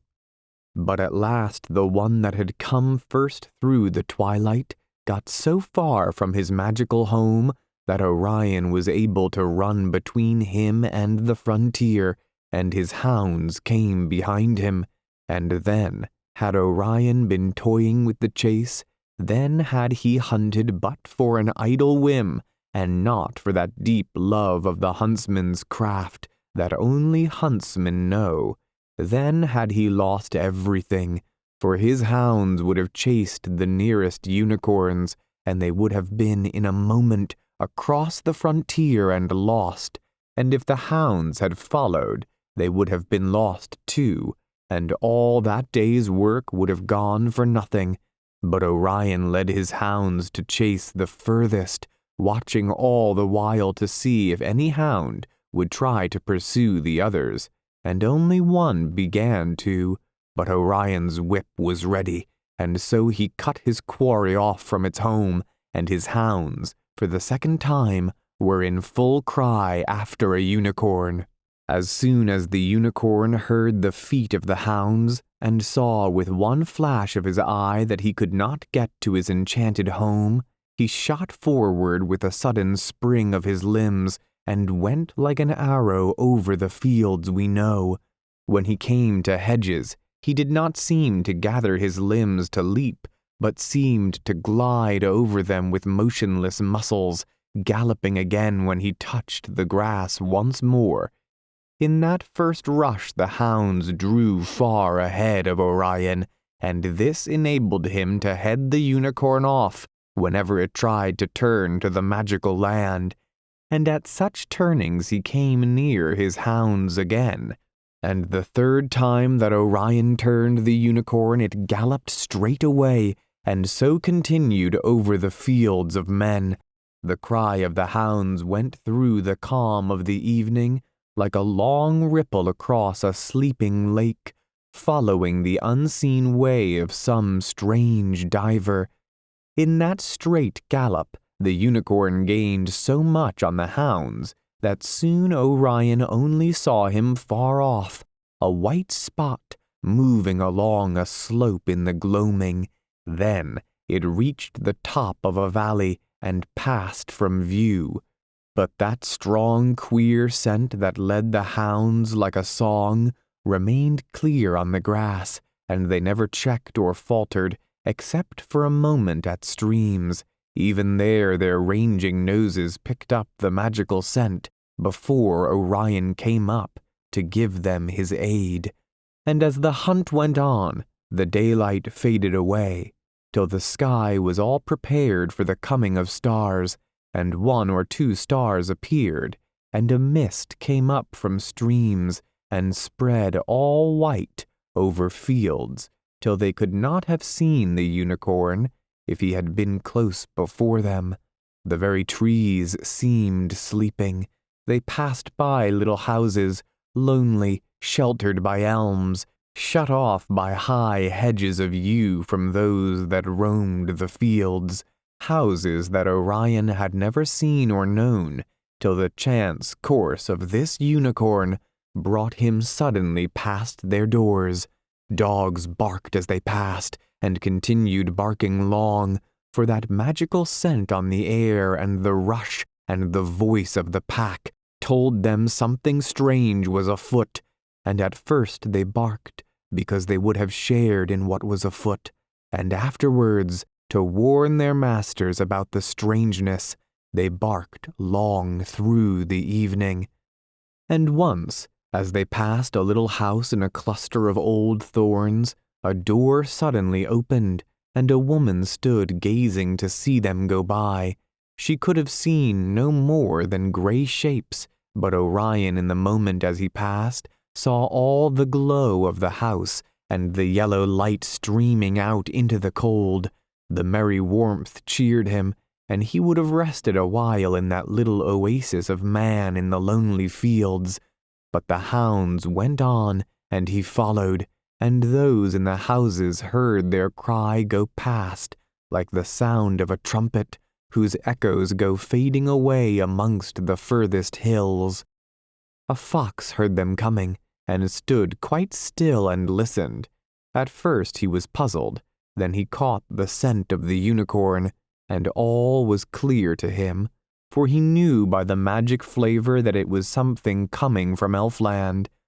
But when sheep caught the scent, they were terrified, and ran all huddled together until they could run no more. Cattle leapt up from their sleep, gazed dreamily, and wondered, but the unicorn went through them and away, as some rose-scented breeze that has strayed from valley gardens into the streets of a city slips through the noisy traffic and is gone. Soon all the stars were looking on those quiet fields through which the hunt went with its exultation, a line of vehement life cleaving through sleep and silence. And now the unicorn, far out of sight though he was, no longer gained a little at every hedge, for at first he lost no more pace at any hedge than a bird loses passing clear of a cloud, while the great hounds struggled through what gaps they could find, or lay on their sides and wriggled between the stems of the bushes.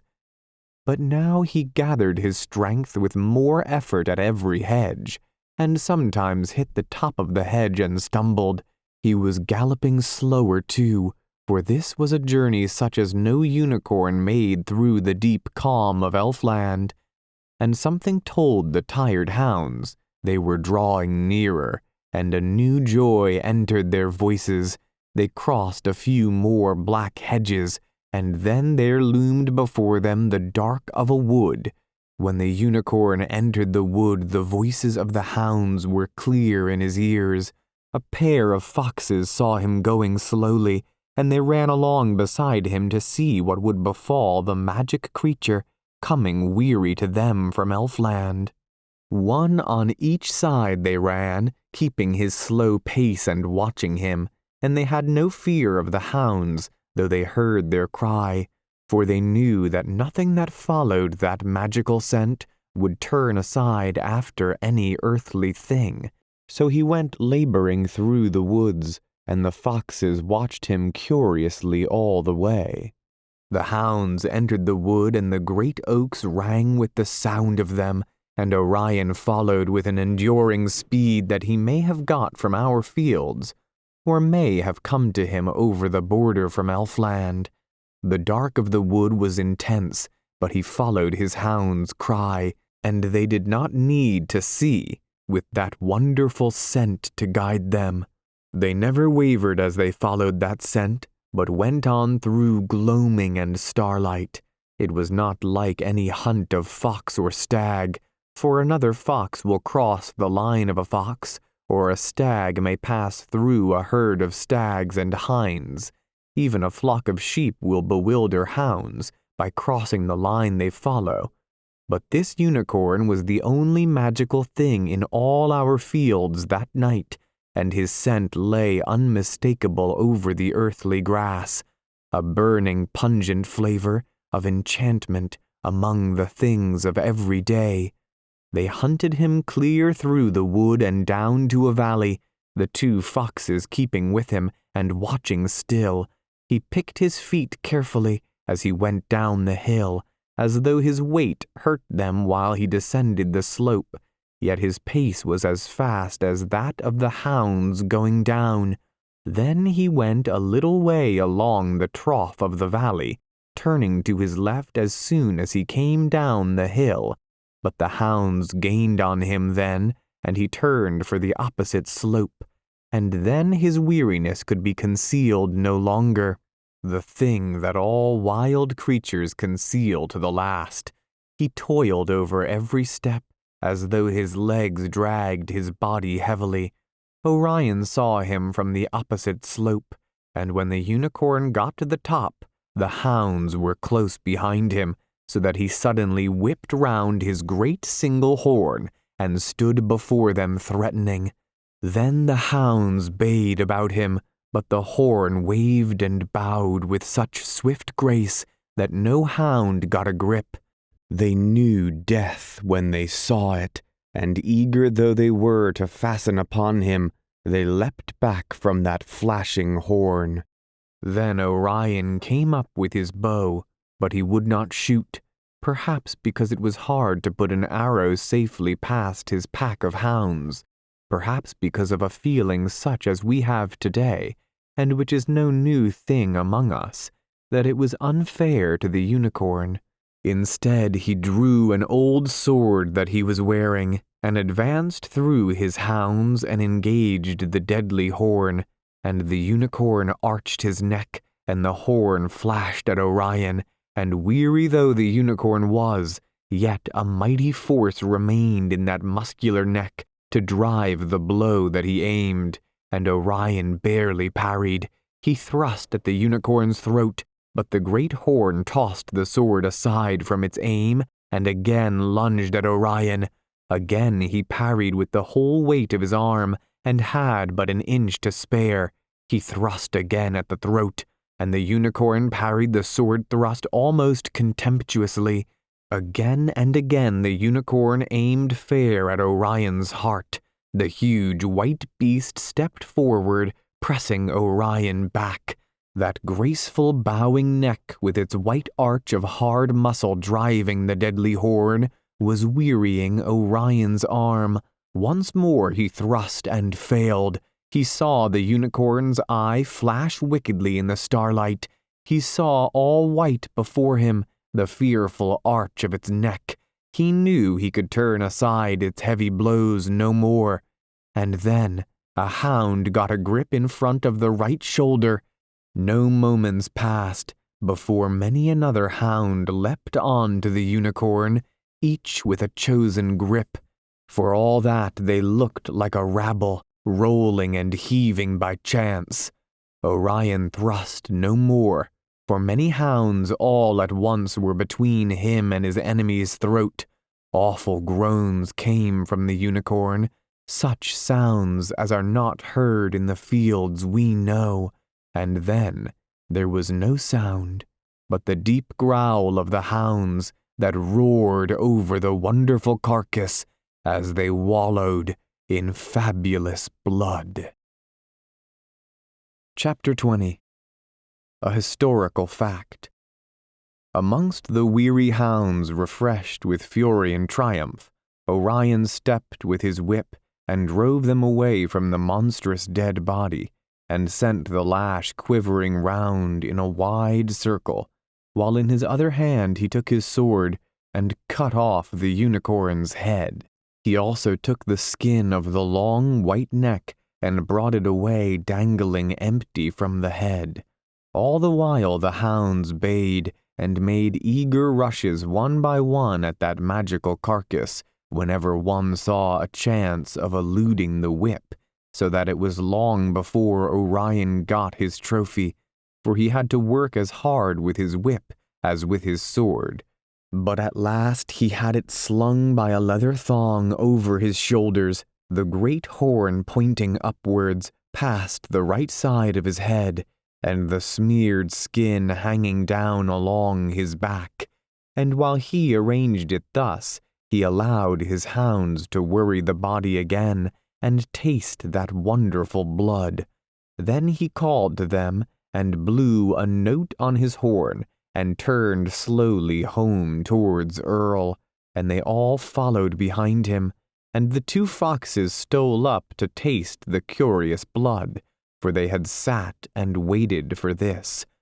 While the unicorn was climbing his last hill, Orion felt such fatigue that he could have gone little further, but now that the heavy head hung from his shoulders, all his fatigue was gone, and he trod with a lightness such as he had in the mornings, for it was his first unicorn, and his hounds seemed refreshed, as though the blood they had lapped had some strange power in it, and they came home riotously, gambolling and rushing ahead, as when newly loosed from their kennels. Thus Orion came home over the downs in the night, till he saw the valley before him, full of the smoke of Earl, where one late light was burning in a window of one of his towers, and coming down the slopes by familiar ways, he brought his hounds to their kennels, and just before dawn had touched the heights of the downs. He blew his horn before his postern door, and the aged guardian of the door, when he opened it to Orion, saw the great horn of the unicorn bobbing over his head. This was the horn that was sent in later years as a gift from the Pope to King Francis. Benvenuto Cellini tells of it in his memoirs. He tells how Pope Clement sent for him and a certain Tobiah, and ordered them to make designs for the setting of a unicorn's horn, the finest ever seen. Judge then of Orion's delight when the horn of the first unicorn he ever took was such as to be esteemed generations later the finest ever seen, and in no less a city than Rome, with all her opportunities to acquire and compare such things. For a number of these curious horns must have been available for the Pope to have selected for the gift, the finest ever seen. But in the simpler days of my story, the rarity of the horn was so great that unicorns were still considered fabulous. The year of the gift to King Francis would be about 1530, the horn being mounted in gold, and the contract went to Tobiah and not to Benvenuto Cellini. I mention the date because there are those who care little for a tale, if it be not here and there supported by history, and who, even in history, care more for fact than philosophy. If any such reader have followed the fortunes of Orion so far, he will be hungry by now for a date, or a historical fact. As for the date, I give him 1530, while for the historical fact, I select that generous gift recorded by Benvenuto Cellini, because it may well be that just where he came to unicorns, such a reader may have felt furthest away from history, and have felt loneliest just at this point for want of historical things. How the unicorn's horn found its way from the castle of Earl, and in what hands it wandered, and how it came at last to the city of Rome, would of course make another book. But all that I need say now about that horn is that Orion took the whole head to Threll, who took off the skin, and washed it, and boiled the skull for hours, and replaced the skin and stuffed the neck with straw, and Orion set it in the mid-post place, among all the heads that hung in the high hall, and the rumor went all through Earl, as swift as unicorns gallop, telling of this fine horn that Orion had won, so that the Parliament of Earl met again in the forge of Gnarl. They sat at the table there debating the rumor, and others besides Threll had seen the head. And at first, for the sake of old divisions, some held to their opinion that there had been no unicorn. They drank Gnarl's goodly mead, and argued against the monster, but after a while, whether Threll's argument convinced them, or whether, as is more likely, they yielded from generosity, which arose like a beautiful flower out of the mellow mead, whatever it was, the debate of those that opposed the unicorn languished, and when the vote was put, it was declared that Orion had killed a unicorn, which he had hunted hither from beyond the fields we know. And at this they all rejoiced, for they saw at last the magic for which they had longed, and for which they had planned so many years ago, when all were younger, and had had more hope in their plans. And as soon as the vote was taken, Gnarl brought out more mead, and they drank again to mark the happy occasion, for magic at last, said they, had come on Orion, and a glorious future surely awaited Earl, and the long room and the candles and the friendly men and the deep comfort of mead made it easy to look a little way forward into time, and to see a year or so that had not yet come, and to see coming glories glowing a little way off, and they told again of the days, but nearer now, when the distant lands should hear of the vale they loved. They told again of the fame of the fields of Earl going from city to city. One praised its cattle, another its huge high downs, another the vale itself, all hidden from every land, another the dear quaint houses built by an olden folk, another the deep of the woods that lay over the skyline, and all spoke of the time when the wide world should hear of it all, because of the magic that there was in Orion. For they knew that the world has a quick ear for magic, and always turns toward the wonderful, even though it be nearly asleep. Their voices were high, praising magic, telling again of the unicorn, glorying in the future of Earl, when suddenly in the doorway stood the Freer. He was there in his long white robe with its trimming of mauve, in the door with the night behind him. As they looked, in the light of their candles, they could see he was wearing an emblem on a chain of gold round his neck. Gnarl bade him welcome. Some moved a chair to the table, but he had heard them speak of the unicorn. He lifted his voice from where he stood and addressed them.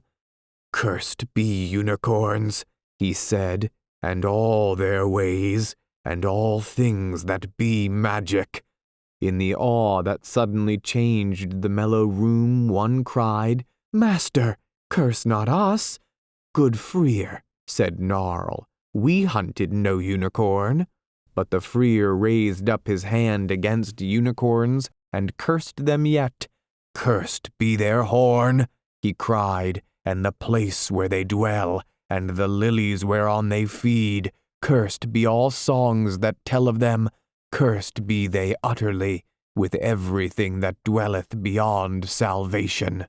He paused to allow them to renounce the unicorns, standing still in the doorway, looking sternly into the room, and they thought of the sleekness of the unicorn's hide, his swiftness, the grace of his neck, and his dim beauty cantering by when he came past Earl in the evening. They thought of his stalwart and redoubtable horn. They remembered old songs that told of him. They sat in uneasy silence and would not renounce the unicorn. And the Freer knew what they thought, and he raised his hand again, clear in the candle light with the night behind him. "Cursed be their speed," he said, "and their sleek white hide. Cursed be their beauty, and all that they have of magic, and everything that walks by enchanted streams."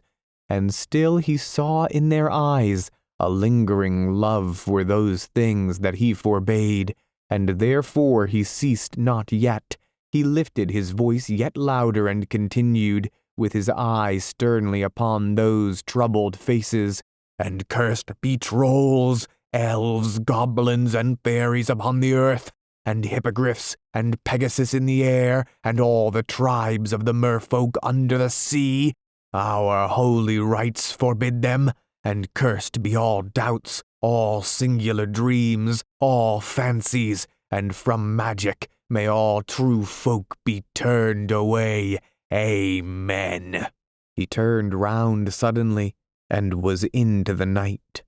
A wind loitered about the door, then flapped it to, and the large room in the Forge of Gnarl was as it had been but a few moments before, yet the mellow mood of it seemed dulled and dim. And then Gnarl spoke, rising up at the table's end and breaking the gloom of the silence. "Did we plan our plans," he said, "so long ago, and put our faith in magic, that we should now renounce magical things and curse our neighbors, the harmless folk beyond the fields we know, and the beautiful things of the air, and dead mariners' lovers dwelling beneath the sea?" "No, no," said some, and they quaffed their mead again. And then one rose with his horn of mead held high, then another, and then another, till all were standing upright all round the light of the candles. "Magic!" one cried, and the rest with one accord took up his cry till all were shouting, "Magic!" The Freer on his homeward way heard that cry of magic. He gathered his sacred robe more closely around him, and clutched his holy things, and said a spell that kept him from sudden demons and the doubtful things of the mist. Chapter 21. On the Verge of Earth. And on that day Orion rested his hounds. But the next day he rose early, and went to his kennels and loosened the joyous hounds in the shining morning, and led them out of the valley, and over the downs towards the frontier of twilight again. And he took his bow with him no more, but only his sword and his whip, for he had come to love the joy of his 15 hounds when they hunted the one-horned monster, and felt that he shared the joy of every hound, while to shoot one with an arrow would be but a single joy. All day he went over the fields, greeting some farmer here and there, or worker in the field, gaining greetings in return, and good wishes for sport. But when evening came and he was near the frontier, fewer and fewer greeted him as he passed, for he was manifestly traveling where none went, whence even their thoughts held back. So he went lonely, yet cheered by his eager thoughts, and happy in the comradeship of his hounds, and both his thoughts and his hounds were all for the chase. And so he came to the barrier of twilight again, where the hedges ran down to it from the fields of men, and turned strange and dim in a glow that is not of our earth. And so he came to the barrier of twilight again, where the hedges ran down to it from the fields of men, and turned strange and dim in a glow that is not of our earth, and disappeared in the twilight. He stood with his hounds close in against one of these hedges, just where it touched the barrier. The light just there on the hedge, if like anything of our earth, was like the misty dimness that flashes upon a hedge, seen only across one field when touched by the rainbow. In the sky the rainbow is clear, but close across one wide field the rainbow's end scarcely shows. Yet a heavenly strangeness has touched and altered the hedge.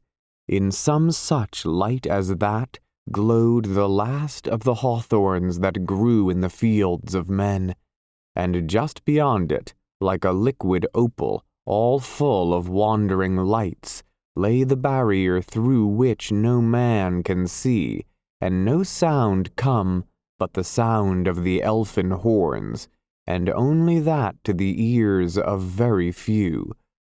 The horns were blowing now, piercing that barrier of dim light and silence with the magical resonance of their silver note that seemed to beat past all things intervening, to come to Orion's ear, as the sunlight beats through ether to illumine the veils of the moon. The horns died down, and nothing whispered from Elfland, and all the sounds thenceforth were the sounds of an earthly evening. Even these grew few, and still no unicorns came. A dog barked far away. A cart, the sole sound on an empty road, went homeward wearily. Someone spoke in a lane, and then left the silence unbroken, for words seemed to offend the hush that was over all our fields. And in the hush, Orion gazed at the frontier, watching for the unicorns that never came, expecting each moment to see one step through the twilight. But he had done unwisely in coming to the same spot at which he had found the 5 unicorns only 2 days before. For of all creatures the unicorns are the wariest, guarding their beauty from the eye of man with never-ceasing watchfulness, dwelling all day beyond the fields we know, and only entering them rarely at evening, when all is still, and with the utmost vigilance, and venturing even then scarcely beyond the edges, to come on such animals twice at the same spot, within 2 days with hounds, after hunting and killing one of them, was more unlikely than Orion thought. But his heart was full of the triumph of his hunt, and the scene of it lured him back to it in the way that such scenes have. And now he gazed at the frontier, waiting for one of these great creatures to come proudly through, a great tangible shape out of the dim opalescence, and no unicorn came. And standing gazing there so long, that curious boundary began to lure him till his thoughts went roaming with its wandering lights, as he desired the peaks of Elfland, and well they knew that lure who dwelt on those farms lying all along the edge of the fields we know, and wisely kept their eyes turned ever away from that wonder that lay with its marvel of colors so near to the backs of their houses, for there was a beauty in it, such as is not in all our fields.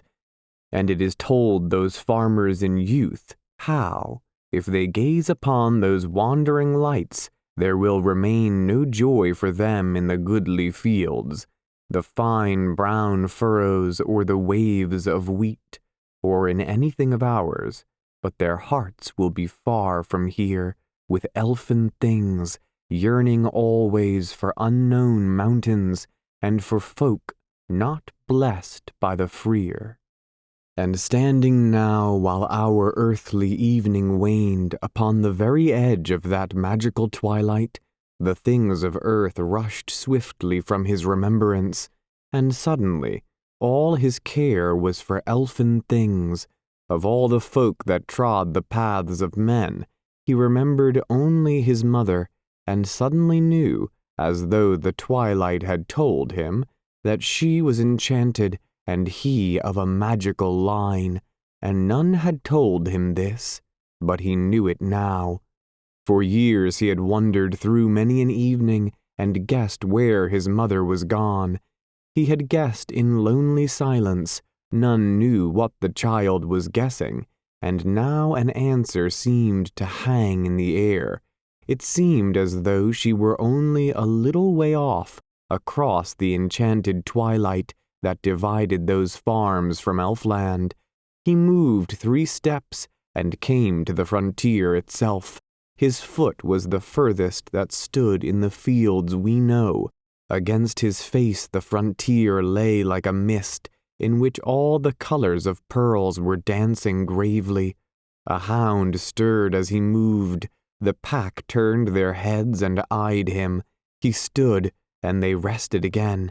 He tried to see through the barrier, but saw nothing but wandering lights that were made by the massing of twilights from the ending of thousands of days, which had been preserved by magic to build that barrier there.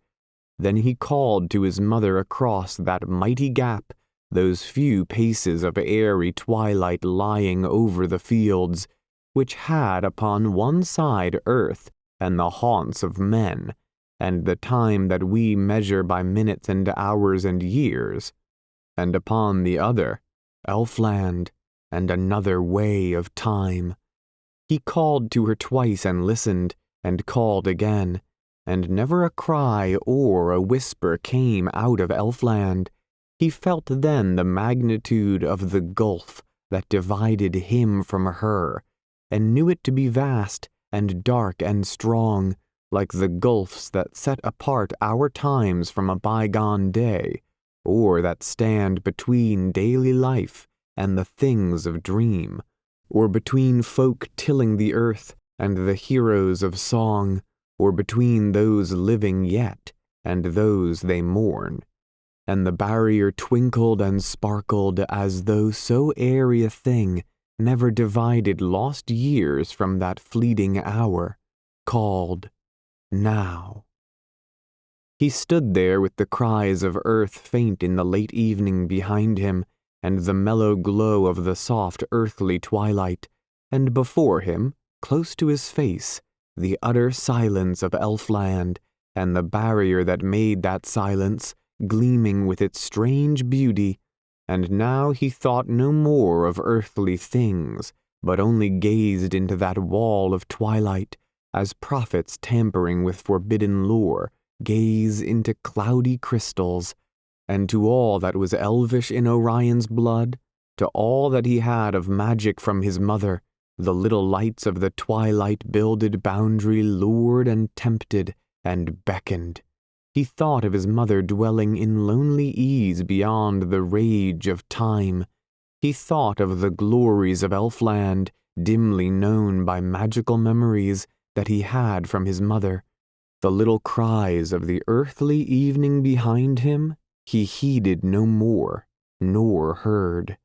And with all these little cries were lost to him also the ways and the needs of men, the things they plan, the things they toil for and hope for, and all the little things their patience achieves. In the new knowledge that had come to him beside this glittering boundary, that he was of magical blood, he desired at once to cast off his allegiance to time, and to leave the lands that lay under time's dominion, and were ever scourged by his tyranny, to leave them with no more than 5 short paces, and to enter the ageless land where his mother sat with her father while he reigned on his misty throne in that hall of bewildering beauty, at which only song has guessed. No more was Earl his home, no more were the ways of man his ways, their fields to his feet no more. But the peaks of the elfin mountains were to him now what welcoming eaves of straw are to earthly laborers at evening. The fabulous, the unearthly, were to Orion home. Thus had that barrier of twilight too long seen enchanted him, so much more magical was it than any earthly evening. And there are those that might have gazed long at it, and even yet turned away. But not easily Orion, for though magic has power to charm worldly things, they respond to enchantment heavily and slowly, while all that was magic in Orion's blood flashed answer to the magic that shone in the rampart of Elfland. It was made of the rarest lights that wander in air, and the fairest flashes of sunlight that astonish our fields through storm, and the mists of little streams, and the glow of flowers in moonlight, and all the ends of our rainbows with all their beauty and magic, and scraps of the gloaming of evenings long treasured in aged minds. Into this enchantment he stepped to have done with mundane things, but as his foot touched the twilight, a hound that had sat behind him under the hedge, held back from the chase so long, stretched its body a little, and uttered one of those low cries of impatience that amongst the ways of man most nearly resembles a yawn, and old habit at that sound made Orion turn his head, and he saw the hound, and went up to him for a moment, and patted him, and would have said farewell, but all the hounds were around him then, nosing his hands, and looking up at his face, and standing there amongst his eager hounds, Orion, who but a moment before was dreaming of fabulous things, with thoughts that floated over the magical lands, and scaled the enchanted peaks of the elfin mountains, was suddenly at the call of his earthly lineage. It was not that he cared more to hunt than to be with his mother beyond the fret of time, in the lands of her father, lovelier than anything song hath said. It was not that he loved his hounds so much that he could not leave them, but his fathers had followed the chase age after age, as his mother's line had timelessly followed magic, and the call towards magic was strong, while he looked on magical things, and the old earthly line was as strong to beckon him to the chase. The beautiful boundary of twilight had drawn his desires towards Elfland. Next moment, his hounds had turned him another way. It is hard for any of us to avoid the grip of external things. For some moments Orion stood thinking among his hounds, trying to decide which way to turn, trying to weigh the easy, lazy ages that hung over untroubled lawns and the listless glories of Elfland, with the good brown plough and the pasture and the little hedges of earth. But the hounds were around him, nosing, crying, looking into his eyes, speaking to him, if tails and paws and large brown eyes can speak, saying, "Away, away." To think amongst all that tumult was impossible. He could not decide, and the hounds had it their way, and he and they went, together, home, over the fields we know. Chapter 22. Orion appoints a whip.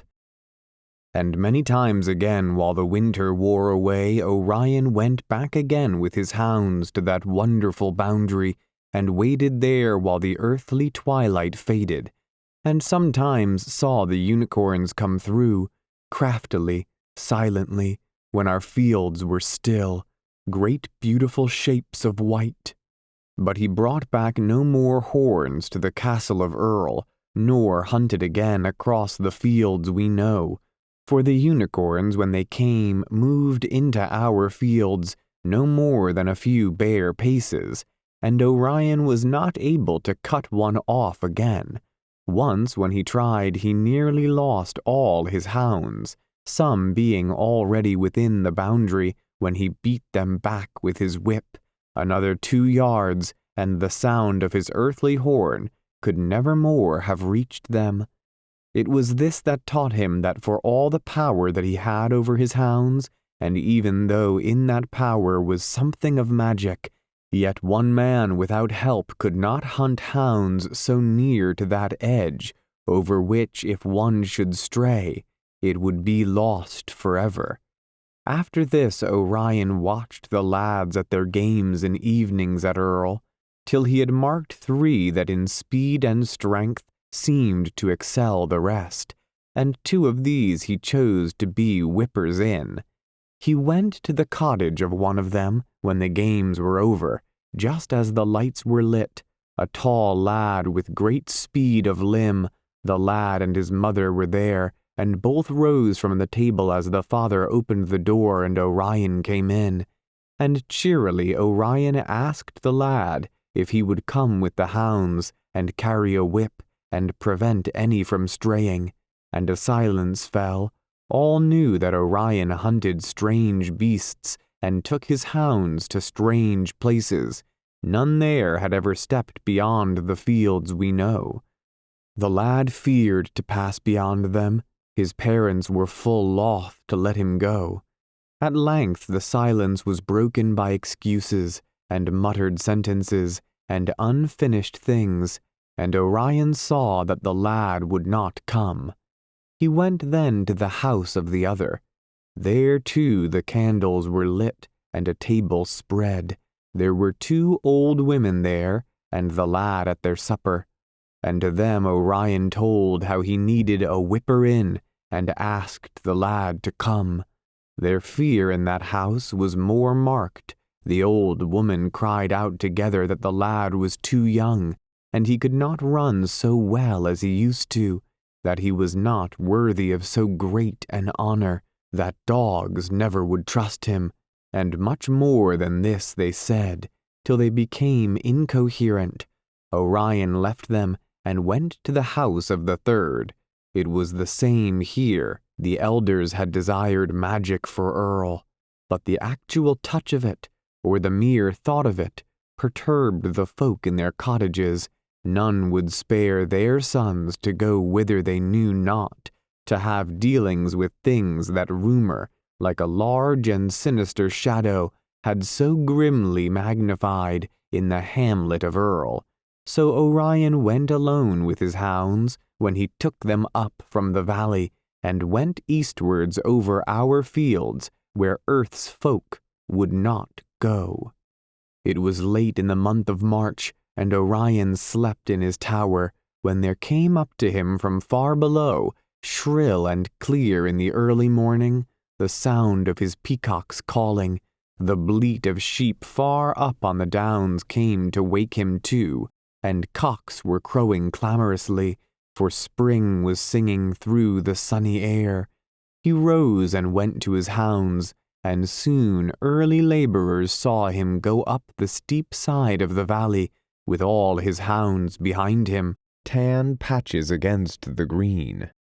And so he passed over the fields we know, and so he was come, before the sun had set, to that strip of land from which all men turned away, where westward stood men's houses among fields of fat brown clay, and eastward the elfin mountains shone over the boundary of twilight. He went with his hounds along the last hedge down to the boundary, and no sooner had he come there than he saw a fox quite close slip out of the twilight between earth and Elfland, and run a few yards along the edge of our fields, and then slip back again. And of this Orion thought nothing, for it is the way of the fox thus to haunt the edge of Elfland, and to return again to our fields. It is thus that he brings us something of which none of our cities guess. But soon the fox appeared again, out of the twilight, and ran a little way, and was back in the luminous barrier once more. Then Orion watched to see what the fox was doing, and yet again it appeared in the field we know, and dodged back into the twilight, and the hounds watched too, and showed no longing to hunt it, for they had tasted fabulous blood. Orion walked along beside the twilight in the direction in which the fox was going, with his curiosity growing the more that the fox dodged in and out of our fields. The hounds followed him slowly, and soon lost their interest in what the fox was doing, and all at once the curious thing was explained, for Luraloo, all of a sudden, skipped through the twilight, and that troll appeared in our fields. It was with him that the fox was playing. "A man?" said Luraloo aloud to himself, or to his comrade the fox, speaking in troll talk, and all at once Orion remembered the troll that had come into his nursery, with his little charm against time, and had leapt from shelf to shelf across the ceiling, and enraged Zirunderel, who had feared for her crockery. "The troll," he said, also in troll talk, for his mother had murmured it to him as a child, when she told him tales of the trolls and their age-old songs. "Who is this that knows troll talk?" said Luraloo, and Orion told his name, and this meant nothing to Luraloo, but he squatted down and rummaged a little while in what answers in trolls to our memory, and during his ransacking of much trivial remembrance that had eluded the destruction of time in the fields we know, and the listless apathy of unchanging ages in Elfland, he came all at once on his remembrance of Earl, and looked at Orion again, and began to cogitate, and at this same moment Orion told the troll the august name of his mother. At once Luraloo made what is known amongst the trolls of Elfland as the abasement of the 5 points. That is to say, he bowed himself to the ground on his 2 knees, his 2 hands and his forehead. Then he sprang up again with a high leap into the air, for reverence rested not on his spirit long. "What are you doing in men's fields?" said Orion. "Playing," said Luraloo. "What do you do in Elfland?" "Watch time," said Luraloo. "That would not amuse me," said Orion. "You've never done it," said Luraloo. "You cannot watch time in the fields of men." "Why not?" asked Orion. "It moves too fast."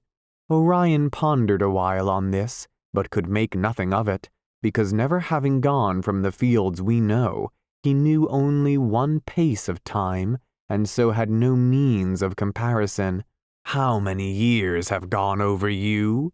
asked the troll, "since we spoke in Earl?" "Years?" said Orion. 100? guessed the troll. "Nearly 12, said Orion. "And you?" "It is still today," said the troll. And Orion would not speak any more of time, for he cared not for the discussion of a subject on which he appeared to know less than a common troll. "Will you carry a whip," he said, "and run with my hounds when we hunt the unicorn over the fields we know?"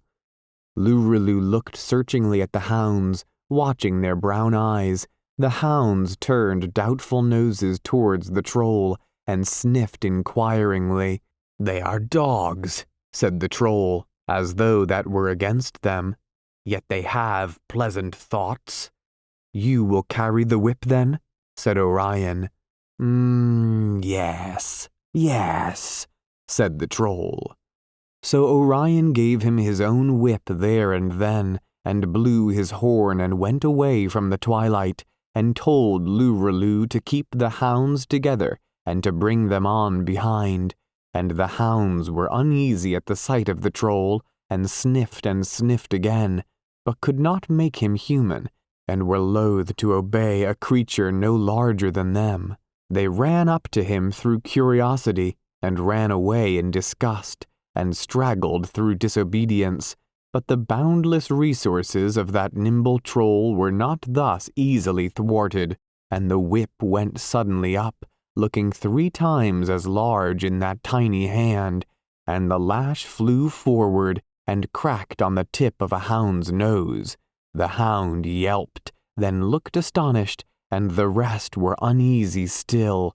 They must have thought it an accident. But again the lash shot forward and cracked on another nose tip, and the hounds saw then that it was not chance that guided those stinging shots, but a deadly, unerring eye, and from that time on they reverenced Lureloo, although he never smelt human. So went Orion and his pack of hounds in the late evening homewards, and no sheepdog kept the flock on wolf-haunted world safer or closer than Lureloo kept the pack. He was on each flank or behind them, wherever a straggler was, and could leap right over the pack from side to side, and the pale blue elfin mountains faded from view before Orion had gone from the frontier as much as 100 paces, for their gloomless peaks were hid by the earthly darkness that was deepening wide over the fields we know. Homeward they went, and soon there appeared above them the wandering multitude of our earth-seen stars. Lureloo now and then looked up to marvel at them, as we have all done at some time. But for the most part he fixed his attention on the hounds, for now that he was in earthly fields, he was concerned with the things of earth, and never one hound loitered but that Lureloo's whip would touch him with its tiny explosion, perhaps on the tip of its tail, scattering a little dust of fragments of hair and whipcord, and the hound would yelp and run into the others, and all the pack would know that another of those unerring shots had gone home. A certain grace with a whip, a certain sureness of aim, comes when a life is devoted to the carrying of a whip amongst hounds. Comes, say, in 20 years, and sometimes it runs in families, and that is better than years of practice. But neither years of practice nor the want of a whip in the blood can give the certain aim that one thing can, and that one thing is magic. The hurl of the lash, as immediate as the sudden turn of an eye, its flash to a chosen spot as direct as sight, were not of this earth, and though the cracks of that whip might have seemed to passing men to be no more than the work of an earthly huntsman, yet not a hound but knew that there was in it more than this, a thing from beyond our fields. There was a touch of dawn in the sky when Orion saw again the village of Earl, sending up pillars of smoke from early fires below him, and came with his hounds and his new whipper in down the side of the valley. Early windows winked at him as he went down the street and came in the silence and chill to the empty kennels, and when the hounds were all curled up on their straw, he found a place for Lureloo, a mouldering loft in which were sacks and a few heaps of hay. From a pigeon loft just beyond it, some of the pigeons had strayed and dwelt all along the rafters. There Orion left Lureloo and went to his tower, cold with the want of sleep and food, and weary as he would not have been if he had found a unicorn. But the noise of the troll's chatter when he had found him on the frontier had made it useless to watch for those wary beasts that evening. Orion slept, but the troll in the mouldering loft sat long on his bundle of hay, observing the ways of time. He saw through cracks in old shutters the stars go moving by. He saw them pale. He saw the other light spread. He saw the wonder of sunrise. He felt the gloom of the loft all full of the coo of the pigeons. He watched their restless ways. He heard wild birds stir in near elms, and men abroad in the morning, and horses and carts and cows, and everything changing as the morning grew. A land of change. The decay of the boards in the loft, and the moss outside in the mortar, and old lumber moldering away, all seemed to tell the same story. Change, and nothing abiding.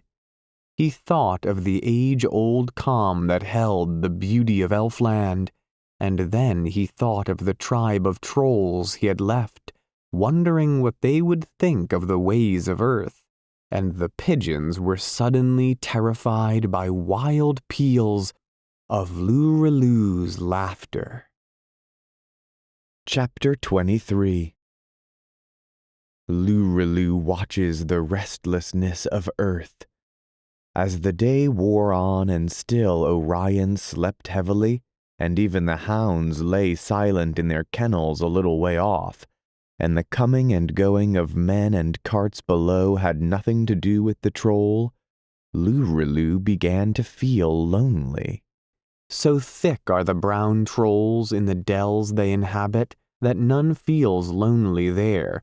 They sit there silent, enjoying the beauty of Elfland, or their own impudent thoughts, or at rare moments when Elfland is stirred from its deep natural calm, their laughter floods the dells. They were no more lonely there than rabbits are, but in all the fields of earth there was only one troll, and that troll felt lonely.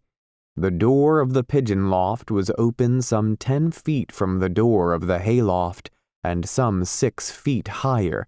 A ladder led to the hayloft, clamped to the wall with iron, but nothing at all communicated with the pigeon loft, lest cats should go that way. From it came the murmur of abundant life, which attracted the lonely troll. The jump from door to door was nothing to him, and he landed in the pigeon loft in his usual attitude, with a look of impudent welcome upon his face. But the pigeons poured away on a roar of wings through their windows, and the troll was still lonely. He liked the pigeon loft as soon as he looked at it. He liked the signs that he saw of teeming life, the 100 little houses of slate and plaster, the myriad feathers, and the musty smell. He liked the age-old ease of the sleepy loft, and the huge spider's webs that draped the corners, holding years and years of dust. He did not know what cobwebs were, never having seen them in Elfland, but he admired their workmanship. The age of the pigeon loft that had filled the corners with cobwebs and broken patches of plaster away from the wall, showing ruddy bricks beneath, and laid bare the laths in the room and even the slates beyond, gave to the dreamy place an air not unlike to the calm of Elfland. But below it, and all around, Lureloo noted the restlessness of earth. Even the sunlight through the little ventilation holes that shone on the wall moved. Presently there came the roar of the pigeons' returning wings, and the crash of their feet on the slate roof above him, but they did not yet come in again to their homes. He saw the shadow of this roof cast on another roof below him, and the restless shadows of the pigeons along the edge. He observed the gray lichen covering most of the lower roof, and the neat round patches of newer yellow lichen on the shapeless mass of the gray. He heard a duck call out slowly 6 or 7 times. He heard a man come into a stable below him and lead a horse away. A hound woke and cried out. Some jackdaws disturbed from some tower passed over high in the air with boisterous voices. He saw big clouds go hurrying along the tops of far hills. He heard a wild pigeon call from a neighboring tree. Some men went by talking, and after a while he perceived, to his astonishment, what he had no leisure to notice on his previous visit to Earl, that even the shadows of houses moved. for he saw that the shadow of the roof under which he sat had moved a little on the roof below, over the gray and yellow lichen. Perpetual movement and perpetual change. He contrasted it, in wonder, with the deep calm of his home, where the moment moved more slowly than the shadows of houses here, and did not pass until all the content with which a moment is stored had been drawn from it by every creature in Elfland. And then, with a whirring and whining of wings, the pigeons began to come back. They came from the tops of the battlements of the highest tower of Earl, on which they had sheltered a while, feeling guarded by its great height and its hoary age from this strange new thing that they feared. They came back and sat on the sills of their little windows and looked in with one eye at the troll. Some were all white, but the gray ones had rainbow-colored necks that were scarce less lovely than those colors that made the splendor of Elfland, and Lureloo, as they watched him suspiciously where he sat in a corner, longed for their dainty companionship. And when these restless children of a restless air and earth still would not enter, he tried to soothe them with the restlessness to which they were accustomed, and in which he believed all folk that dwelt in our fields delighted. He leapt up suddenly. He sprang on to a slate-built house for a pigeon high on a wall. He darted across to the next wall and back to the floor, but there was an outcry of wings, and the pigeons were gone, and gradually he learned that the pigeons preferred stillness. Their wings roared back soon to the roof, their feet thumped and clicked on the slates again, but not for long did they return to their homes, and the lonely troll looked out of their windows, observing the ways of earth. He saw a water wagtail light on the roof below him. He watched it until it went, and then 2 sparrows came to some corn that had been dropped on the ground. He noted them, too. Each was an entirely new genus to the troll, and he showed no more interest as he watched every moment of the sparrows than should we if we met with an utterly unknown bird. When the sparrows were gone, the duck quacked again, so deliberately that another 10 minutes passed while Lureloo tried to interpret what it was saying, and although he desisted, then because other interests attracted him, he felt sure it was something important. Then the jackdaws tumbled by again, but their voices sounded frivolous, and Lureloo did not give them much attention. To the pigeons on the roof that would not come home, he listened long, not trying to interpret what they were saying, yet satisfied with the case as the pigeons put it, feeling that they told the story of life, and that all was well. And he felt as he listened to the low talk of the pigeons that earth must have been going on for a long time.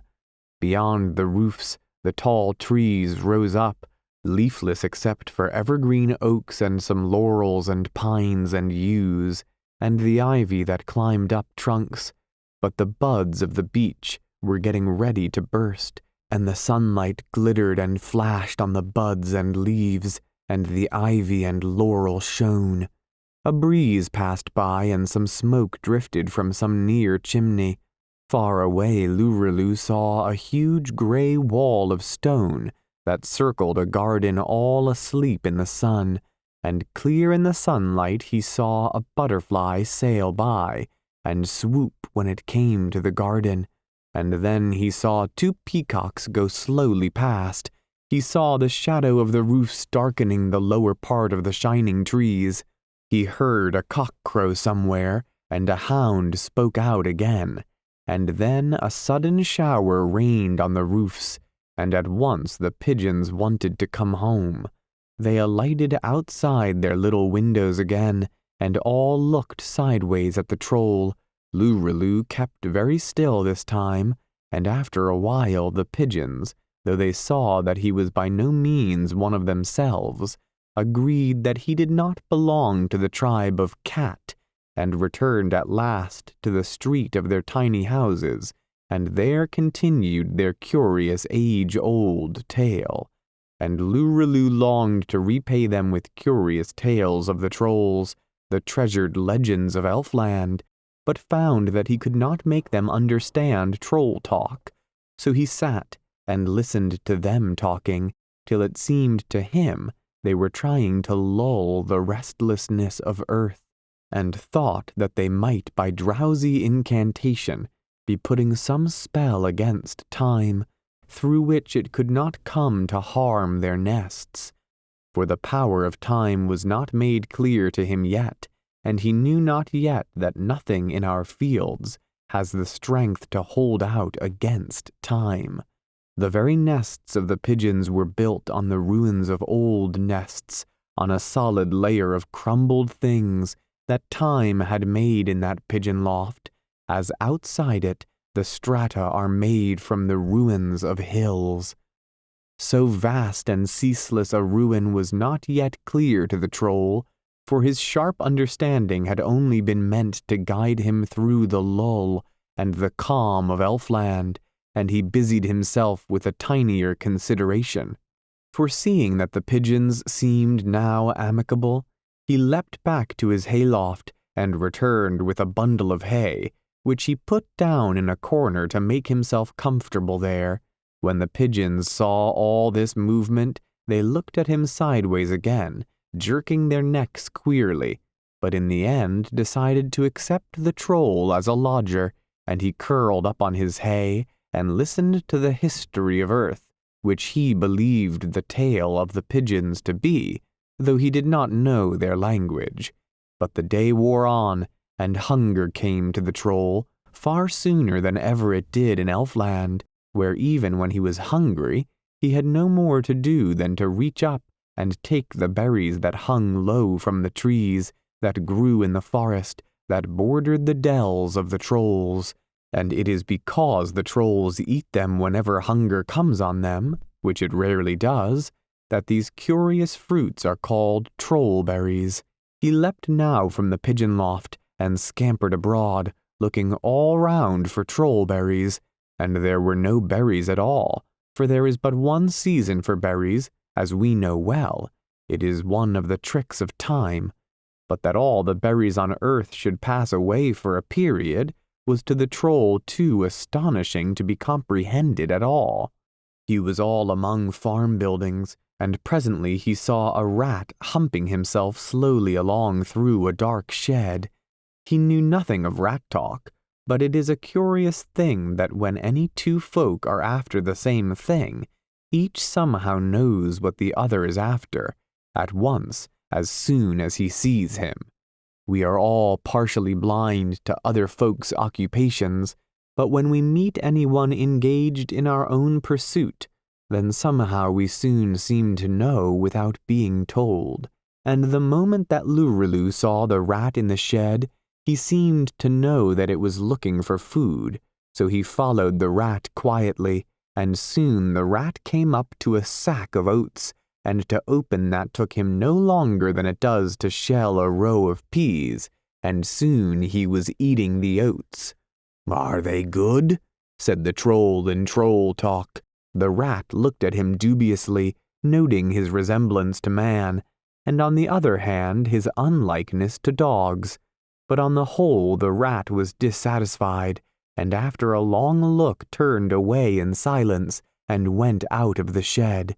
Then Lurelu ate the oats, and found they were good. When he had enough oats, the troll returned to the pigeon loft, and sat a long while there at one of the little windows looking out across the roofs at the strange new ways of time. And the shadow upon the trees went higher, and the glitter was gone from the laurels and the lower leaves. And then the light of the ivy leaves and the home oaks turned from silvery to pale gold, and the shadow went higher still, all the world full of change. An old man with a narrow, long, white beard came slowly to the kennels, and opened the door and went in, and fed the hounds with meat that he brought from a shed. All the evening rang with the hound's outcry, and presently the old man came out again, and his slow departure seemed to the watchful troll yet more of the restlessness of earth. And then a man came slowly leading a horse to the stable below the pigeon loft, and went away again, and left the horse eating. The shadows were higher now on walls and roofs and trees. Only the treetops and the tip of a high belfry had the light any longer. The ruddy buds on high beeches were glowing now like dull rubies, and a great serenity came in the pale blue sky, and small clouds leisurely floating there turned to a flaming orange, past which the rooks went homewards to some clump of trees under the downs. It was a peaceful scene, and yet to the troll, as he watched in the musty loft amongst generations of feathers, the noise of the rooks and their multitude thronging the sky, the dull continual sound of the horse eating, the leisurely sound now and then of homeward feet, and the slow shutting of gates, seemed to be proof that nothing ever rested in all the fields we know, and the sleepy, lazy village that dreamed in the Vale of Earl, and that knew no more of other lands than their folk knew of its story, seemed to that simple troll to be a vortex of restlessness. And now the sunlight was gone from the highest places, and a moon a few days old was shining over the pigeon loft, out of sight of Lurlu's window, but filling the air with a strange new tint. And all these changes bewildered him, so that he thought a while of returning to Elfland. But the whim came again to his mind, to astonish the other trolls, and while this whim was on him, he slipped down from the loft, and went to find Orion. Chapter 24. Lurlu speaks of earth and the ways of men. The troll had found Orion in his castle, and had laid his plan before him. Briefly, the plan was to have more whips for the pack, for one alone could not always guard every hound from straying when they went to the boundary of twilight, where but a few yards away lay spaces from which if a hound ever came home, as lost hounds do at evening, it would come home all worn and bedraggled with age for its half-hour of straying. Each hound, said Lurlu, would have its troll to guide it, and to run with it when it hunted, and be its servant when it came home hungry and muddy, and Orion had seen at once the unequaled advantage of having each hound controlled by an alert, if tiny, intelligence, and had told Lurlu to go for the trolls. So now, while the hounds were sleeping on boards in a doggy mass in each of their kennels, for the dogs and the bitches dwelt each in a separate house, the troll was scurrying over the fields we know, through twilight, trembling on the verge of moonlight, with his face turned toward Elfland. He passed a white farmhouse with a little window towards him that shone bright yellow out of a wall, pale blue with a tint that it had from the moon. 2 dogs barked at him and rushed out to chase him, and this troll would have tricked them and mocked them on any other day, but now his mind was full to the brim with his mission, and he heeded them no more than a thistledown would have heeded them on a windy day of September, and went on bouncing over the tips of the grasses till the pursuing dogs were far behind and panting, and long before the stars had paled from any touch of the dawn, he came to the barrier that divides our fields from the home of such things as him, and leaping forward out of the earthly night and high through the barrier of twilight, he arrived on all fours on his natal soil in the ageless day of Elfland, through the gorgeous beauty of that heavy air that outshines our lakes at sunrise and leaves all our colors pale.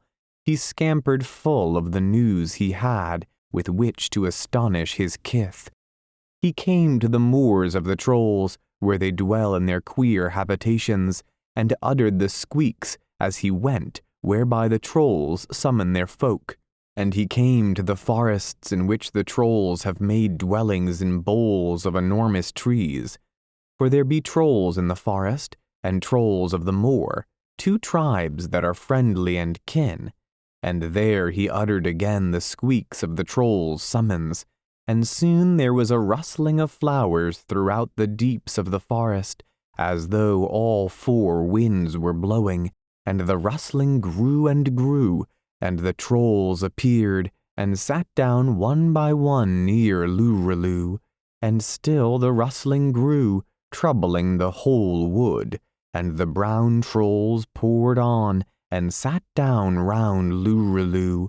From many a tree bole and hollows thick with fern they came tumbling in, and from the high thin gomocks afar on the moors, to name as are named in Elfland those queer habitations for which there is no earthly name, the odd grey cloth-like material draped tent-wise about a pole. They gathered about him in the dim but glittering light that floated amongst the fronds of those magical trees, whose soaring trunks outdistanced our eldest pines, and shone on the spikes of cacti of which our world little dreams. And when the brown mass of the trolls was all gathered there, till the floor of the forest looked as though an autumn had come to Elfland, strayed out of the fields we know, and when all the rustling had ceased and the silence was heavy again as it had been for ages, Lureloo spoke to them, telling them tales of time. Never before had such tales been heard in Elfland. Trolls had appeared before in the fields we know, and had come back wondering, but Lureloo amongst the houses of Earl had been in the midst of men, and time, as he told the trolls, moved in the village with more wonderful speed than ever it did in the grass of the fields of earth. He told how the light moved, he told of shadows, he told how the air was white and bright and pale. He told for how a little while earth began to grow like Elfland, with a kinder light and the beginning of colors, and then just as one thought of home, the light would blink away and the colors be gone. He told of stars, he told of cows and goats and the moon, three-horned creatures that he found curious. He had found more wonder in earth than we remember, though we also saw these things once for the first time, and out of the wonder he felt at the ways of the fields we know, he made many a tale that held the inquisitive trolls, and gripped them silent upon the floor of the forest, as though they were indeed a fall of brown leaves in October that a frost had suddenly bound. They heard of chimneys and carts for the first time. With a thrill they heard of windmills. They listened spellbound to the ways of men, and every now and then, as when he told of hats, there ran through the forest a wave of little yelps of laughter. Then he said that they should see hats, and spades, and dog kennels, and look through casements to get to know the windmill, and a curiosity arose in the forest amongst that brown mass of trolls, for their race is profoundly inquisitive, and Lureloo stopped not there, relying on curiosity alone to draw them from Elfland into the fields we know, but he drew them also with another emotion, for he spoke of the haughty, reserved, high, glittering unicorns, who tarry to speak to trolls, no more than cattle when they drink in pools of ours trouble to speak to frogs. They all knew their haunts, they should watch their ways, and tell of these things to man, and the outcome of it would be that they should hunt the unicorns with nothing less than dogs. Now, however slight their knowledge of dogs, the fear of dogs is, as I have said, universal amongst all creatures that run, and they laughed gustily to think of the unicorns being hunted with dogs. Thus Lurelu lured them towards earth with spite and curiosity, and knew that he was succeeding, and inwardly chuckled till he was well warmed within. For amongst the trolls none goes in higher repute than one that is able to astound the others, or even to show them any whimsical thing, or to trick or perplex them humorously.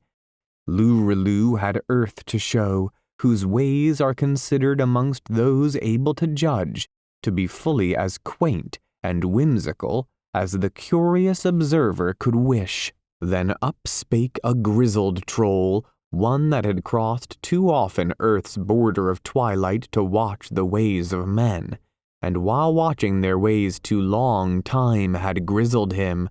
"Shall we go," he said, "from the woods that all folk know, and the pleasant ways of the land, to see a new thing, and be swept away by time?" And there was a murmur among the trolls that hummed away through the forest and died out, as on earth the sound of beetles going home. "Is it not today?" he said, "but there they call it today, yet none knows what it is. Come back through the border again to look at it, and it is gone. Time is raging there, like the dogs that stray over our frontier, barking, frightened, and angry and wild to be home."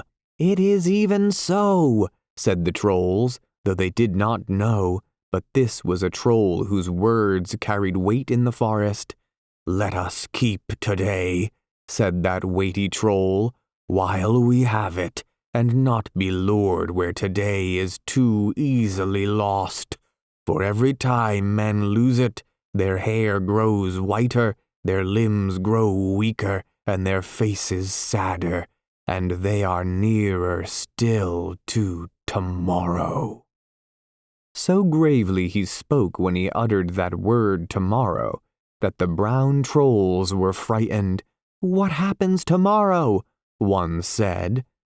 "They die," said the grizzled troll, "and the others dig in their earth and put them in, as I have seen them do, and then they go to heaven, as I have heard them tell."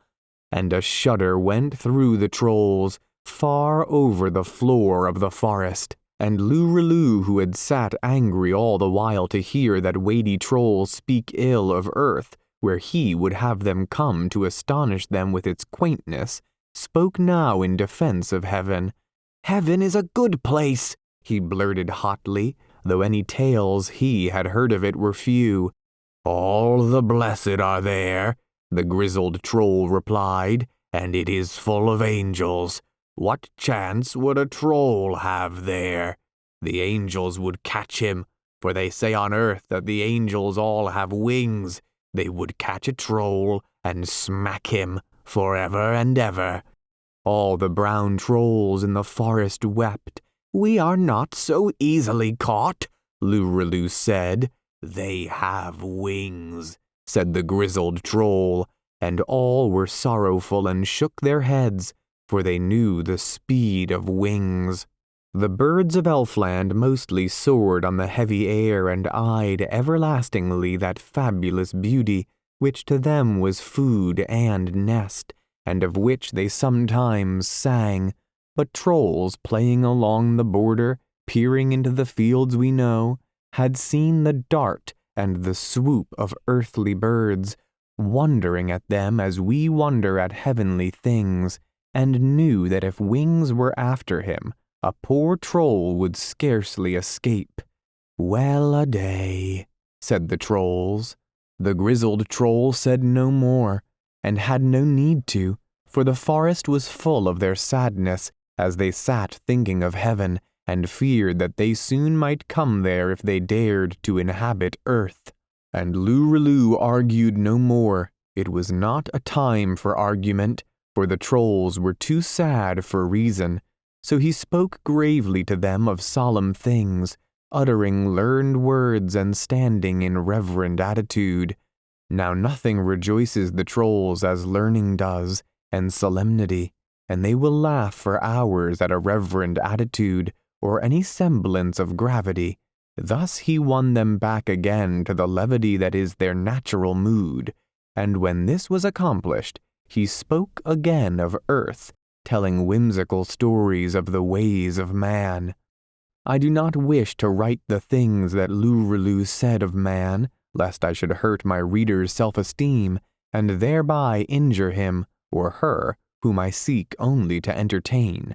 But all the forest rippled and squealed with laughter, and the grizzled troll was able to say no more to check the curiosity which was growing in all that multitude, to see who it was that lived in houses and had a hat immediately above him and a chimney higher up, and spoke to dogs and would not speak to pigs, and whose gravity was funnier than anything trolls could do, and the whim was on all those trolls to go at once to earth and see pigs and carts and windmills and laugh at man.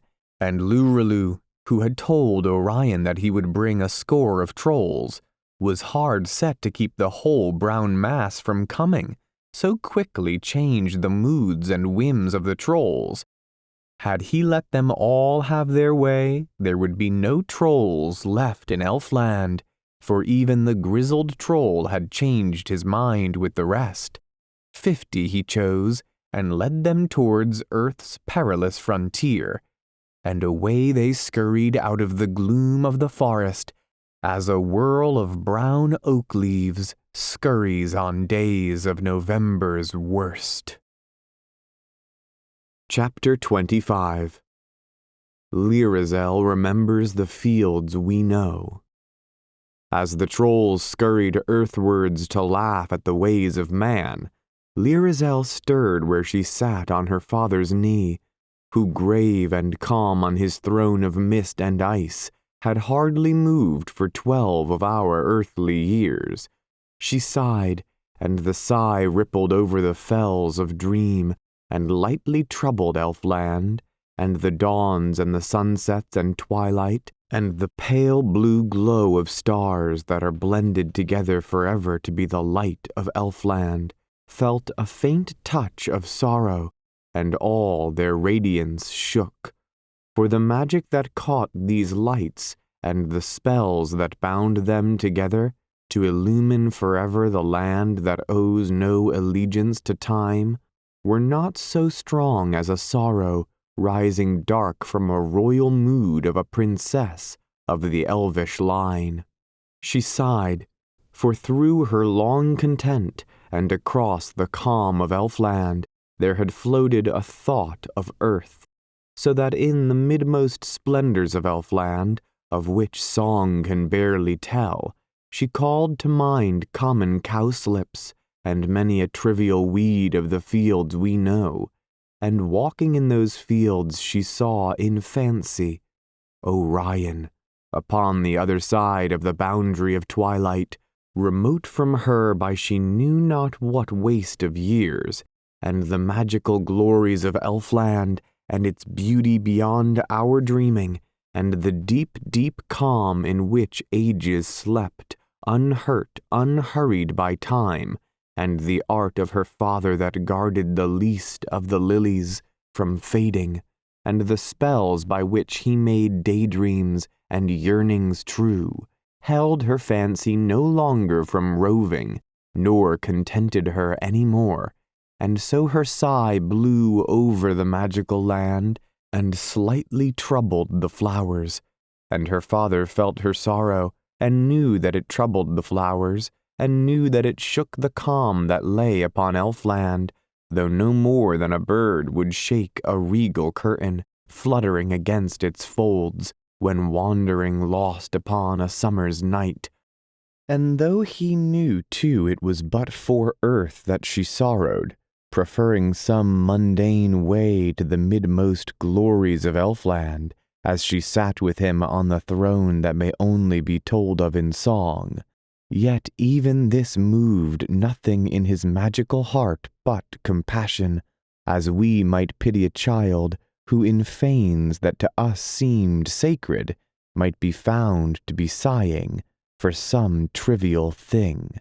And the more that earth seemed to him unworthy of sorrow, being soon come, soon gone, the helpless prey of time, an evanescent appearance seen off the coasts of Elfland, too brief for the graver care of a mind weighted with magic, the more he pitied his child for her errant whim that had rashly wandered here and became entangled, alas, with the things that pass away. Ah, well, she was not content. He felt no wrath against earth that had lured her fancies away. She was not content with the innermost splendors of Elfland, but she sighed for something more. His tremendous art should give it. So he raised his right arm up from the thing whereon it rested, a part of his mystical throne that was made of music and mirage. He raised his right arm up, and a hush fell over Elfland. The great leaves ceased from their murmur through the green deeps of the forest. Silent as carven marble were fabulous bird and monster, and the brown trolls scampering earthwards, all halted suddenly hushed. Then, out of the hush rose little murmurs of yearning, little sounds as of longing for things that no songs can say, sounds like the voices of tears, if each little salt drop could live and be given a voice to tell of the ways of grief. Then all these little rumors danced gravely into a melody that the master of Elfland called up with his magical hand, and the melody told of dawn coming up over infinite marshes, far away upon earth or some planet that Elfland did not know, growing slowly out of deep darkness and starlight and bitter cold, powerless, chilly, and cheerless, scarce overcoming the stars, obscured by shadows of thunder, and hated by all things dark, enduring, growing and glowing, until through the gloom of the marshes and across the chill of the air came all in a glorious moment the splendor of color, and dawn went onward with this triumphant thing, and the blackest clouds turned slowly rose and rode in a sea of lilac, and the darkest rocks that had guarded night shone now with a golden glow. And when his melody could say no more of this wonder that had forever been foreign to all the elvish dominions, then the king moved his hand where he held it high, as one might beckon to birds, and called up a dawn over Elfland, luring it from some planet of those that are nearest the sun, and fresh and fair though it came from beyond the bourne of geography, and out of an age long lost and beyond history's ken, a dawn glowed upon Elfland that had known no dawn before. And the dewdrops of Elfland slung from the bended tips of the grasses gathered in that dawn to their tiny spheres, and held there shining and wonderful that glory of skies such as ours, the first they had ever seen. And the dawn grew strangely and slowly over those unwonted lands, pouring upon them the colors that day after day our daffodils, and day after day our wild roses, through all the weeks of their season, drink deep with voluptuous assemblies in utterly silent riot. And a gleam that was new to the forest appeared on the long strange leaves, and shadows, unknown to Elfland, slipped out from the monstrous tree boles, and stole over grasses that had not dreamed of their advent, and the spires of that palace, perceiving a wonder, less lovely indeed than they, yet knew that the stranger was magic, and uttered an answering gleam from their sacred windows that flashed over elvish fells like an inspiration, and mingled a flush of rose with the blue of the elfin mountains, and watchers on wonderful peaks that gazed from their crags for ages, lest from earth or from any star should come a stranger to Elfland, saw the first blush of the sky as it felt the coming of dawn, and raised their horns and blew that call that warned Elfland against a stranger. And the guardians of savage valleys lifted horns of fabulous bulls, and blew the call again in the dark of their awful precipices, and echo carried it on from the monstrous marble faces of rock that repeated the call to all their barbarous company. So Elfland rang with the warning that a strange thing troubled her coasts, and to the land thus expectant, thus watchful, with magical sabers elate along lonely crags, summoned from blackened scabbards by those horns to repel an enemy. Dawn came, now wide, now golden, the old, old wonder we know, and the palace, with every marvel, and with all its charms and enchantments, flashed out of its ice-blue radiance a glory of welcome or rivalry, adding to Elfland a splendor of which only song may say. It was then that the elfin king moved his hand again, where he held it high by the crystal spires of his crown, and waved away through the walls of his magical palace, and showed to Lyrazel the unmeasured leagues of his kingdom, and she saw by magic, for so long as his fingers made that spell, the dark green forests, and all the fells of Elfland, and the solemn pale blue mountains, and the valleys that weird folk guarded, and all the creatures of fable that crept in the dark of huge leaves, and the riotous trolls as they scampered away towards earth. She saw the watchers lift their horns to their lips, while there flashed a light on the horns that was the proudest triumph of the hidden art of her father. The light of a dawn lured over unthinkable spaces to appease his daughter, and comfort her whims, and recall her fancies from earth. She saw the lawns whereon time had idled for centuries, withering not one bloom of all the boundary of flowers, and the new light coming upon the lawns she loved, through the heavy color of Elfland, gave them a beauty that they had never known until dawn made this boundless journey to meet the enchanted twilight. And all the while there glowed and flashed and glittered those palace spires, of which only song may tell. From that bewildering beauty, he turned his eyes away, and looked in his daughter's face to see the wonder with which she would welcome her glorious home as her fancies came back from the fields of age and death, whither, alas, they had wandered. And though her eyes were turned to the elfin mountains, whose mystery and whose blue they strangely matched, yet, as the elf king looked in those eyes for which alone he had lured the dawn so far from its natural courses, he saw in their magical deeps a thought of earth, though he had lifted his arm and made a mystical sign with all his might to bring a wonder to Elfland that should content her with home.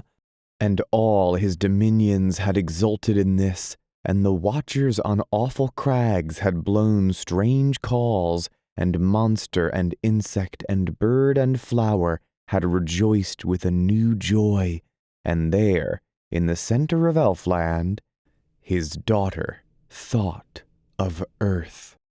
Had he shown her any wonder but dawn, he might have lured home that fancy, but in bringing this exotic beauty to Elfland, to blend with its ancient wonders, he awoke memories of morning coming over fields that he knew not, and Lyrazel played in fancy in fields once more with Orion, where grew the unenchanted earthly flowers among the English grasses. "Is it not enough?" he said in his strange, rich, magical voice, and pointed across his wide lands with the fingers that summoned wonder. She sighed. It was not enough. And sorrow came upon the enchanted king. He had only his daughter, and she sighed for earth. There had been once a queen that had reigned with him over Elfland, but she was mortal, and being mortal, died. For she would often stray to the hills of earth to see the May again, or to see the beech woods in autumn, and though she stayed but a day when she came to the fields we know, and was back in the palace beyond the twilight before our sun had set, yet time found her whenever she came, and so she wore away, and soon she died in Elfland, for she was only a mortal, and wandering elves had buried her, as one buries the daughters of men, and now the king was all alone with his daughter, and she had just sighed for earth. Sorrow was on him, but out of the dark of that sorrow arose, as often with men, and went up singing out of his mourning mind, an inspiration gleaming with laughter and joy. He stood up then, and raised up both his arms, and his inspiration broke over Elfland in music, and with the tide of that music there went like the strength of the sea an impulse to rise and dance which none in Elfland resisted. Gravely he waved his arms, and the music floated from them, and all that stalked through the forest, and all that crept upon leaves, all that leapt among craggy heights, or browsed upon acres of lilies, all things in all manner of places, yea, the sentinel guarding his presence, the lonely mountain watchers, and the trolls as they scampered towards earth, all danced to a tune that was made of the spirit of spring, arrived on an earthly morning amongst happy herds of goats. And the trolls were very near to the frontier now, their faces already puckered to laugh at the ways of men. They were hurrying with all the eagerness of small vain things to be over the twilight that lies between Elfland and earth.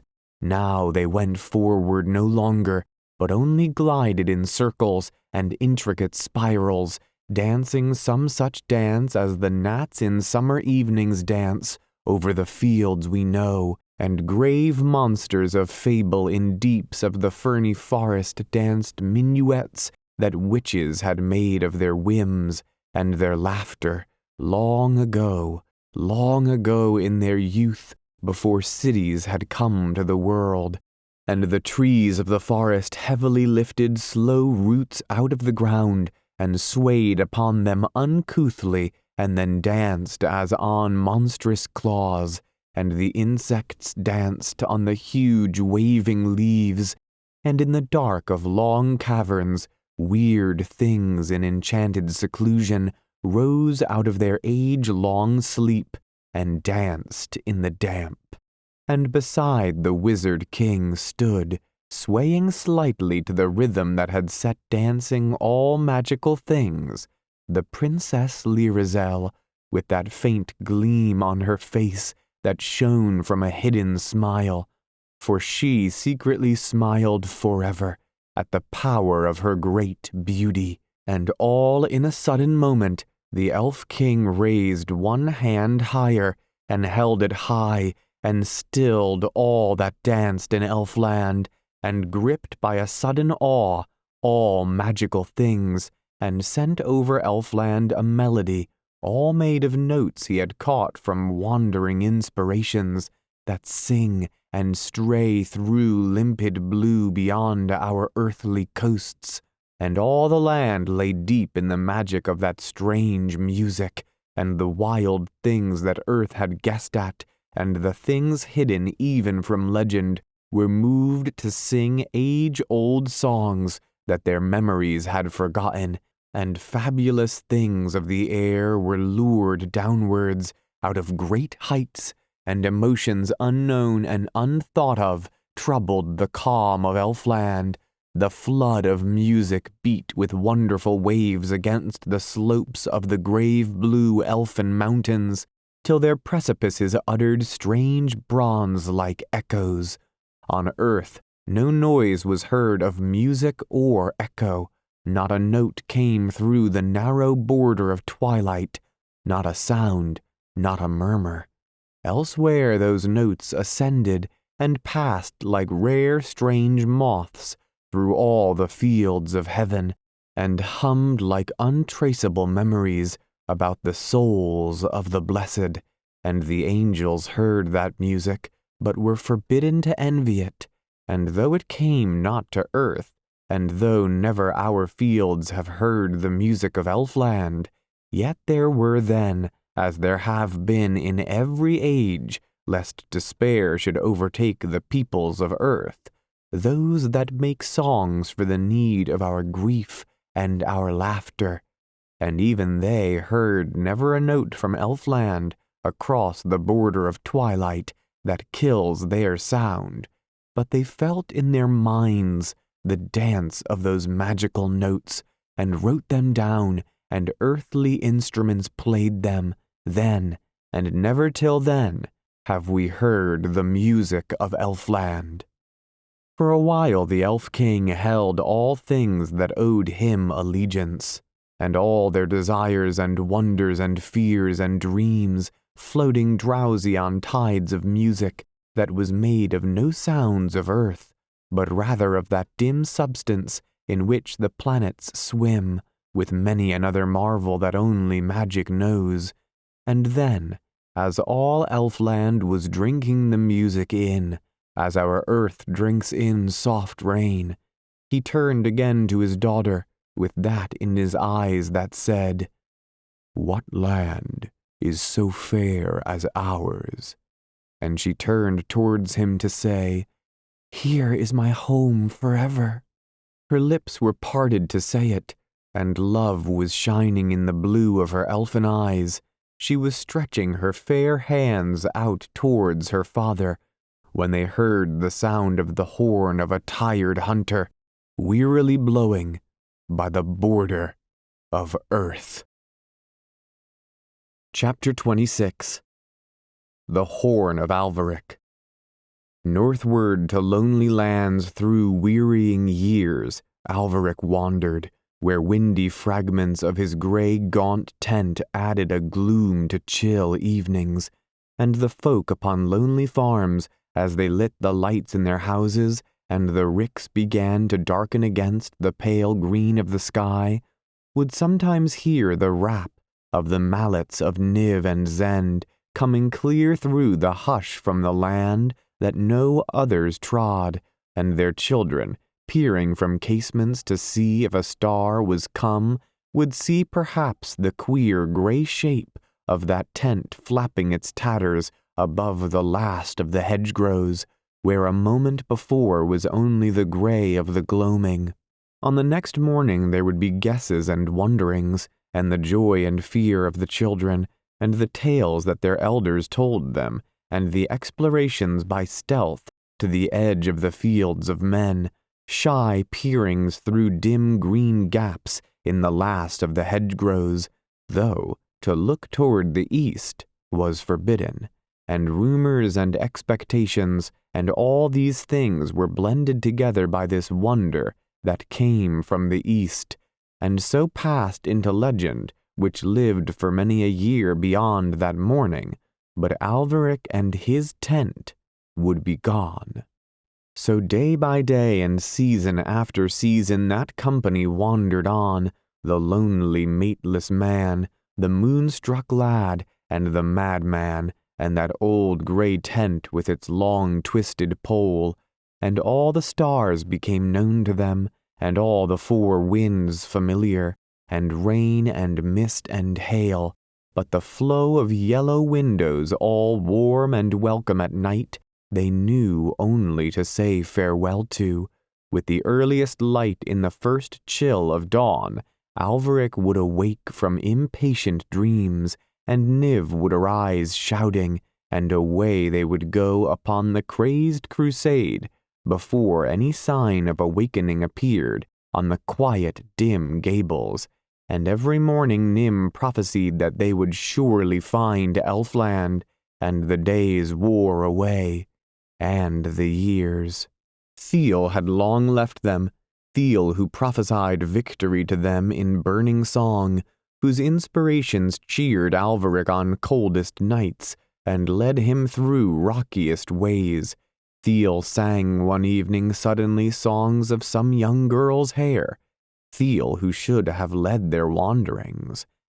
And then one day in the gloaming, a blackbird singing, the May in bloom for miles, he turned for the houses of men, and married the maiden, and was one no more with any band of wanderers.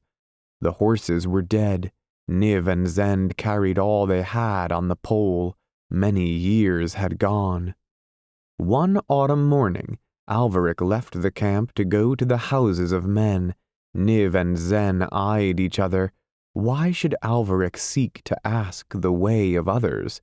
For somehow or other, their mad minds knew his purpose more swiftly than sane intuitions. Had he not Niv's prophecies to guide him, and the things that Zend had been told on oath by the full moon?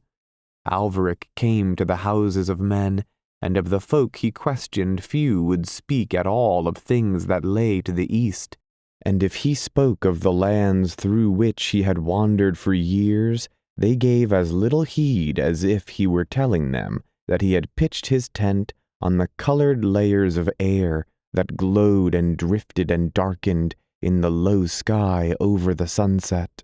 And the few that answered him said one thing only, that only the wizards knew.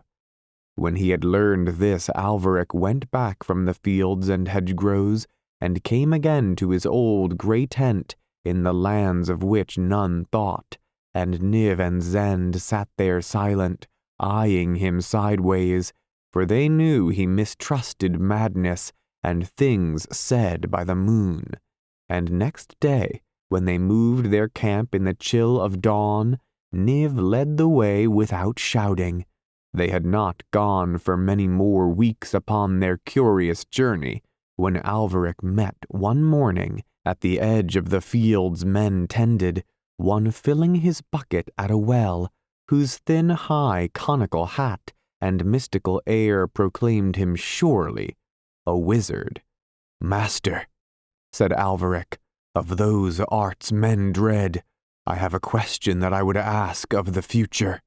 And the wizard turned from his bucket to look at Alveric with doubtful eyes, for the traveler's tattered figure seemed scarce to promise such fees as are given by those that justly question the future.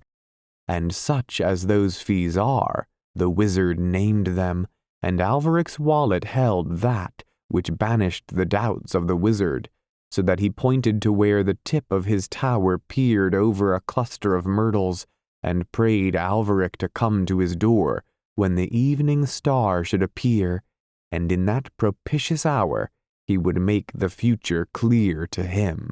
And again Niv and Zend knew well that their leader followed after dreams and mysteries that came not from madness nor from the moon, and he left them sitting still and saying nothing, but with minds full of fierce visions. Through pale air waiting for the evening star, Alveric walked over the fields men tended, and came to the dark oak door of the wizard's tower, which myrtles brushed against with every breeze. A young apprentice in wizardry opened the door, and by ancient wooden steps that the rats knew better than men, led Alveric to the wizard's upper room. The wizard had on a silken cloak of black, which he held to be due to the future.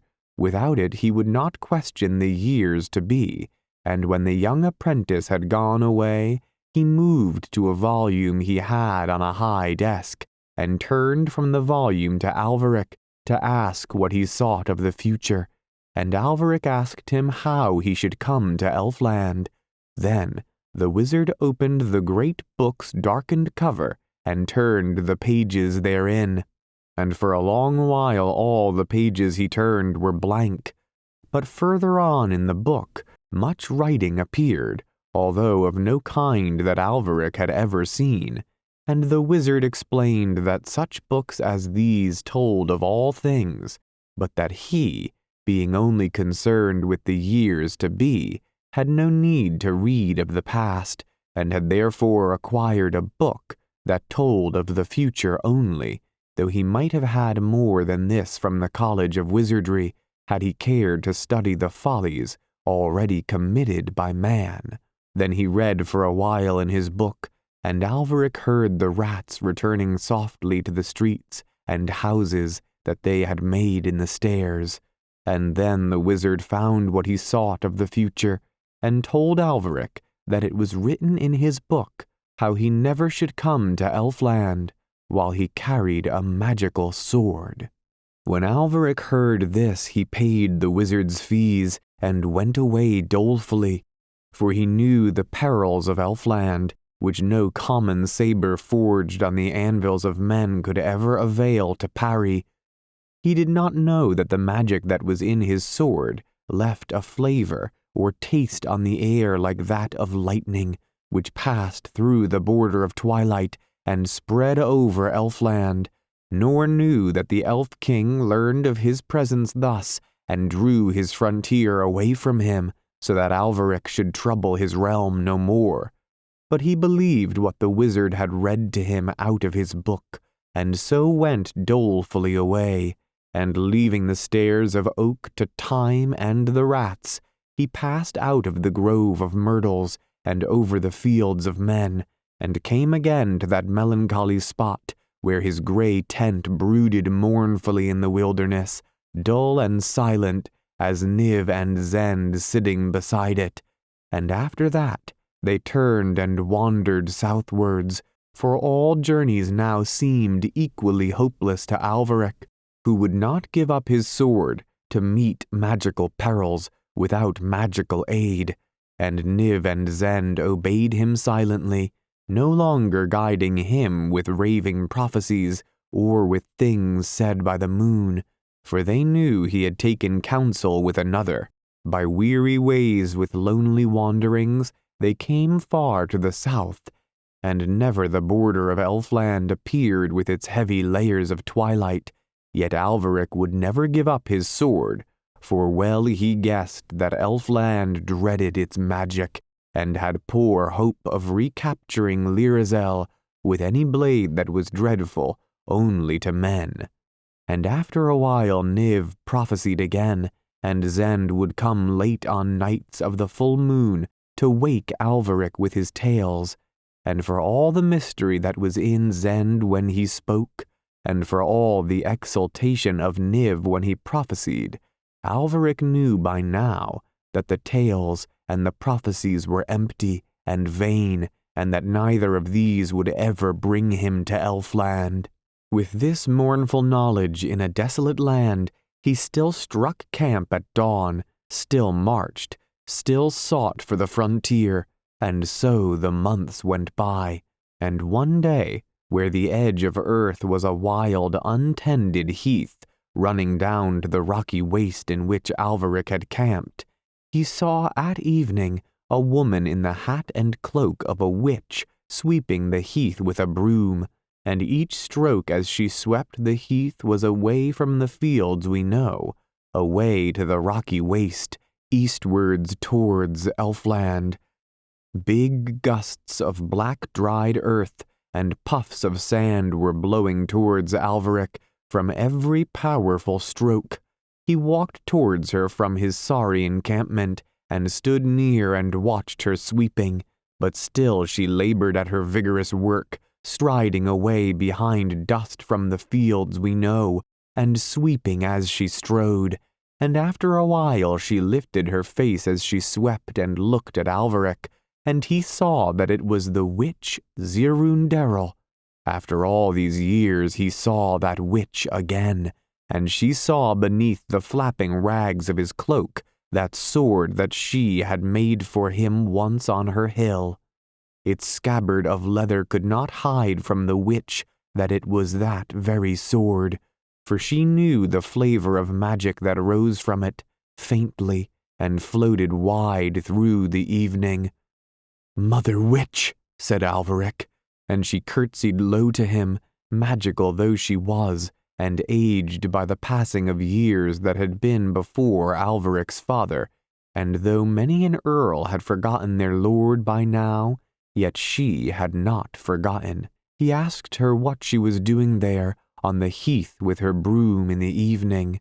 "Sweeping the world," she said, and Alveric wondered what rejected things she was sweeping away from the world, with gray dust mournfully turning over and over as it drifted across our fields, going slowly into the darkness that was gathering beyond our coasts. "Why are you sweeping the world, Mother Witch?" he said. "There's things in the world that ought not to be here," said she. He looked wistfully then at the rolling gray clouds from her broom that were all drifting toward Elfland. "Mother Witch," he said, "can I go too? I have looked for 12 years for Elfland, and have not found a glimpse of the elfin mountains." And the old witch looked kindly at him, and then she glanced at his sword.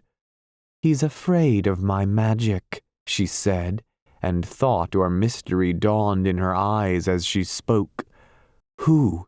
said Alveric, and Zirundarel lowered her eyes. "The king," she said, and then she told him how that enchanted monarch would draw away from whatever had worsted him once, and with him draw all that he had, never supporting the presence of any magic that was the equal of his, and Alveric could not believe that such a king cared so much for the magic he had in his old black scabbard. "It is his way," she said, and then he would not believe that he had waved away Elfland. "He has the power," said she, and still Alveric would face this terrible king and all the powers he had, but wizard and witch had warned him that he could not go with his sword, and how go unarmed through the grisly wood against the palace of wonder? For to go there with any sword from the anvils of men was but to go unarmed. "Mother Witch," he cried, "may I come no more to Elfland?" And the longing and grief in his voice touched the witch's heart and moved it to magical pity. "You shall go," she said. He stood there, half despair in the mournful evening, half dreams of Lyrazel, while the witch from under her cloak drew forth a small false weight, which once she had taken away from a cellar of bread. "Draw this along the edge of your sword," she said, "all the way from hilt to point, and it will disenchant the blade, and the king will never know what sword is there." "Will it still fight for me?" said Alveric. "No," said the witch, "but once you are over the frontier, take this script and wipe the blade with it on every spot that the false weight has touched." And she fumbled under her cloak again and drew forth a poem on parchment.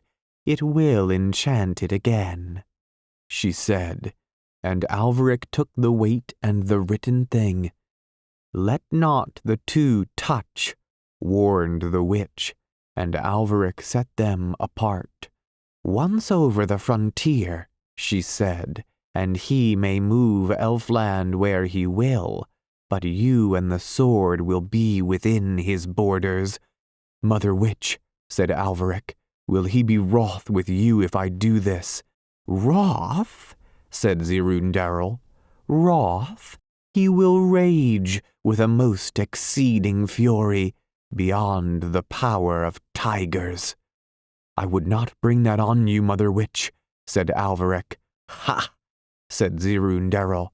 "What care I?" Night was advancing now, and the moor in the air growing black like the witch's cloak.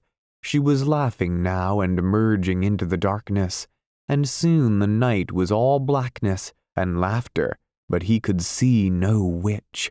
Then Alveric made his way back to his rocky camp by the light of its lonely fire.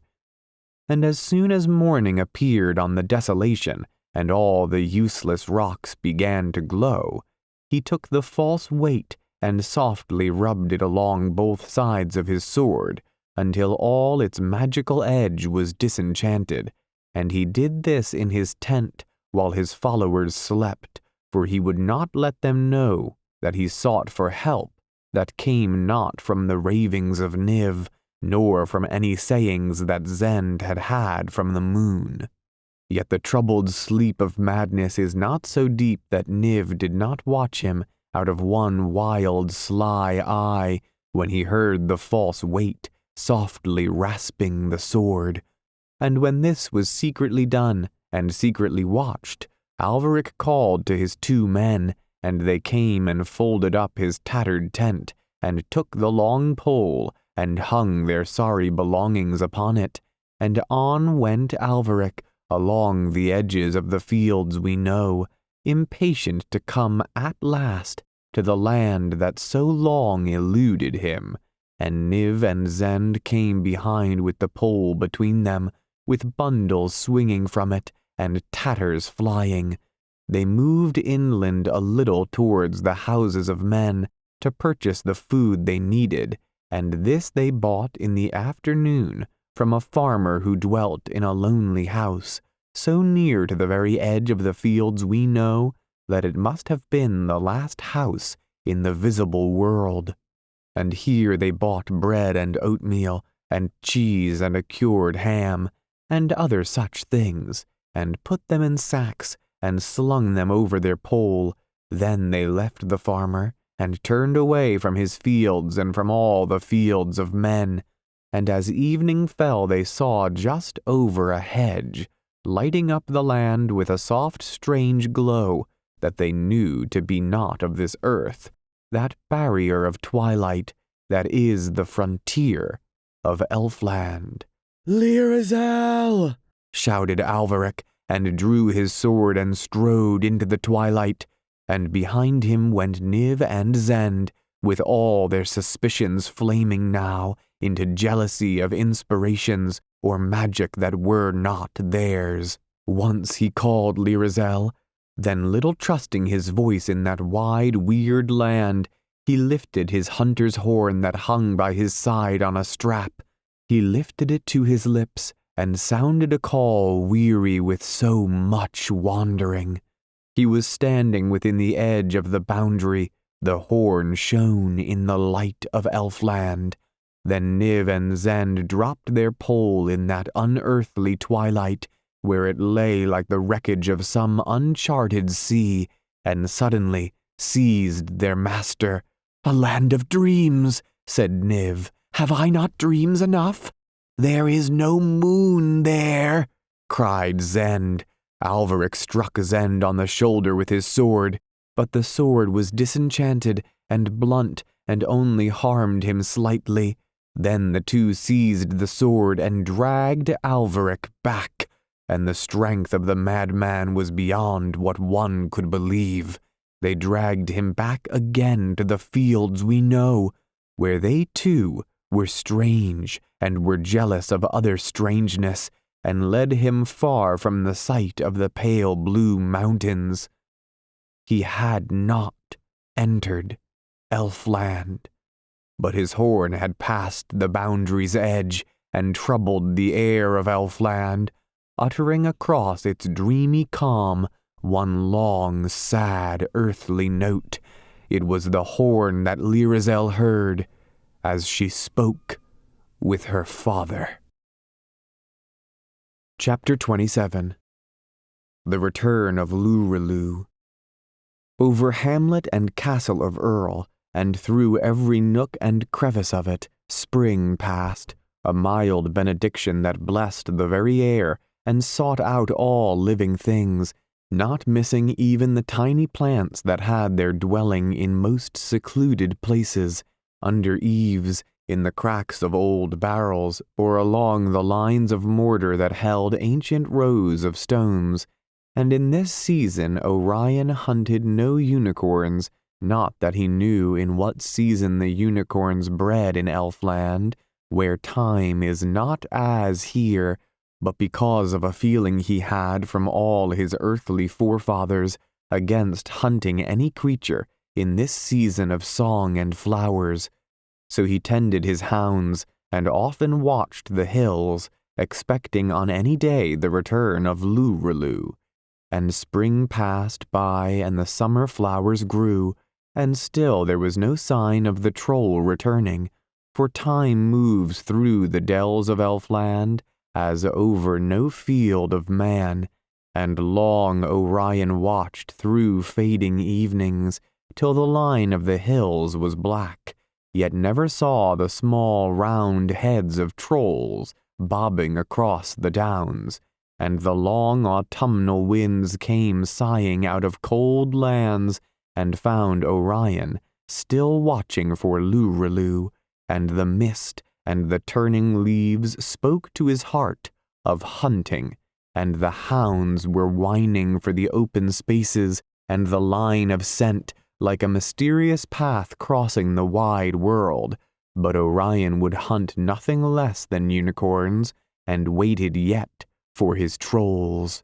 And one of these earthly days, with a menace of frost in the air and a scarlet sunset, Lurelu's talk to the trolls in the wood being finished, and their scamper swifter than hares having brought them soon to the frontier, those in our fields who looked, as they seldom did, towards that mysterious border where earth ended, might have seen the unwonted shapes of the nimble trolls coming all gray through the evening. They came dropping, troll after troll, from the soaring leaps they took high through the boundary of twilight, and landing thus unceremoniously in our fields, came capering, somersaulting, and running, with gusts of impudent laughter, as though this were a proper manner in which to approach by no means the least of the planets. They rustled by the small houses like the wind passing through straw, and none that heard the light rushing sound of their passing knew how outlandish they were, except the dogs, whose work it is to watch, and who know of all things that pass their degree of remoteness to man. At gypsies, tramps, and all that go without houses, dogs bark whenever they pass. At the wild things of the woods they bark with greater abhorrence, knowing well the rebellious contempt in which they hold man. At the fox for his touch of mystery and his far wanderings they bark more furiously. But tonight the barking of dogs was beyond all abhorrence and fury. Many a farmer this night believed that his dog was choking.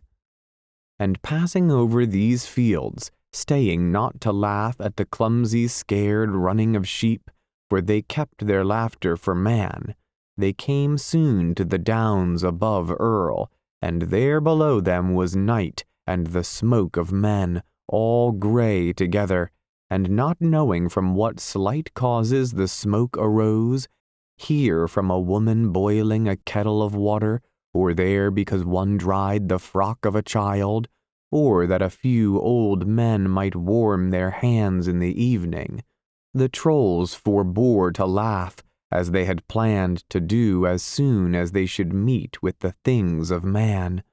Perhaps even they, whose gravest thoughts were just under the surface of laughter, even they were a little awed by the strangeness and nearness of man, sleeping there in his hamlet, with all his smoke about him, though awe in these light minds rested no longer than does the squirrel on the thin extremest twigs. In a while they lifted their eyes up from the valley, and there was the western sky still shining above the last of the gloaming, a little strip of color and dying light, so lovely that they believed that another Elfland lay the other side of the valley, two dim diaphanous magical Elflands hemming in this valley, and few fields of men close upon either side. And sitting there on the hillside, Peering westward, the next thing they saw was a star. It was Venus, low in the west, brimming with blueness, and they all bowed their heads many times to this pale blue beautiful stranger, for though politeness was rare with them, they saw that the evening star was nothing of earth, and no affair of man's, and believed it came out of that Elfland they did not know, on the western side of the world. And more stars appeared, till the trolls were frightened, for they knew nothing of these glittering wanderers that could steal out of the darkness and shine. At first they said, "There are more trolls than stars," and were comforted, for they trusted greatly in numbers. Then there were soon more stars than trolls, and the trolls were ill at ease as they sat in the dark underneath all that multitude. But presently they forgot the fancy that troubled them, for no thought remained with them long, but they turned their light attention instead to the yellow lights that glowed here and there on the hither side of the grayness, where a few of the houses of men stood warm and snug near the trolls.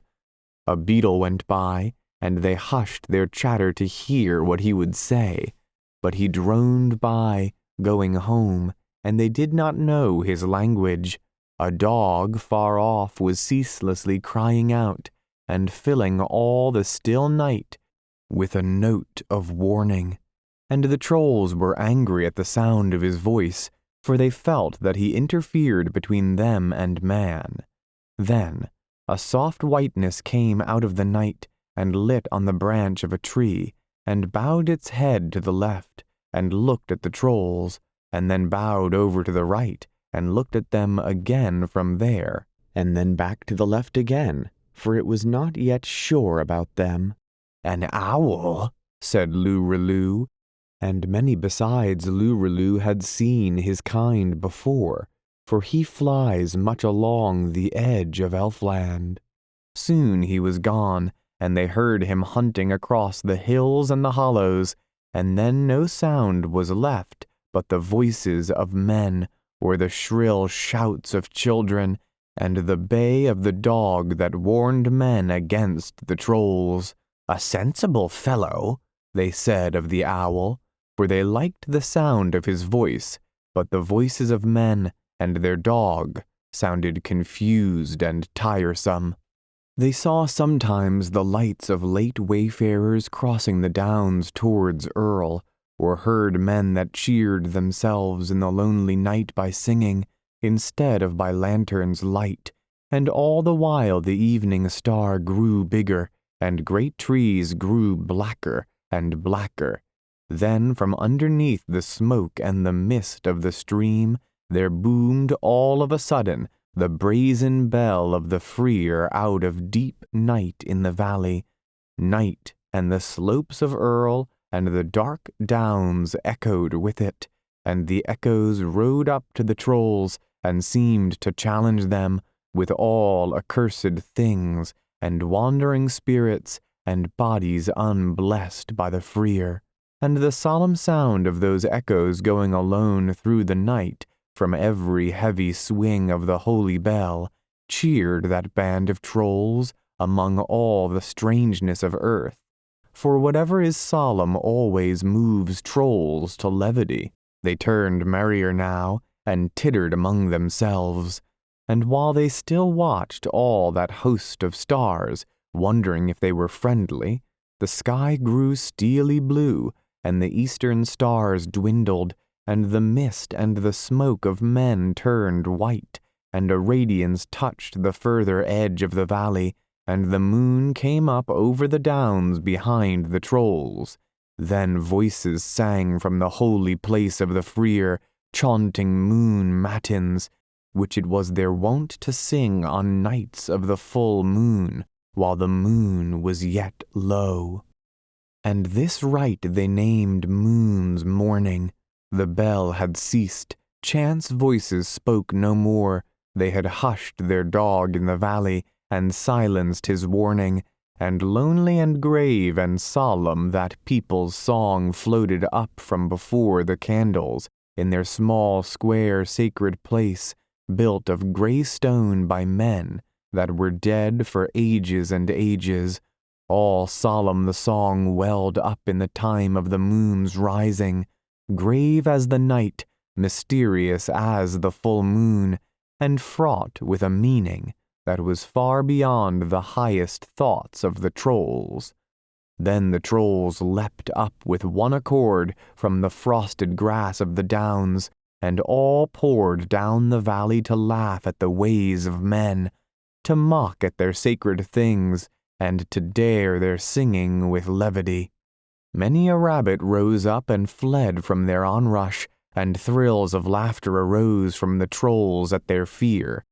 A meteor flashed westwards, racing after the sun, either as a portent to warn the hamlet of Earl that folk from beyond earth's borders approached them now, or else in fulfillment of some natural law. To the trolls it seemed that one of the proud stars fell, and they rejoiced with elvish levity. Thus they came giggling through the night and ran down the street of the village, unseen as any wild creature that roams late through the darkness, and Lurelu led them to the pigeon loft, and they all poured clambering in. Some rumor arose in the village that a fox had jumped into the pigeon loft, but it ceased almost as soon as the pigeons returned to their homes, and the folk of Earl had no more hint till the morning that something had entered their village from beyond the borders of earth. In a brown mass thicker than young pigs are along the edge of a trough, the trolls encumbered the floor of the pigeons' home, and time went over them as over all earthly things, and well they knew, though tiny was their intelligence, that by crossing the border of twilight they incurred the wasting of time, for nothing dwells by the brink of any danger and lives ignorant of its menace, as conies in rocky altitudes know the peril of the sheer cliff, so they that dwell near earth's border knew well the danger of time, and yet they came. The wonder and lure of earth had been overstrong for them. Does not many a young man squander youth as they squandered immortality? And Lurelu showed them how to hold off time for a while, which otherwise would make them older and older each moment, and whirl them on with earth's restlessness all night long. Then he curled up his knees and shut his eyes and lay still. This, he told them, was sleep, and cautioning them to continue to breathe, though being still in other respects, he then slept in earnest, and after some vain attempts, the brown trolls did the same.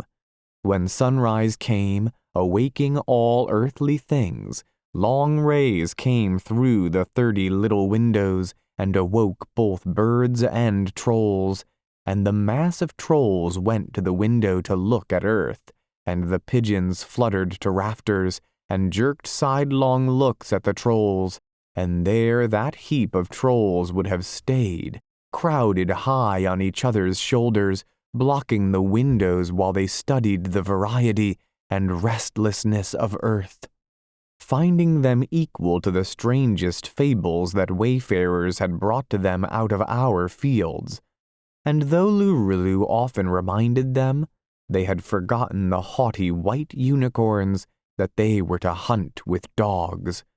But Lurelu after a while led them down from the loft and brought them to the kennels, and they climbed up the high palings and peered over the top at the hounds.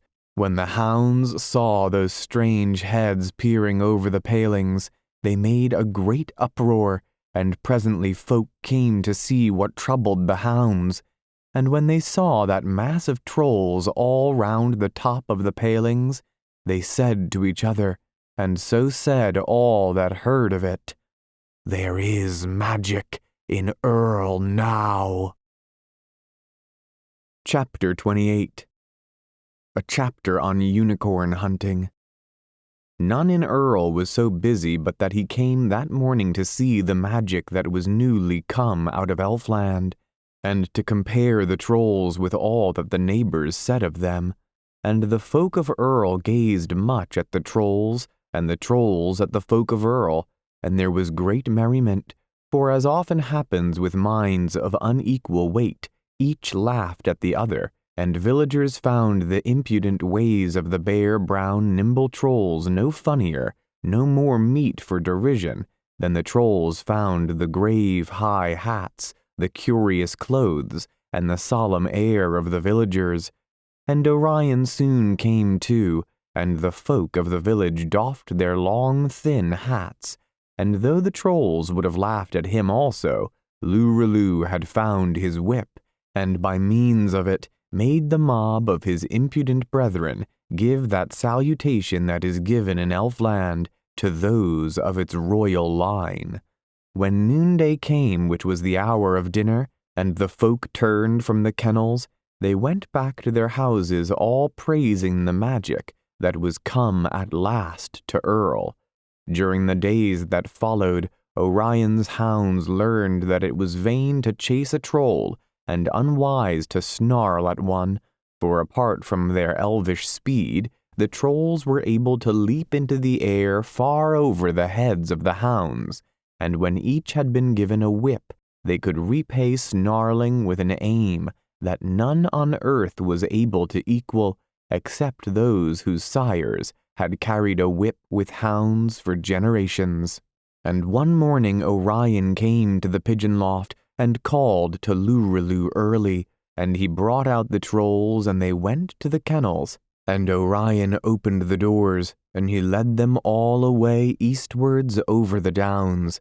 The hounds moved all together, and the trolls with their whips ran beside them, like a flock of sheep, surrounded by numbers of collies. They were away to the border of Elfland to wait for the unicorns, where they came through the twilight, to eat the earthly grasses at evening. And as our evening began to mellow the fields we know, they were come to the opal border that shut those fields from Elfland, and there they lurked as earth's darkness grew, and waited for the great unicorns. Each hound had its troll beside it, with the troll's right hand along its shoulder or neck, soothing it, calming it, and holding it still, while the left hand held the whip. The strange group lingered there motionless, and darkened there with the evening, and when earth was as dim and quiet as the unicorns desired, the great creatures came softly through, and were far into earth before any troll would allow his hound to move. Thus, when Orion gave the signal, they easily cut one off from its elfin home, and hunted it snorting over those fields that are the portion of men. And night came down on the proud beast's magical gallop, and the hounds intoxicate with that marvelous scent, and the leaping, soaring trolls. And when jackdaws on the highest towers of Earl saw the rim of the sun all red above frosted fields, Orion came back from the downs, with his hounds and his trolls, carrying as fine a head as a unicorn hunter could wish. The hounds, weary but glad, were soon curled up in their kennels, and Orion in his bed, while the trolls in their pigeon loft began to feel, as none but Lurelu had felt ever before, the weight and the weariness of the passing of time. All day Orion slept, and all his hounds, none of them caring how it slept or why, while the trolls slept anxiously, falling asleep as fast as ever they could, in the hope of escaping some of the fury of time, which they feared had begun to attack them. And that evening, while still they slept, hounds, trolls, and Orion, there met again in the forge of Gnarl, the Parliament of Earl. From the forge to the inner room came the 12 old men, rubbing their hands and smiling, ruddy with health, and the keen north wind, and the cheerfulness of their forebodings, for they were well content at last that their lord was surely magic, and foresaw great doings in Earl. "Folklings," said Gnarl to them all, naming them thus after an ancient wont, "is it not well with us and our valley at last? See how it is as we planned so long ago, for our lord is a magic lord as we all desired, and magical things have sought him from over there, and they all obey his hests." "It is so," said all but Gazik, a vendor of beeves. Little and old and out of the way was Earl, secluded in its deep valley, unnoticed in history, and the 12 men loved the place and would have it famous, and now they rejoiced as they heard the words of Gnarl. "What other village," he said, "has traffic with over there?" And Gazik, though he rejoiced with the rest, rose up in a pause of their gladness. "Many strange things," he said, "have entered our village coming from over there, and it may be that human folk are best, and the ways of the fields we know."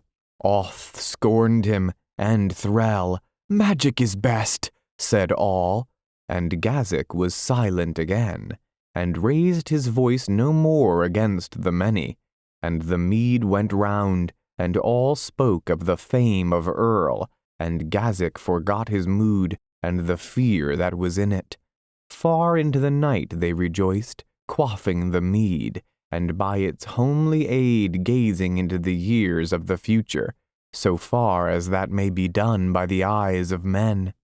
Yet all their rejoicing was hushed, and their voices low, lest the ears of the freer should hear them, for their gladness came to them from lands that lay beyond thought of salvation, and they had set their trust in magic, against which, as well they knew, boomed every note that rang from the bell of the freer whenever it tolled at evening, and they parted late, praising magic in no loud tones, and went secretly back to their houses, for they feared the curse that the freer had called down upon unicorns, and knew not if their own names might become involved in one of the curses called upon magical things. All the next day Orion rested his hounds, and the trolls and the people of Earl gazed at each other. But on the day that followed Orion took his sword and gathered his band of trolls and his pack of hounds, and all were away once more far over the downs, to come again to the border of nebulous opal, and to lurk for the unicorns coming through in the evening. They came to a part of the border far from the spot which they had disturbed only 3 evenings before, and Orion was guided by the chattering trolls, for well they knew the haunts of the lonely unicorns, and Earth's evening came huge and hushed, till all was dim as the twilight, and never a footfall did they hear of the unicorns, never a glimpse of their whiteness, and yet the trolls had guided Orion well, for just as he would have despaired of a hunt that night, just when the evening seemed wholly and utterly empty, a unicorn stood on the earthward edge of the twilight, where nothing had stood only a moment before. Soon he moved slowly across the terrestrial grasses, a few yards forward into the fields of men. Another followed, moving a few yards also, and then they stood for 15 of our earthly minutes, moving nothing at all except their ears, and all that while the trolls hushed every hound, motionless under a hedge of the fields we know. Darkness had all but hidden them, when at last the unicorns moved, and as soon as the largest was far enough from the frontier, the trolls let loose every hound, and ran with them after the unicorn with shrill yells of derision, all sure of his haughty head. But the quick small minds of the trolls, though they had learned much of earth, had not yet understood the irregularity of the moon. Darkness was new to them, and they soon lost hounds. Orion, in his eagerness to hunt, had made no choice of a suitable night. There was no moon at all, and would be none till near morning. Soon he also fell behind. Orion easily collected the trolls. The night was full of their frivolous noises, and the trolls came to his horn, but not a hound would leave that pungent magical scent for any horn of man. They straggled back next day, tired, having lost their unicorn. And while each troll cleaned and fed his hound on the evening after the hunt, and laid a little bunch of straw for it on which to lie down, and smoothed its hair, and looked for thorns in its feet, and unraveled burrs from its ears, Lurelu sat alone, fastening his small, sharp intelligence, like the little white light of a burning glass, for hours upon one question. The question that Lurelu pondered far into the night was how to hunt unicorns with dogs in the darkness. And by midnight, a plan was clear in his elvish mind. Chapter 29. The Luring of the Peoples of the Marshes. As the evening that followed was beginning to fade, a traveler might have been seen approaching the marches, which some way southeastwards of Earl lay along the edge of the farmsteads, and stretched their terrible waste as far as the skyline, and even over the border and into the region of Elfland. They glimmered now as the light was leaving the land. So black were the solemn clothes and the high grave hat of the traveler that he could have been seen from far against the dim green of the fields, going down to the edge of the marsh through the gray evening. But none were there to see at such an hour beside that desolate place, for the threat of darkness was already felt in the fields, and all the cows were home, and the farmers warm in their houses, so the traveler walked alone, and soon he was come by unsure paths to the reeds and the thin rushes, to which a wind was telling tales that have no meaning to man. Long histories of bleakness and ancient legends of rain, while on the high, darkening land far off behind him, he saw lights begin to blink where the houses were. He walked with the gravity and solemn air of one who has important business with men, yet his back was turned to their houses, and he went where no man wandered, traveling towards no hamlet or lonely cottage of man, for the marsh ran right into Elfland. Between him and the nebulous border that divides earth from Elfland, there was no man whatever, and yet the traveler walked on as one that has a grave errand. With every venerable step that he took, bright mosses shook, and the marsh seemed about to engulf him, while his worthy staff sank deep into slime, giving him no support. And yet the traveler seemed only to care for the solemnity of his pacing. Thus he went on over the deadly marsh, with a deportment suitable to the slow procession when the elders open the market on special days, and the gravest blesses the bargaining, and all the farmers come to the booths and barter. And up and down, songbirds went wavering home, skirting the marsh's edge on their way to their native hedges. Pigeons passed landward to roost in high, dark trees. The last of a multitude of rooks was gone, and all the air was empty.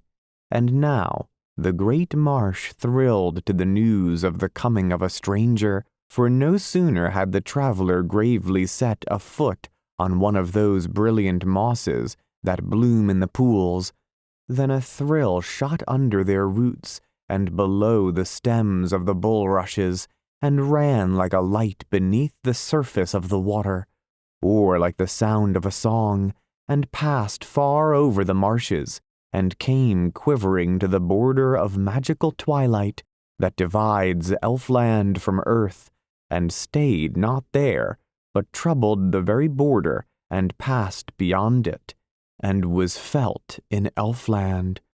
For where the great marshes run down to the border of earth, the frontier is thinner and more uncertain than elsewhere, and as soon as they felt that thrill in the deep of the marshes, the will-o'-the-wisps soared up from their fathomless homes, and waved their lights to beckon the traveler on over the quaking mosses at the hour when the duck were flighting. And under that whir and rush and rejoicing of wings that the ducks make in that hour, the traveler followed, after the waving lights, further and further into the marshes. Yet sometimes he turned from them, so that for a while they followed him, instead of leading as they were accustomed to do, till they could get round in front of him and lead him once more.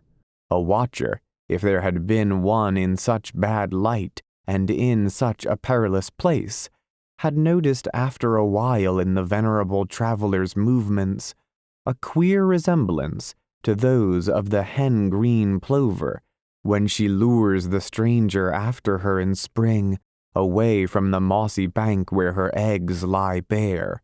Or perhaps such a resemblance is merely fanciful, and a watcher might have noticed no such thing. At any rate, on that night, in that desolate place, there was no watcher whatever, and the traveler followed his curious course, sometimes towards the dangerous mosses, sometimes towards the safe green land, always with grave demeanor and reverent gait, and the will-o'-the-wisps in multitudes gathered about him, and still that deep thrill that warned the marsh of a stranger throbbed on through the ooze below the roots of the rushes, and did not cease, as it should as soon as the stranger was dead, but haunted the marsh like some echo of music that magic has made everlasting, and troubled the will-o'-the-wisps even over the border in Elfland. Now it is far from my intention to write anything detrimental to will-o'-the-wisps, or anything that may be construed as being a slight upon them. No such construction should be put upon my writings, but it is well known that the people of the marshes lure travelers to their doom, and have delighted to follow that avocation for centuries. And I may be permitted to mention this in no spirit of disapproval. The will-o'-the-wisps, then, that were about this traveler, redoubled their efforts with fury, and when still he eluded their last enticements, only on the very edge of the deadliest pools, and still lived and still traveled, and the whole marsh knew of it, then the greater will-o'-the-wisps that dwell in Elfland rose up from their magical mire and rushed over the border, and the whole marsh was troubled. Almost like little moons grown nimbly impudent, the people of the marshes glowed before that solemn traveler, leading his reverend steps to the edge of death, only to retrace their steps again, to beckon him back once more. And then, in spite of the great height of his hat and the dark length of his coat, that frivolous people began to perceive that mosses were bearing his weight, which never before had supported any traveler. At this their fury increased, and they all leapt nearer to him, and nearer they flocked, wherever he went, and in their fury their enticements were losing their craftiness. And now a watcher in the marshes, if such there had been, had seen something more than a traveler surrounded by will-o'-the-wisps, for he might have noticed that the traveler was almost leading them, instead of the will-o'-the-wisps leading the traveler, and in their impatience to have him dead, the people of the marshes had never thought that they were all coming nearer and nearer to the dry land, and when all was dark but the water, they suddenly found themselves in a field of grass, with their feet rasping against the rough pasture, while the traveler was seated with his knees gathered up to his chin and was eyeing them from under the brim of his high black hat. Never before had any of them been lured to dry land by traveler, and there were amongst them that night those eldest and greatest among them, who had come with their moon-like lights right over the border from Elfland. They looked at each other in uneasy astonishment as they dropped limply onto the grass, for the roughness and heaviness of the solid land oppressed them after the marshes, and then they began to perceive that the venerable traveler, whose bright eyes watched them so keenly out of that black mass of clothes, was little larger than they were themselves, in spite of his reverend airs. Indeed, though stouter and rounder, he was not quite so tall. Who was this, they began to mutter, who had lured Will-o'-the-Wisps? And some of those elders from Elfland went up to him, that they might ask him with what audacity he dared to lure such as them. And then the traveler spoke. Without rising or turning his head, he spoke where he sat. "People of the marshes," he said, "do you love unicorns?" And at the word unicorns, scorn and laughter filled every tiny heart in that frivolous multitude, excluding all other emotions, so that they forgot their petulance at having been lured, although to lure Will-o'-the-Wisps is held by them to be the gravest of insults, and never would they have forgiven it if they had had longer memories. At the word unicorn they all giggled in silence, and this they did by flickering up and down like the light of a little mirror flashed by an impudent hand. Unicorns! Little love had they for the haughty creatures. Let them learn to speak to the people of the marshes when they came to drink at their pools. Let them learn to give their due to the great lights of Elfland, and the lesser lights that illuminated the marshes of earth. "No," said an elder of the Will-o'-the-Wisps, "none loves the proud unicorns." "Come then," said the traveler, "and we will hunt them, and you shall light us in the night with your lights, when we hunt them with dogs over the fields of men." "Venerable traveler," said that elder Will-o'-the-Wisp, but at those words the traveler flung up his hat and leapt from his long black coat and stood before the Will-o'-the-Wisps stark naked, and the people of the marshes saw that it was a troll that had tricked them.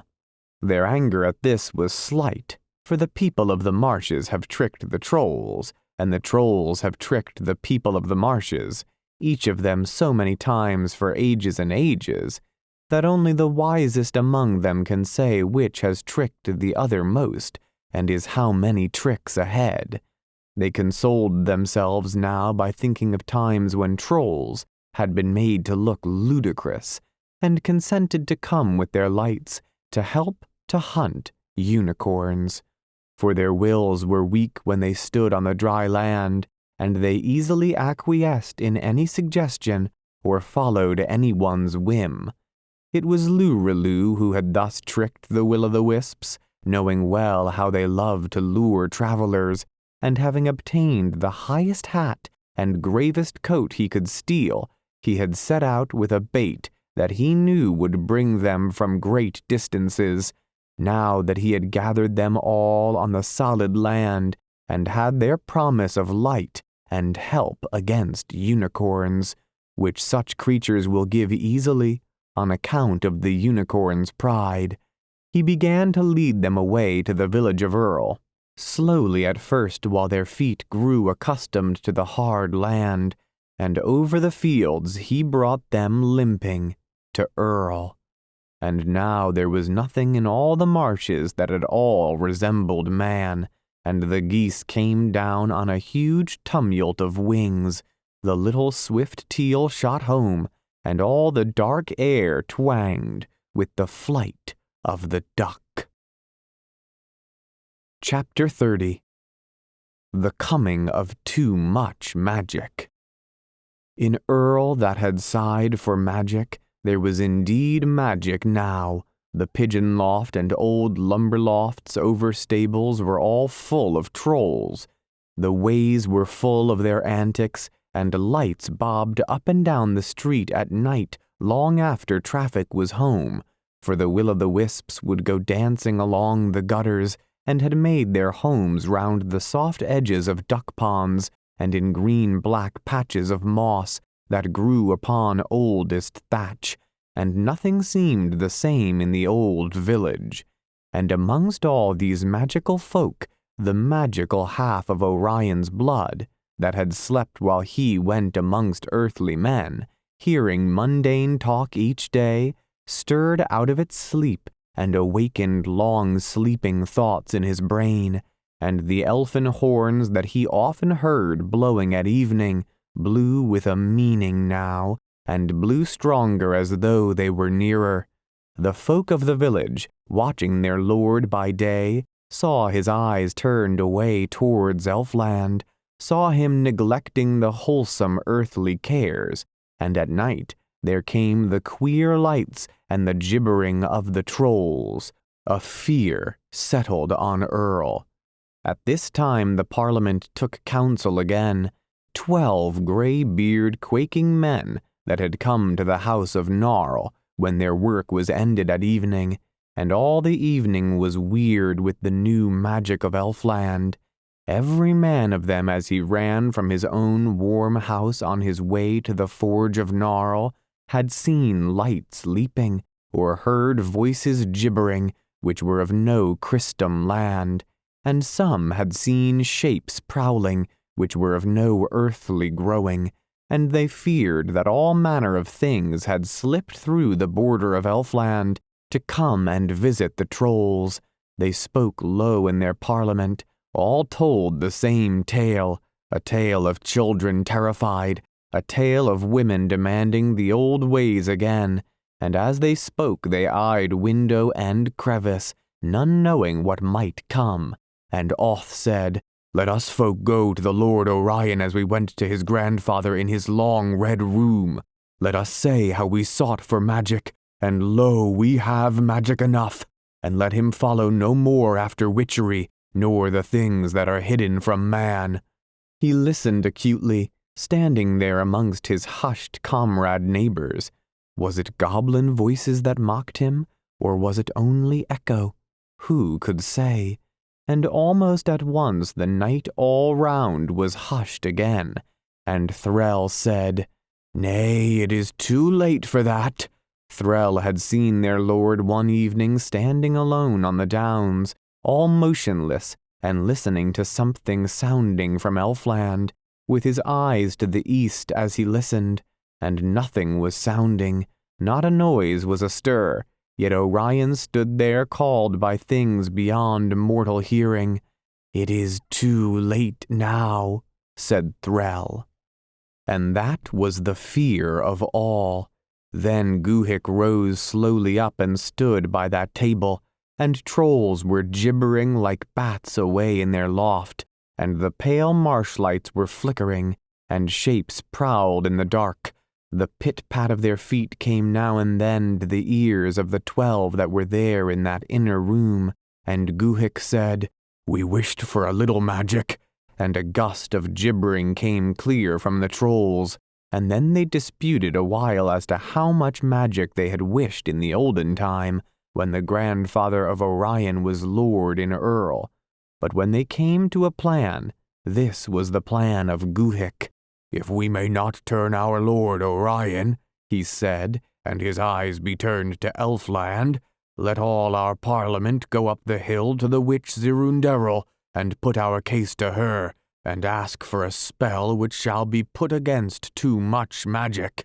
And at the name of Zirunderil, the 12 took heart again, for they knew that her magic was greater than the magic of flickering lights, and knew there was not a troll or thing of the night but went in fear of her broom.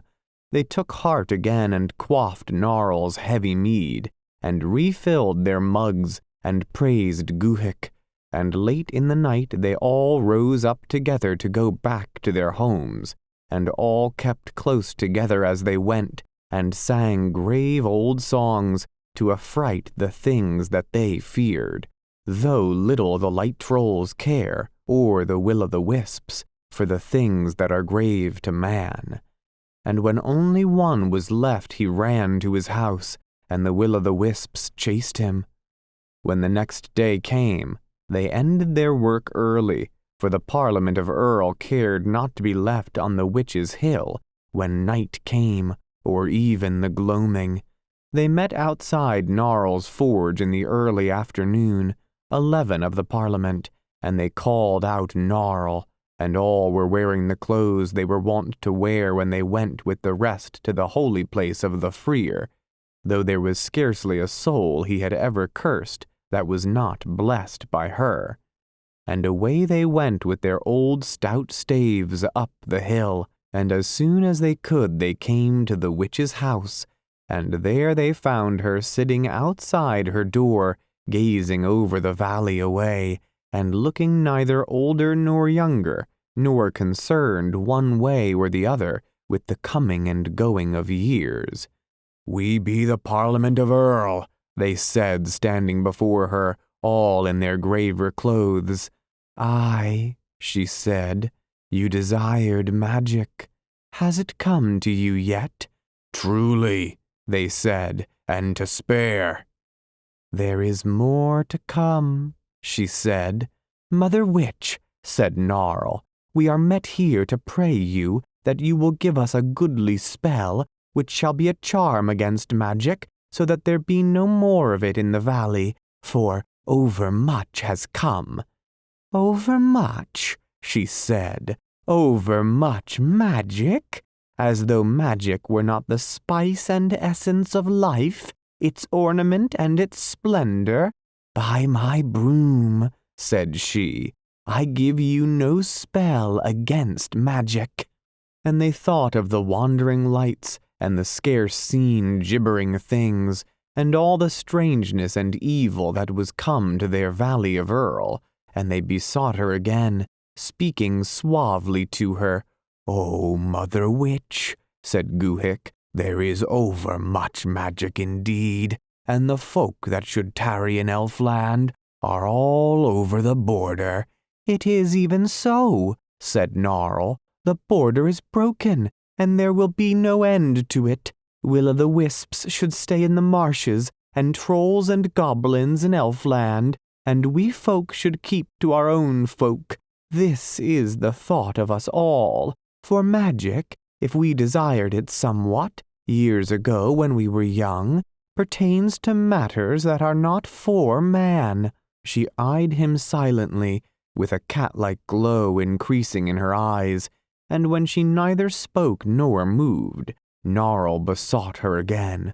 "O Mother Witch," he said, "will you give us no spell to guard our homes against magic?" "No spell indeed," she hissed, "no spell indeed. By broom and stars and night riding. Would you rob earth of her heirloom that has come from the olden time?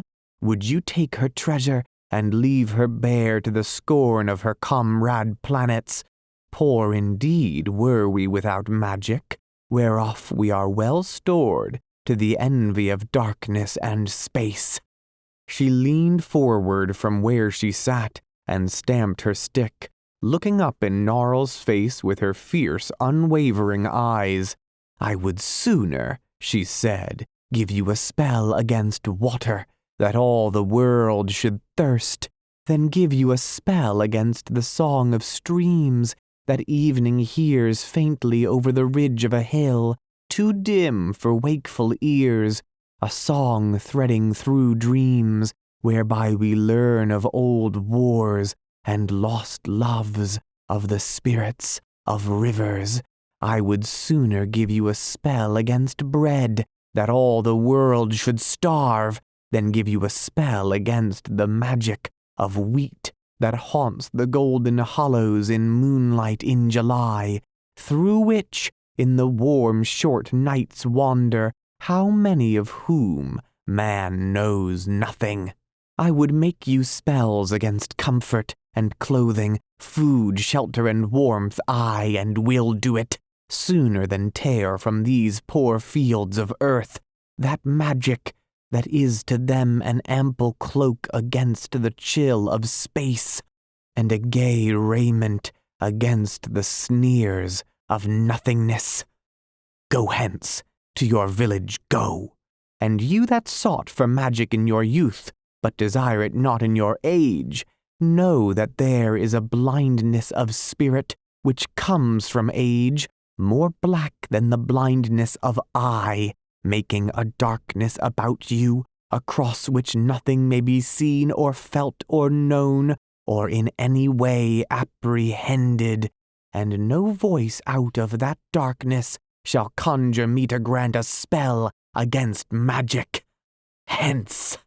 And as she said hence, she put her weight on her stick, and was evidently preparing to rise from her seat, and at this great terror came upon all the Parliament, and they noticed at the same moment that evening was drawing in, and all the valley darkening. On this high field where the witches' cabbages grew, some light yet lingered, and listening to her fierce words they had not thought of the hour. But now it was manifestly growing late, and a wind roamed past them that seemed to come over the ridges a little way off from night, and chilled them as it passed, and all the air seemed given over to that very thing against which they sought for a spell. And here they were at this hour with the witch before them, and she was evidently about to rise. Her eyes were fixed on them. Already she was partly up from her chair. There could be no doubt that before 3 moments were past, she would be hobbling amongst them, with her glittering eyes peering in each one's face. They turned and ran down the hill. Chapter 31. The Cursing of Elfin Things. As the Parliament of Earl ran down the hill, they ran into the dusk of evening. Greyly it lay in the valley above the mist from the stream, but with more than the mystery of dusk, the air was heavy. Lights blinking early from houses showed that all the folk were home, and the street was deserted by everything that was human, save when with hushed air and almost furtive step they saw their Lord Orion, like a tall shadow go by, with will-o'-the-wisps behind him, towards the house of the trolls, thinking no earthly thoughts, and the strangeness that had been growing day by day made all the village eerie, so that with short and troubled breath the 12 old men hurried on, and so they came to the holy place of the Freer, which lay on the side of the village that was towards the Witches' Hill, and it was at the hour at which he was wont to celebrate after bird-song, as they named the singing that they sang in the holy place when all the birds were home. But the Freer was not within his holy place. He stood in the cold night air on the upper step without it, his face turned towards Elfland. He had on his sacred robe, with its border of purple, and the emblem of gold round his neck, but the door of his holy place was shut, and his back was towards it. They wondered to see him stand thus, and as they wondered the Freer began to intone, clear in the evening with his eyes away to the east, where already a few of the earliest stars were showing. With his head held high, he spoke as though his voice might pass over the frontier of twilight and be heard by the people of Elfland. "Cursed be all wandering things," he said, "whose place is not upon earth. Cursed be all lights that dwell in fens, and in marish places. Their homes are in deeps of the marshes. Let them by no means stir from there until the last day. Let them abide in their place, and there await damnation. Cursed be gnomes, trolls, elves, and goblins on land, and all sprites of the water, and fauns be accursed, and such as follow Pan, and all that dwell on the heath, being other than beasts or men. Cursed be fairies, and all tales told of them, and whatever enchants the meadow before the sun is up, and all fables of doubtful authority, and the legends that men hand down from unhallowed times. Cursed be brooms that leave their place by the hearth. Cursed be witches, and all manner of witcheries. Cursed be toadstool rings, and whatever dances within them, and all strange lights, strange songs, strange shadows, or rumors that hint of them, and all doubtful things of the dusk, and the things that ill-instructed children fear, and old wives' tales, and things done o' midsummer nights, all these be accursed, with all that leaneth toward Elfland, and all that cometh thence. Never a lane of that village, never a barn but a will-o'-the-wisp was dancing nimbly above it. The night was gilded with them, but as the good Freer spoke, they backed away from his curses, floating further off as though a light wind blew them, and danced again after drifting a little way. This they did both before and behind him, and upon either hand, as he stood there upon the steps of his holy place, so that there was a circle of darkness all round him, and beyond that circle shone the lights of the marshes and Elfland. And within the dark circle in which the Freer stood, making his curses, were no unhallowed things, nor were there strangenesses such as come of night, nor whispers from unknown voices, nor sounds of any music blowing here from no haunts of men. But all was orderly and seemly there, and no mysteries troubled the quiet, except such as have been justly allowed to man. And beyond that circle whence so much was beaten back by the bright vehemence of the good man's curses, the will-o'-the-wisps rioted, and many a strangeness that poured in that night from Elfland, and goblins held high holiday, for word was gone forth in Elfland that pleasant folk had now their dwelling in Earl, and many a thing of fable, many a monster of myth, had crept through that border of twilight, and had come into Earl to see, and the light and false, but friendly will-o'-the-wisps danced in the haunted air, and made them welcome. And not only the trolls and the will-o'-the-wisps had lured these folk from their fabled land through the seldom traversed border, but the longing and thoughts of Orion, which by half his lineage were akin to the things of myth, and of one race with the monsters of Elfland, were calling to them now. Ever since that day by the frontier when he had hovered between earth and Elfland, he had yearned more and more for his mother, and now, whether he willed it or no, his elfin thoughts were calling their kin that dwelt in the elvish fells. And at that hour, when the sound of the horns blew through the frontier of twilight, they had come tumbling after it, for elfin thoughts are as much akin to the creatures that dwell in Elfland as goblins are to trolls. Within the calm and the dark of the good man's curses, the 12 old men stood silent, listening to every word, and the words seemed good to them, and soothing, and right, for they were over-weary of magic. But beyond the circle of darkness, amidst the glare of the will-o'-the-wisps with which all the night flickered, amidst goblin laughter, and the unbridled mirth of the trolls, where old legends seemed alive, and the fearfulest fables true, amongst all manner of mysteries, queer sounds, queer shapes, and queer shadows, Orion passed with his hounds eastwards towards Elfland. Chapter 33. The Shining Line.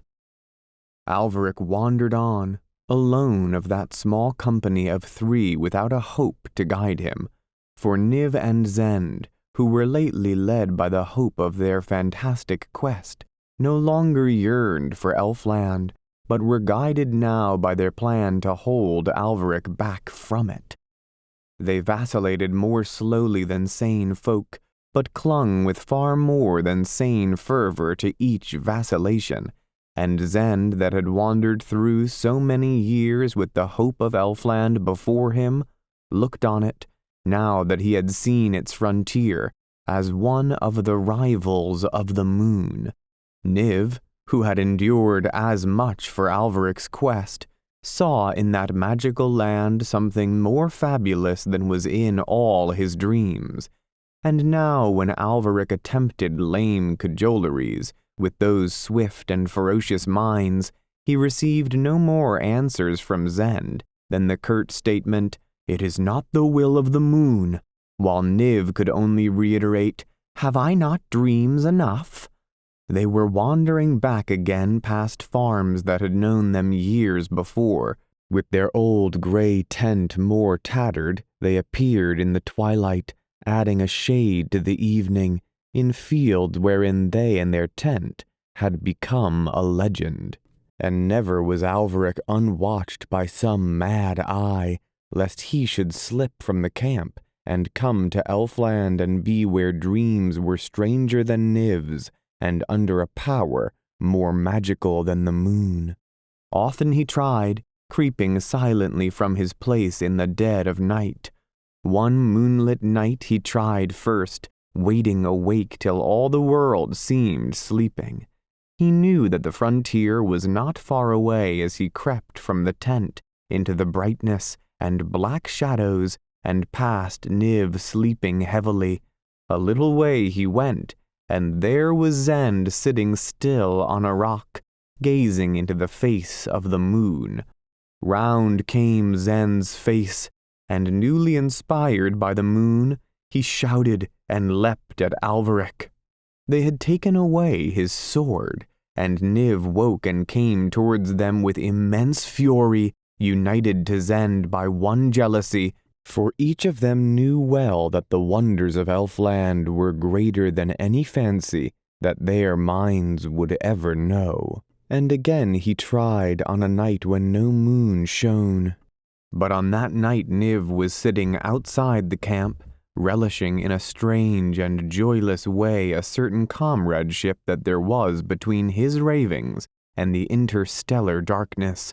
And there in the night he saw Alveric slipping away towards the land whose wonders far transcended all Niv's poor dreams, and all the fury the lesser can feel for the greater awoke at once in his mind, and creeping up behind him, without any help from Zend, he smote Alveric insensible to the ground.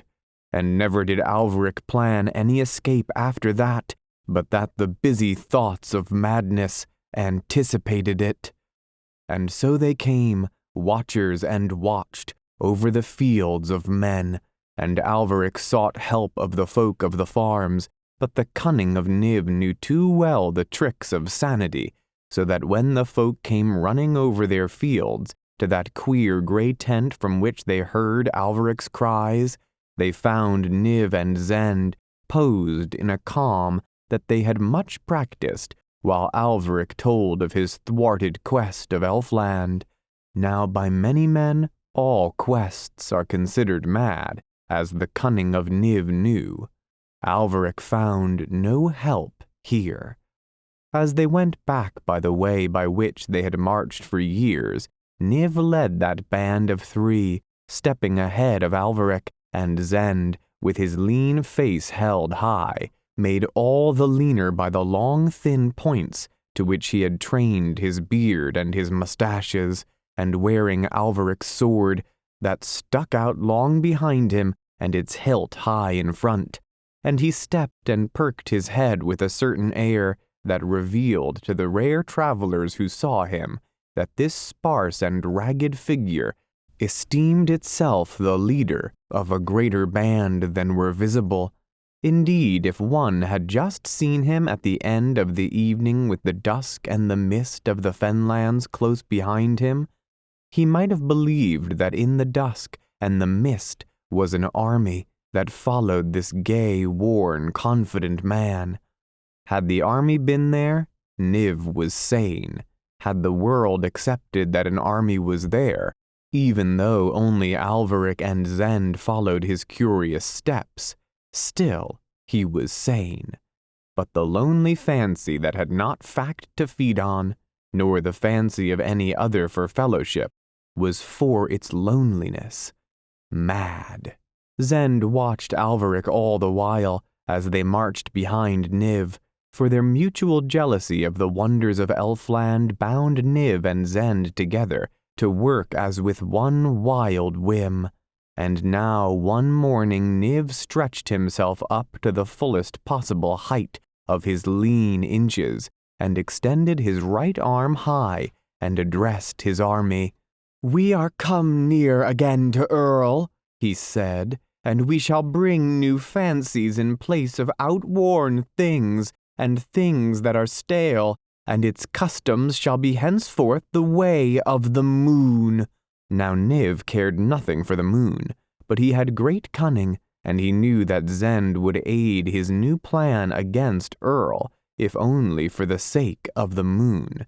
And Zend cheered till the echoes came back from a lonely hill, and Niv smiled to them like a leader confident of his hosts, and Alveric rose against them then, and struggled with Niv and Zend for the last time, and learned that age or wandering or loss of hope had left him unable to strive against the maniacal strength of these two.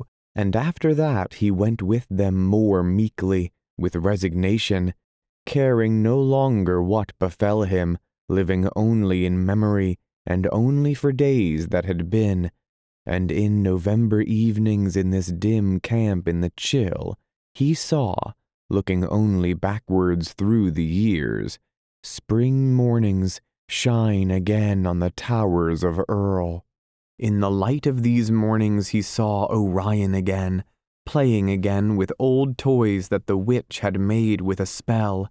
He saw Lyrazel move once more through the gracious gardens, yet no light that memory is able to kindle was strong enough to illumine much that camp in those somber evenings, when the damp rose up from the ground and the chill swooped out of the air, and Niv and Zend, as darkness came stealing nearer, began to chatter in low eager voices, schemes inspired by such whims as throve at dusk in the waste. Only when the sad day drifted wholly thence, and Alveric slept by flapping tatters that streamed from the tent in the night, then only was memory, unhindered by the busy changes of day, unable to bring back Earl to him, bright, happy, and vernal, so that while his body lay still in far fields in the dark and the winter, all that was most active and live in him was back over the wolds in Earl, back over the years in spring with Lyrazel and Orion. How far he was bodily in sheer miles from his home, for which his happy thoughts each night forsook his weary frame, Alveric knew not. It was many years since their tent had stood one evening a grey shape in that landscape in which it now waved its tatters. But Niv knew that of late they had come nearer to Earl, for his dreams of it came to him now soon after he fell asleep, and they used to come to him further on in the night, on the other side of midnight, and even towards morning, and from this he argued that they used to have further to come, and were now but a little way off.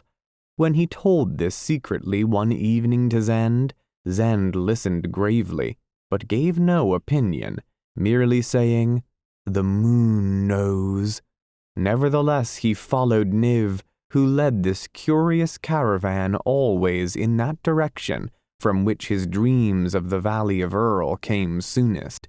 And this queer leadership brought them nearer to Earl, as often happens where men follow leaders that are crazy or blind or deceived. They reach some port or other, though they stray down the years with little foresight enough. Were it otherwise, what would become of us?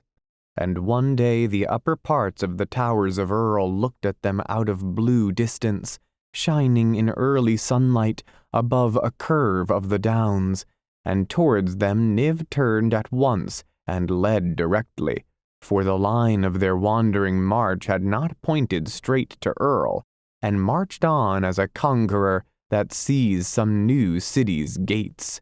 What his plans were Alveric did not know, but kept to his apathy, and Zend did not know, for Niv had merely said that his plans must be secret, nor did Niv know, for his fancies poured through his brain, and rushed away. What fancies made what plans in a mood that was yesterday's? How could he tell today?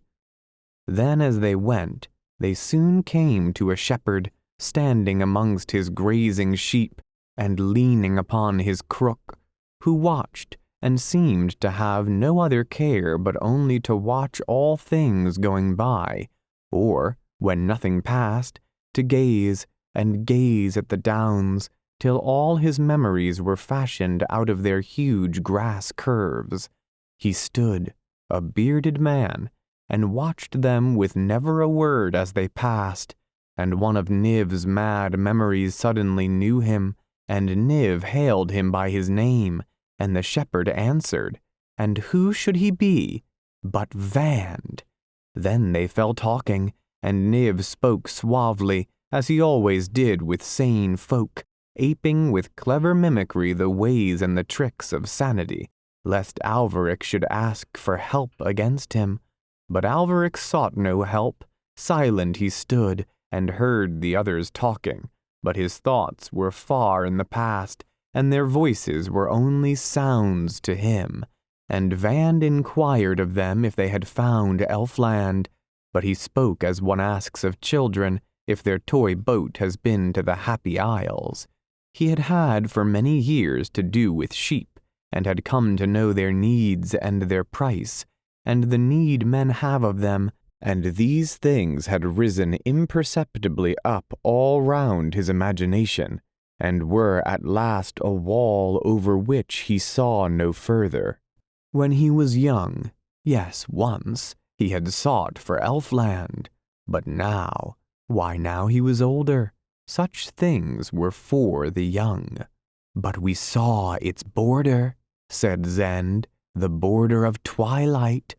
A mist, said Vand, of the evening.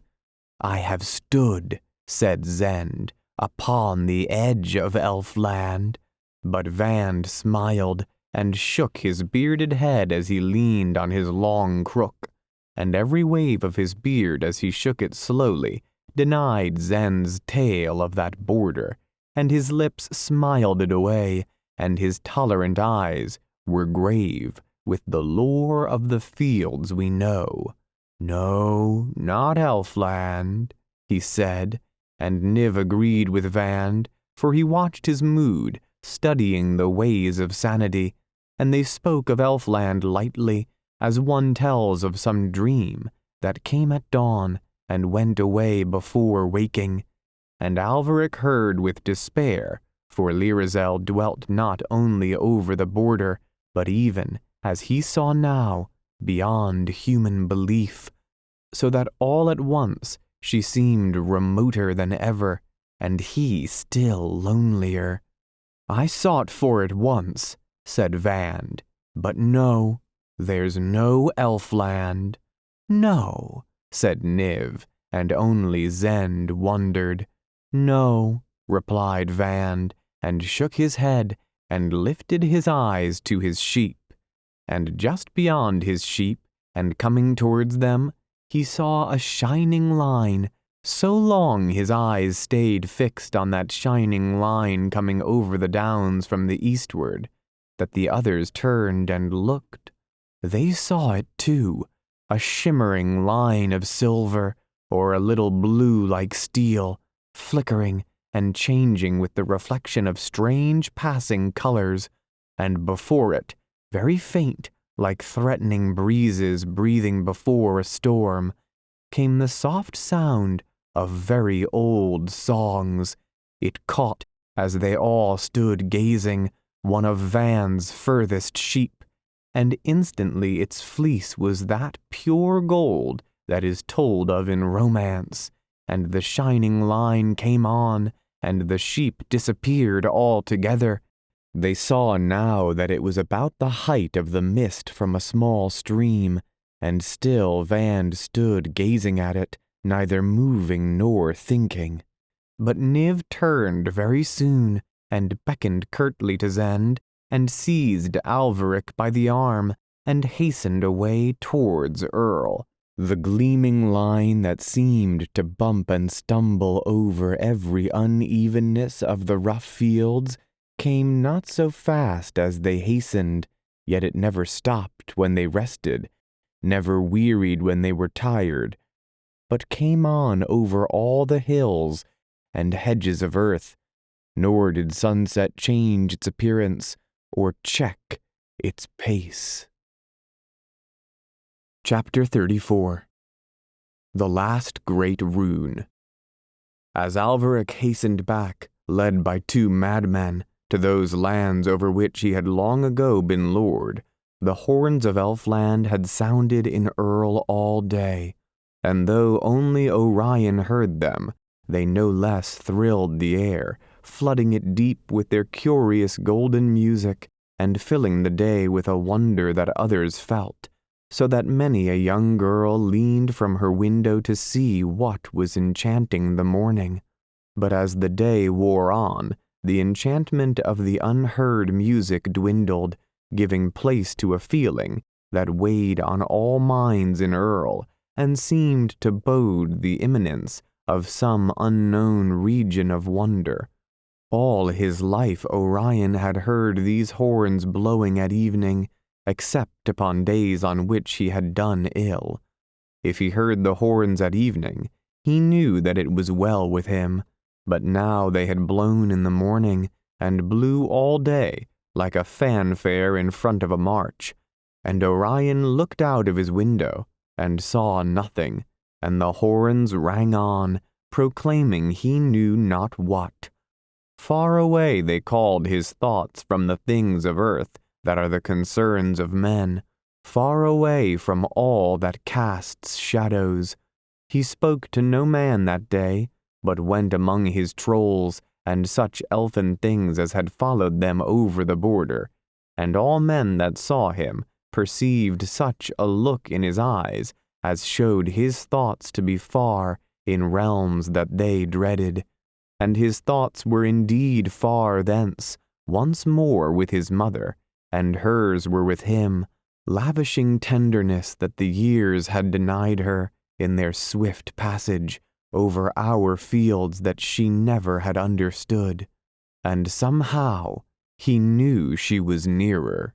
And all that strange morning the will-o'-the-wisps were restless, and the trolls leapt wildly all about their lofts, for the horns of Elfland tinged all the air with magic and excited their blood, although they could not hear them. But towards evening they felt impending some great change, and all grew silent and moody, and something brought to them yearnings for their far magical home, as though a breeze had blown suddenly into their faces straight off the tarns of Elfland, and they ran up and down the street looking for something magical to ease their loneliness amongst mundane things, but found nothing resembling the spell-born lilies that grew in their glory above the elfin tarns. And the folk of the village perceived them everywhere, and longed for the wholesome earthly days again that there were before the coming of magic to Earl, and some of them hurried off to the house of the Freer, and took refuge with him amongst his holy things from all the unhallowed shapes that there were in the streets, and all the magic that tingled and loomed in the air, and he guarded them with his curses, which floated away the light and almost aimless will-o'-the-wisps, and even at a short distance awed the trolls, but they ran and capered only a little way off, and while the little group clustered about the Freer, seeking solace from him against whatever impended, with which the air was growing tenser and grimmer as the short day wore on, there went others to Gnarl and the busy elders of Earl to say, "See what your plans have done! See what you have brought on the village!" And none of the elders made immediate answer, but said that they must take counsel one with another, for they trusted greatly in the words said in the Parliament. And to this intent they gathered again at the forge of Gnarl. It was evening now, but the sun had not yet set, nor Gnarl gone from his work, but his fire was beginning to glow with a deeper color among the shadows that had entered his forge, and the elders came in there walking slowly, with grave faces, partly because of the mystery that they needed to cover their folly from the sight of the villagers, partly because magic hung now so gross in the air that they feared the imminence of some portentous thing. They sat in their parliament in that inner room, while the sun went low, and the elfin horns, had they but known it, blew clear and triumphantly. And there they sat in silence, for what could they say? They had wished for magic, and now it had come. Trolls were in all the streets, goblins had entered houses, and now the nights were mad with will-o'-the-wisps, and all the air was heavy with unknown magic. What could they say? And after a while, Gnarl said they must make a new plan, for they had been plain bell-fearing folk, but now there were magical things all over Earl, and more came every night from Elfland to join them, and what would become of the old ways unless they made a plan? And Gnarl's words emboldened them all, though they felt the ominous menace of the horns that they could not hear. But the talk of a plan emboldened them, for they deemed they could plan against magic, and one by one they rose to speak of a plan. But at sunset the talk died down, and their dread that something impended grew now to a certain knowledge. Oth and Threll knew it first, who had lived familiar with mystery in the woods. All knew that something was coming, no one knew what, and they all sat silent, wondering in the gloaming. Lurelu saw it first. He had dreamed all day of the weed-green tarns of Elfland, and growing weary of earth, had gone all lonely to the top of a tower that rose from the castle of Earl, and perched himself on a battlement, and gazed wistfully homewards. And looking out over the fields we know, he saw the shining line coming down on Earl, and from it he heard rise faint, as it rippled over the furrows, a murmur of many old songs, for it came with all manner of memories, old music, and lost voices, sweeping back again to our old fields what time had driven from earth.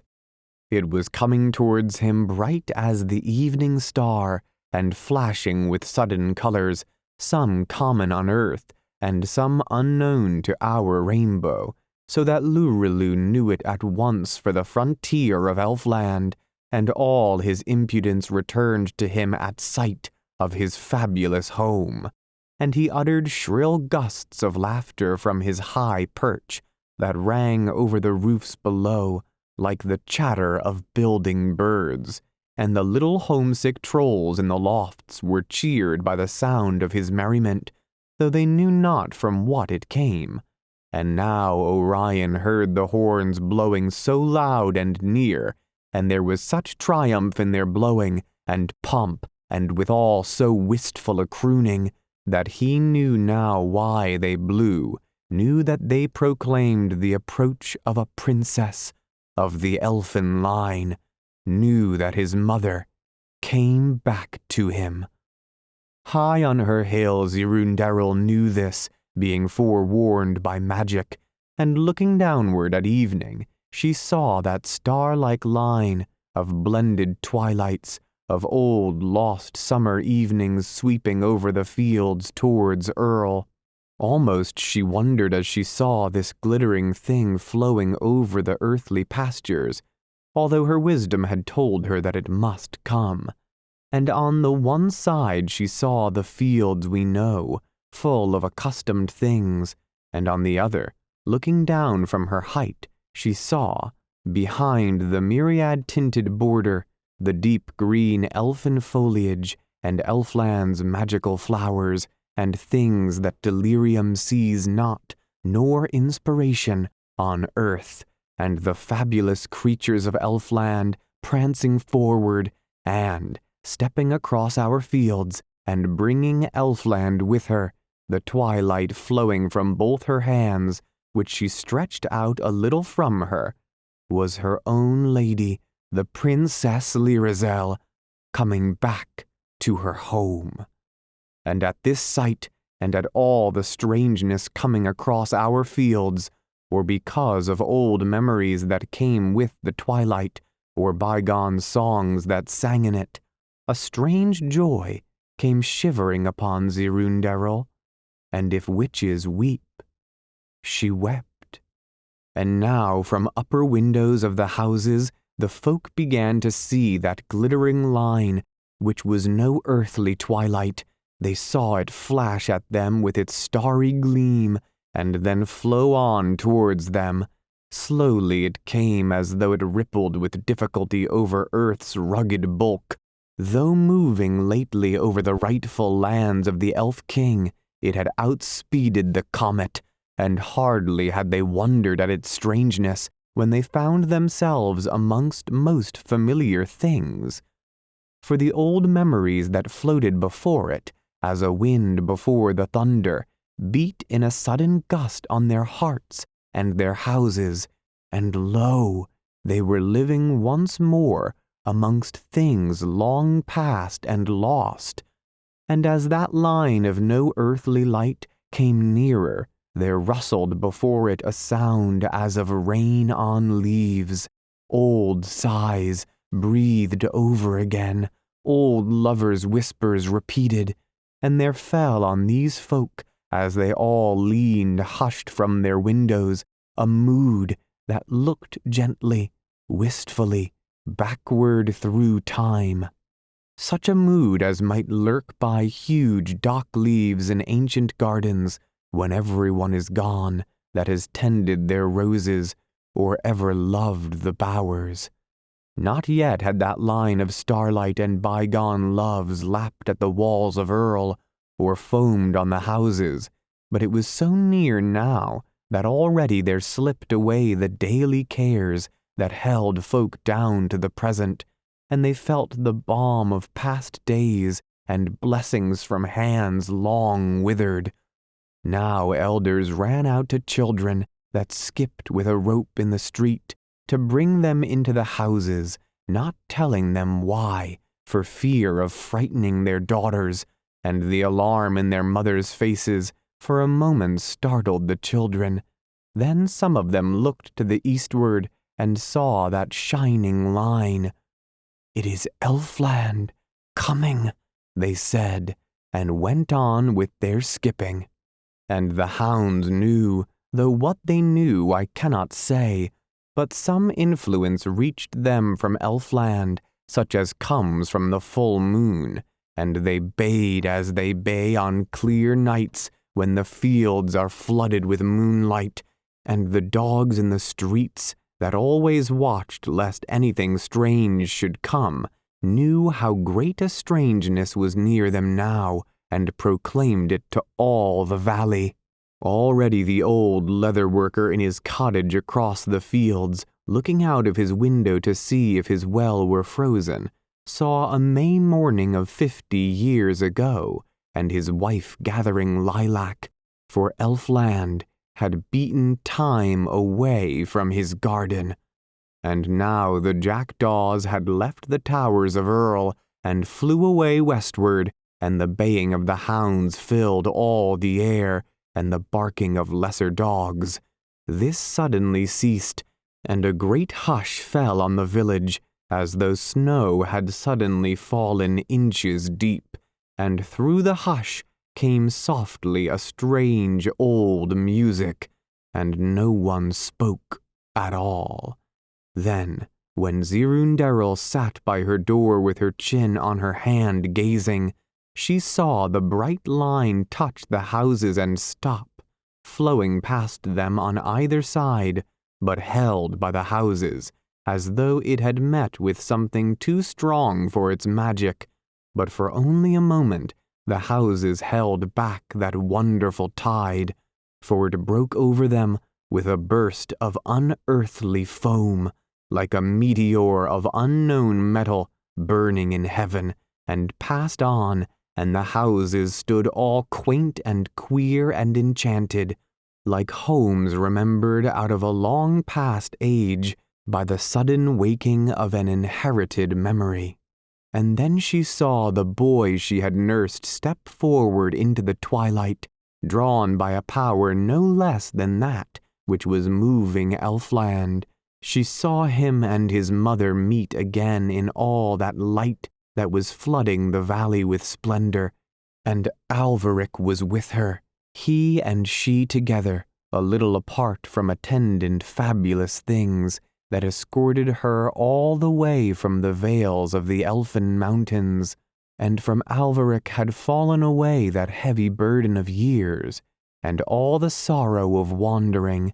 He too was back again in the days that were, with old songs and lost voices, and Zirunderil could not see the princess's tears when she met Orion again, after all that separation of space and time. For though they flashed like stars, she stood in the border in all that radiance of starlight that shone about her like the broad face of a planet. But though the witch saw not this, there came to her old ears, clearly, the sounds of songs, returning again to our fields, out of the glens of Elfland, wherein they had lain so long, which were all the old songs lost from the nurseries of the earth. They crooned now about the meeting of Lyrizel and Orion.